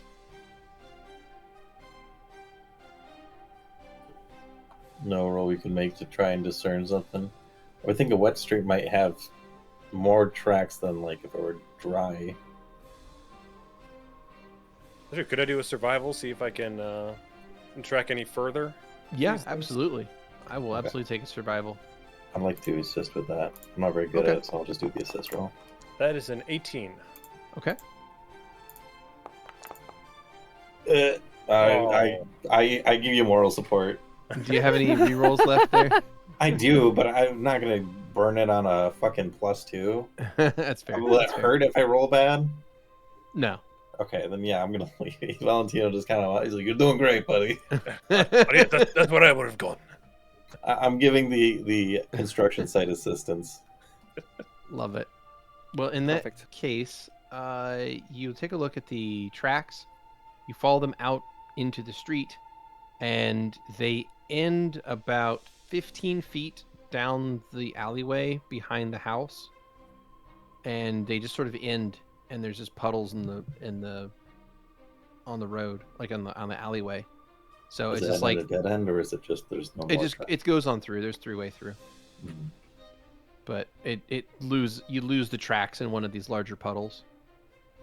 So it looks like the whatever the blood was probably washed off in the puddle, and then when they continued walking, the streets were already wet from the morning rain. So a wet footprint in the rain isn't going to stick around. And are these tiled roads at all? They're stone? Cobbles. Cobbles, okay. Yeah. But yeah, basically the bloody footprints lead to a large puddle, and then that's it. Which direction was it going into town? The bloody footprints left the building on the west side and then went on the east side and then went north along the alleyway. Okay. So kind of going towards Old Town? Yeah, kind of heading towards Old Town. Yeah. Okay. In that general direction.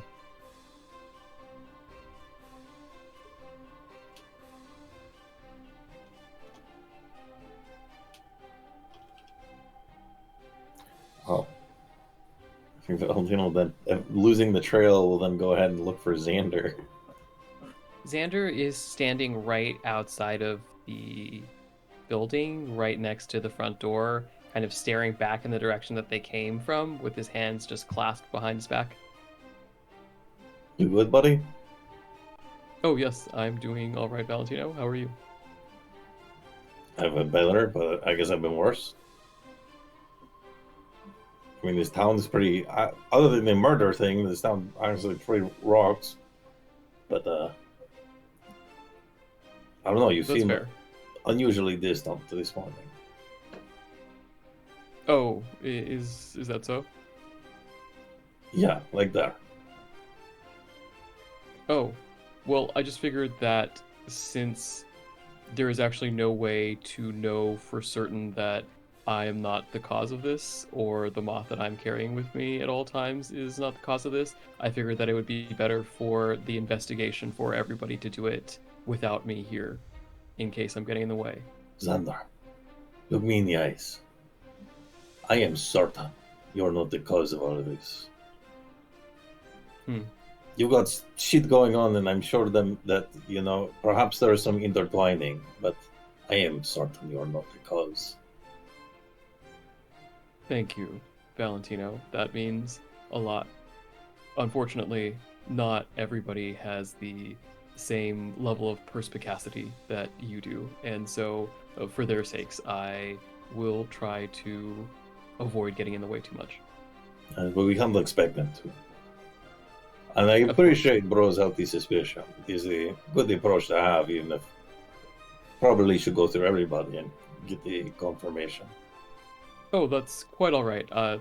No need to blame him. I take no offense to that. It is a perfectly rational doubt to have. Just ruling out our possibilities. Indeed. All right, well, making sure that it's all good with you.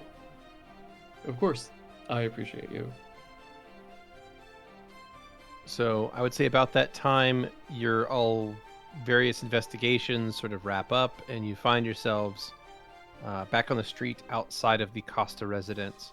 Oh, how did the lady take the How'd tea? the tea go? Yeah. She took the tea reasonably well. Did you want to talk about anything in particular for your conversation with her?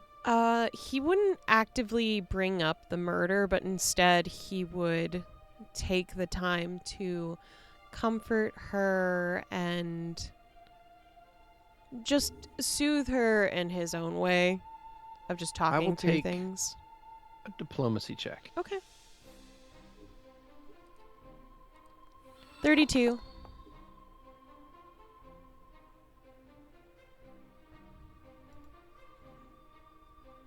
Fantastic.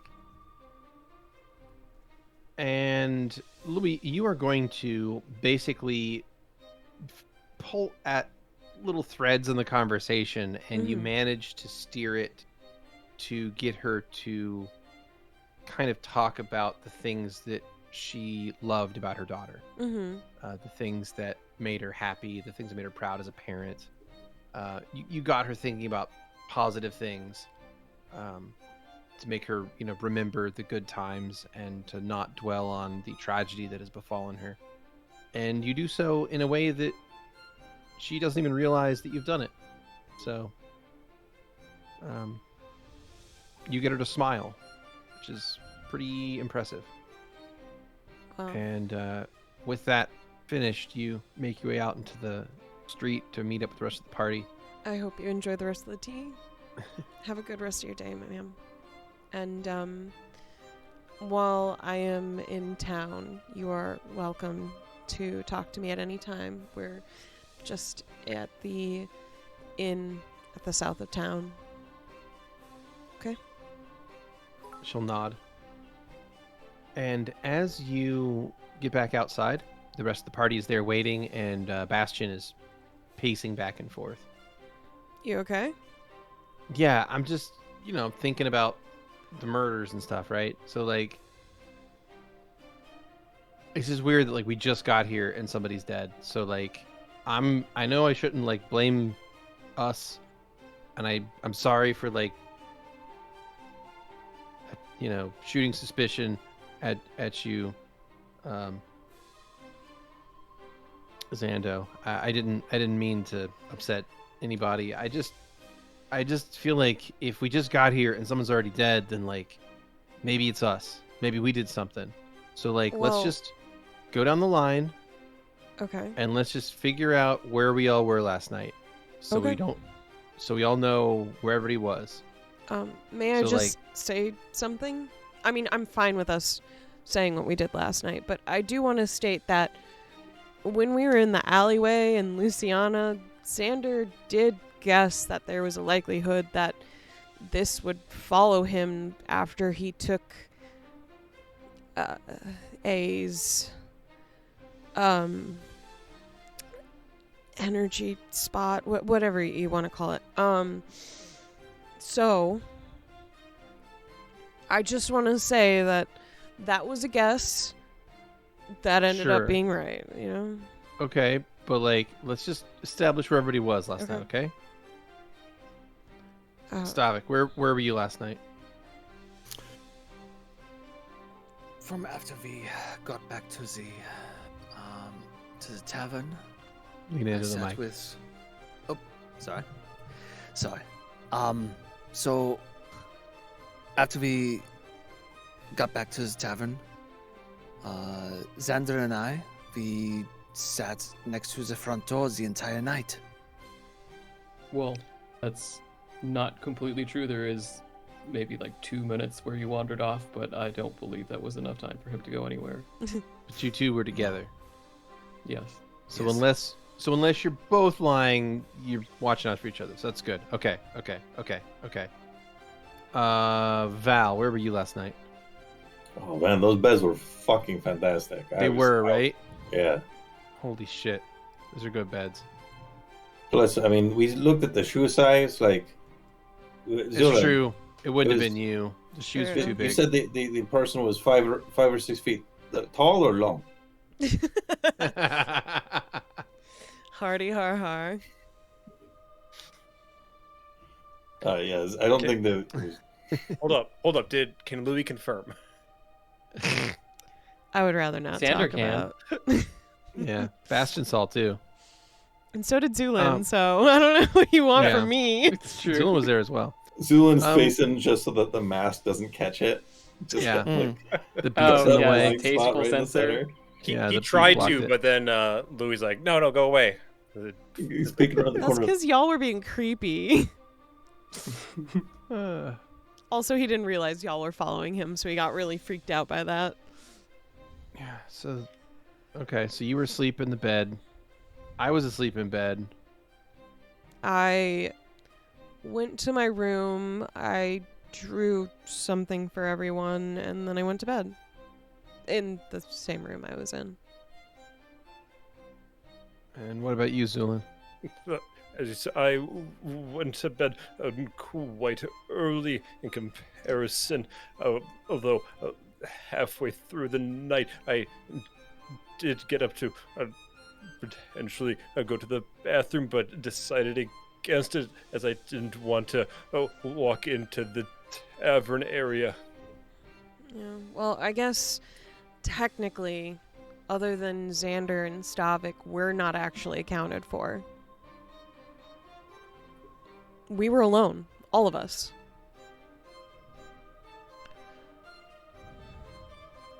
So, Yeah, but we've got evidence we can compare against. Right. So, like, the shoe, if that was the killer, mhm. how tall was that person? He says, looking to Zu'lin. Somewhere in between 5 and 6 feet tall. So it wasn't you, Bastion. I'm 6'2". Yeah. So, like... And then... Wouldn't have been Val. So...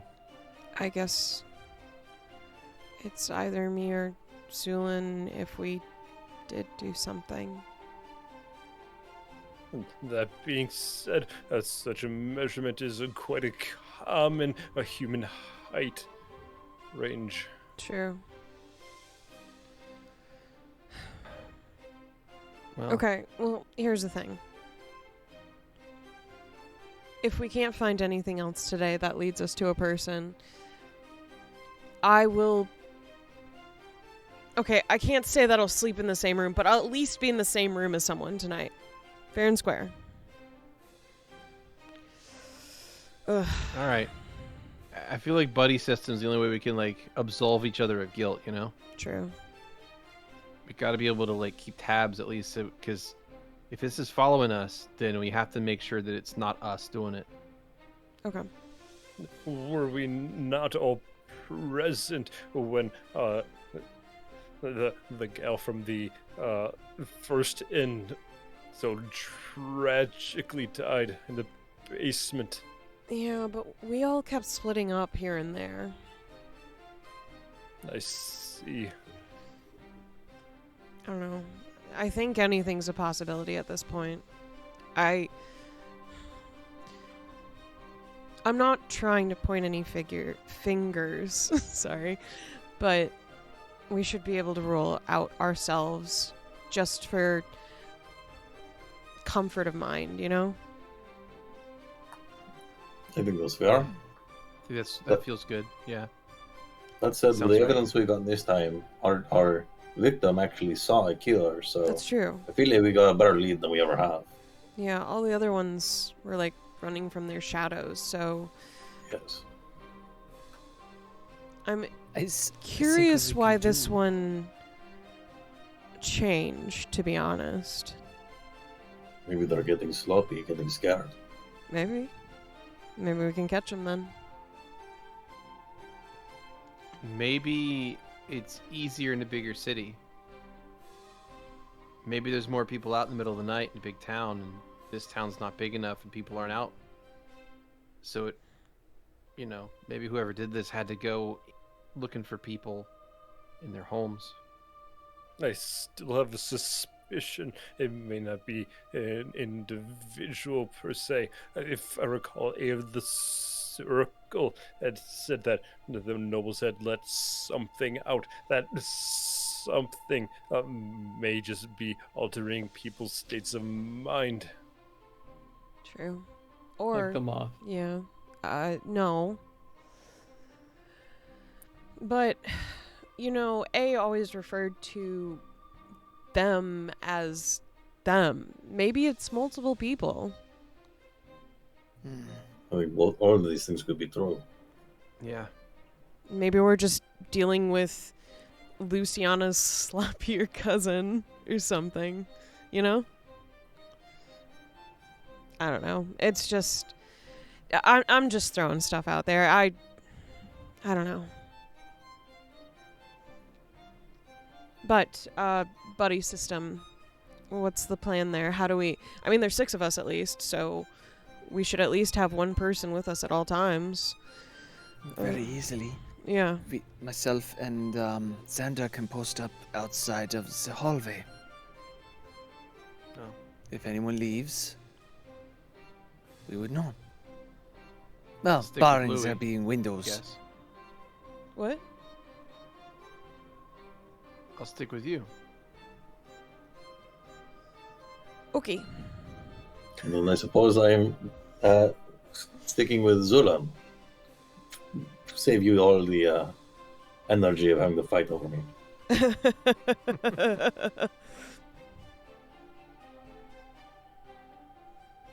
So, what do we do now?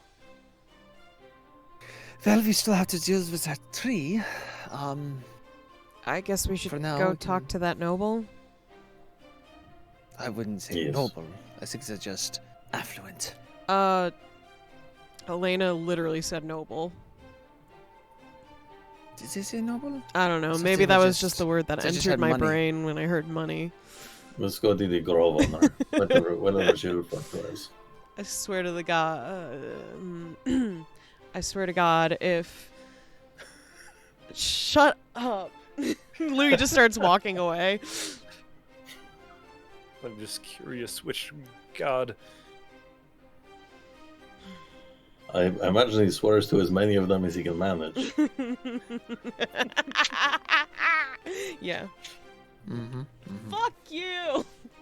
For those who weren't following, it did seem the individual is at least traveling towards Old Town, although it could just have been the most convenient path away from the premises. There's something that is disturbing me. It seems possible, even all the way back at the fuck was the inn we started at called? Crossing. Crossing. I was right, the crossing. Yeah. I thought there was more to it. It's like there's something crossing. I think it's just the even as far crossing back in as or the crossing. something. Yeah, it was the crossing in. Is it possible that our killer is being manipulated somehow?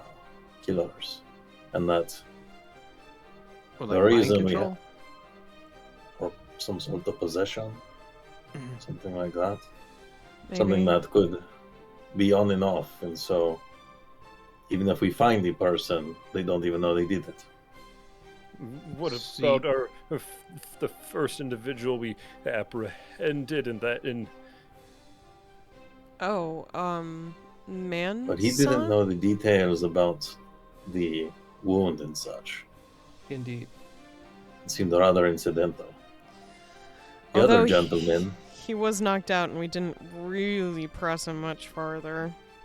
well, what strikes me as strange is the other gentleman who was very adamant he had nothing to do with it, but he spent a lot of time down there as well.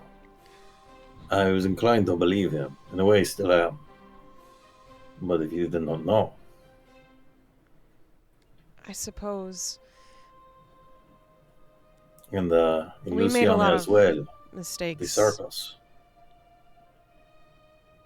The man we apprehended seemed defiant to the end. Unusually disrupted by his own arrest.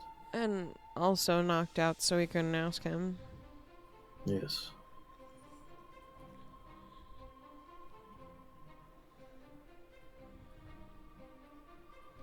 I mean, notably, the Copper Brotherhood did state that, like, he confessed to it, but at the same time, I'm not so sure we should even trust the Copper Brotherhood because, like, everyone don't. was talking about how, like, they're worse than the gangs in the town, so 'Cause, they're like, literally yeah, the like- worst.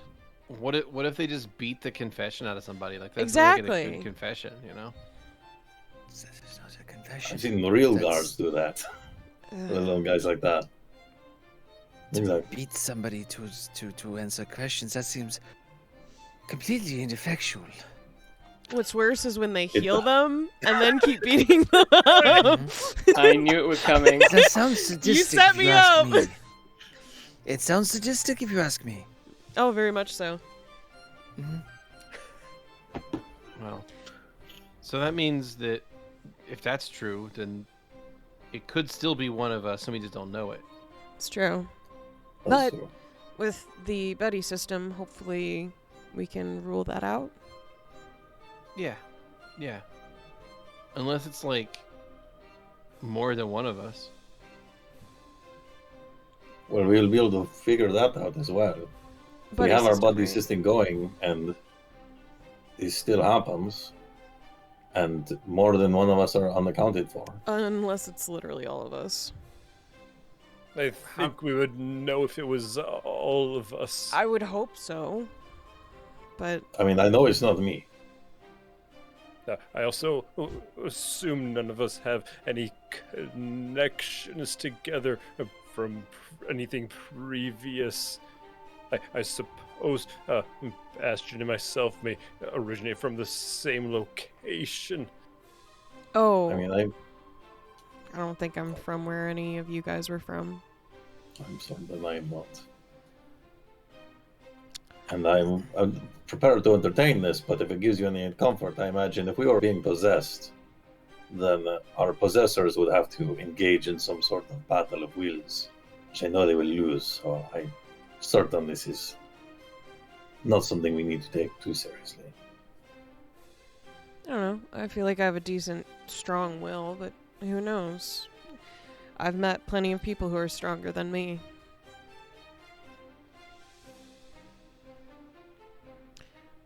I cannot say anything for certain. Yeah. Well, look, we'll try our best. We'll keep each other safe. And we'll try to catch this guy, okay? Agree. Girl. Or otherwise, whatever. Yeah, whatever. To our next lead. Them. Well,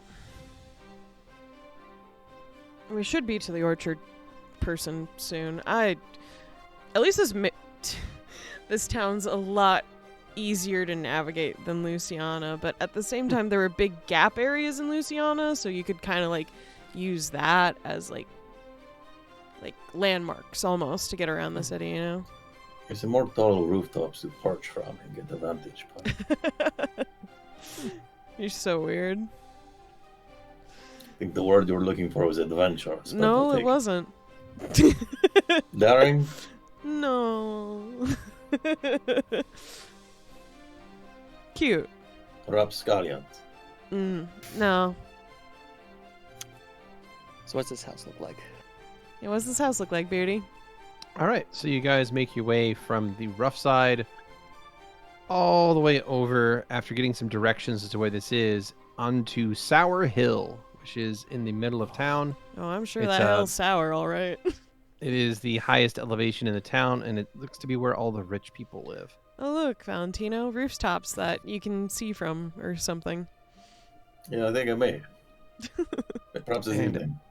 As you arrive in Sour Hill, you can see that there are a number of private guards posted up in front of this house. And as you approach, they demand you to identify yourself before you are allowed access into the Calvedo residence. We are, of course, the circle seekers, bounty hunters, investigators, I don't know if bounty hunter is the right word. do-gooders, Eh, adventurers of every sort. We solve problems. Sometimes. Yes. Oh, I don't think we needed the clarification. Sorry. So, I'm not good at with this. your introduction, they will say that Miss Calvedo is not available for anyone off the street to simply come in and get an audience with. Her time is Oh. valuable, and her own. We I want was to under help. impression this blight problem was something you all were concerned about. Actually wanted it resolved. Maybe I was mistaken. One of the guards will roll their eyes and tell you to wait here, and then we'll leave the other guard to watch you as this first guard goes into the building. So 5 minutes pass. You look very dutiful. What is the pay like here? The guard says nothing. Um, About 5 minutes later, the first guard returns with a servant in tow, a person wearing basically a clerk's clothes. And they step out and look at all of you. Good morning. Good morning. You wish an audience with Miss Calvedo? yes, please. For what purpose? To solve your problems. We Solve our- are looking into trying to solve the blight problem of the olive trees and know that the lady here owns that orchard, and we would like her permission to investigate it perhaps, and maybe if we are fortunate enough, try and find a solution to fix it. Oh, for a reward, of course. Well, we are not simply looking for volunteer work. Well, very well.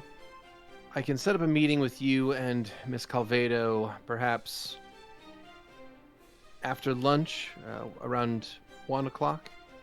Sounds good. We'll see you then. Perfectly fine with us, thank you. I'll give you a nod and head back into the house.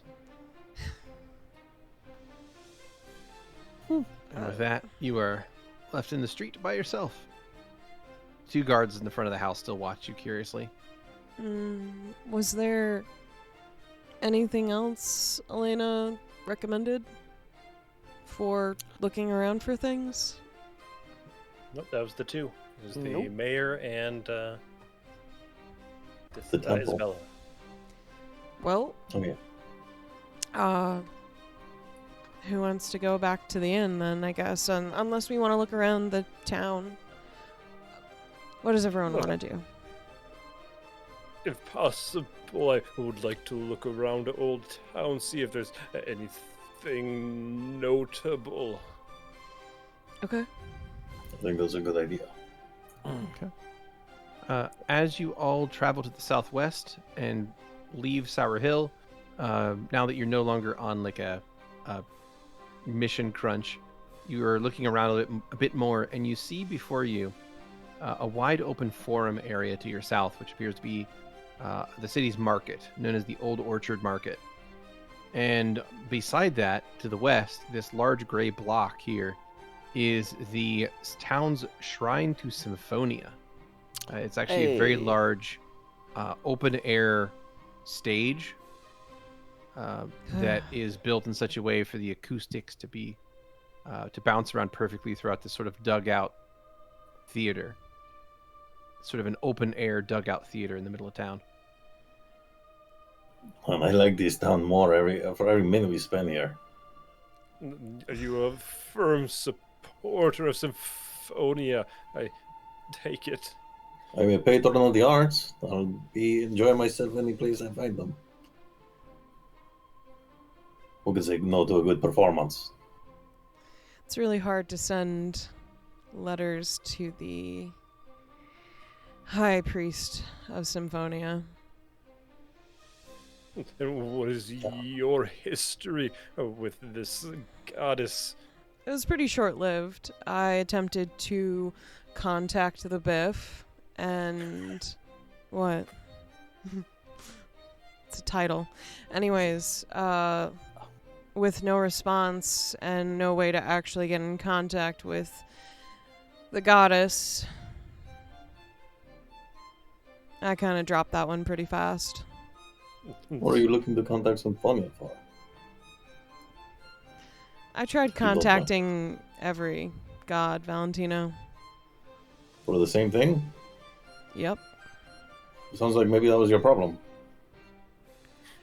There was no other problem other than that problem. Well, I mean, they're not all interested in the same thing.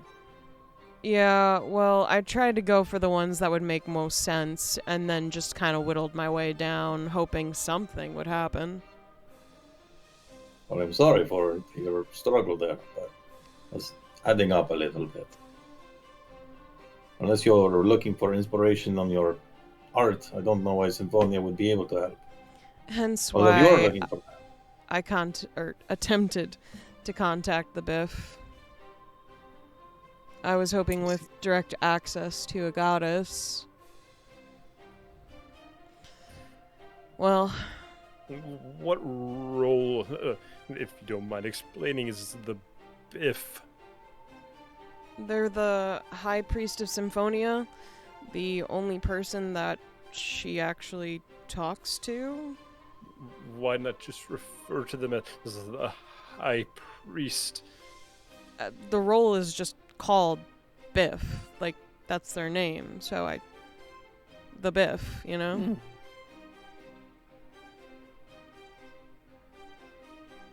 I don't know. We could ask them. I mean, it's weird. Religions are weird, you know? So when one of them dies and a Yep. new one is elected, does that mean that Symphonia passes the Biff? Yes. Yep. Their new BFF. But on more interesting notes that aren't God-related, what I was trying to tell you when we were entering that house earlier is I made this last night, and Louie will open up his journal and show the image of the team logo that he made for everyone. And you see this very interesting logo that is a stylized C interlocking with a stylized S, with a purple circle behind it and a large red circle around it, with two little purple crescent moons at the ends of the C. Oh, I like that. Zu'lin's hand cradles his chin as he's nodding. It's likewise for Valentino. This is very good. I like this. Thank you. I like the little heart. Would you be able to produce a reproduction? I wouldn't want to take your personal journal of your hearts. In any I can instance. probably draw another one. I could also, Yes. if there was a way to do some casting, I could probably carve some wax and maybe make like reverse, like a stamp thing with metal That's if exactly I what I had was the thinking to do. material. Oh, could you make like a cast and like make this into like a medallion or something? We could like wear them around our necks and shit. It wouldn't be too No, hard to yeah. carve wax to do that. Like I said, though, I really would need either to borrow a smithy's area if they'd allow me. But yeah. I'll handle that first part. What? I can get on someone's good side. I'll make sure that you can get the tools you need. Yeah. And like worst case scenario, we can just steal it. Yeah. No, that equipment's too big to just steal. I don't know. Yes, you're only making it more enticing. It's Louis. the I size know of you are. Valentino. I can steal Valentino. And there's two different things. We would I'll need steal a Valentino kiln right and- now. You can fucking try. So what is the second item you need? Okay. So I need to be able to encase the wax in some sort of hard material to keep it, because the wax needs to melt out of that. It has to go in a kiln. Wax melts out. And then there needs to be a device that I can use to pour the molten metal into it. It's a lot of steps. Well, But stealing this shit's not gonna be the first choice. no, the kiln itself would be easy enough to make shift with the right materials. Although having something to grab this heated metal would be much more. Tongs of some kind. Yes, not something that I myself can produce. Well, that, and also having a flame hot enough to melt metal. Notably, if we use silver, it has a very low melting point, but it also is very soft. It's not going to be very durable. Something like a brass might be good.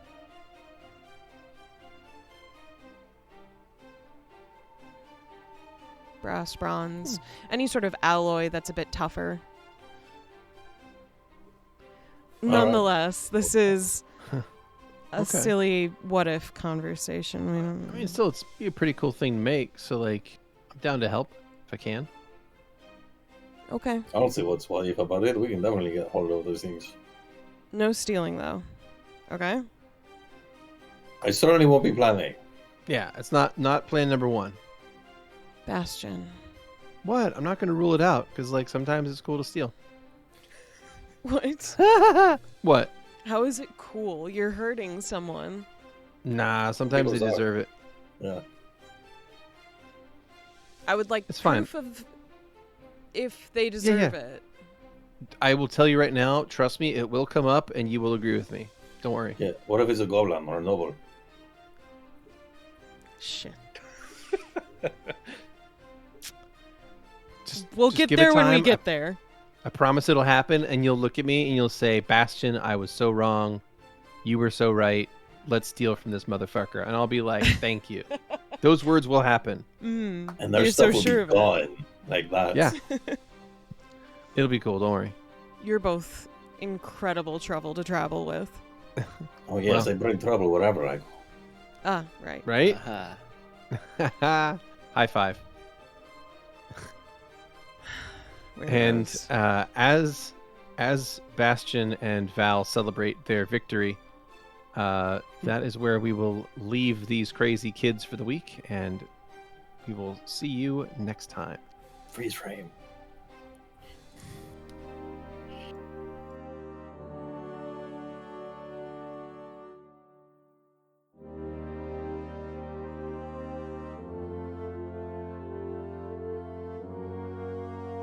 Thanks for listening. As always, special thanks to William Succi and Andreas Pichler for the intro and outro themes, and Emily Roll for Fantasy for this episode soundtrack. Interested in following us on social media? Follow us on Twitter at CheckPleaseDND. Or want to support the podcast and be part of the Czech Republic? go to our Patreon under the Czech Republic. Until next time!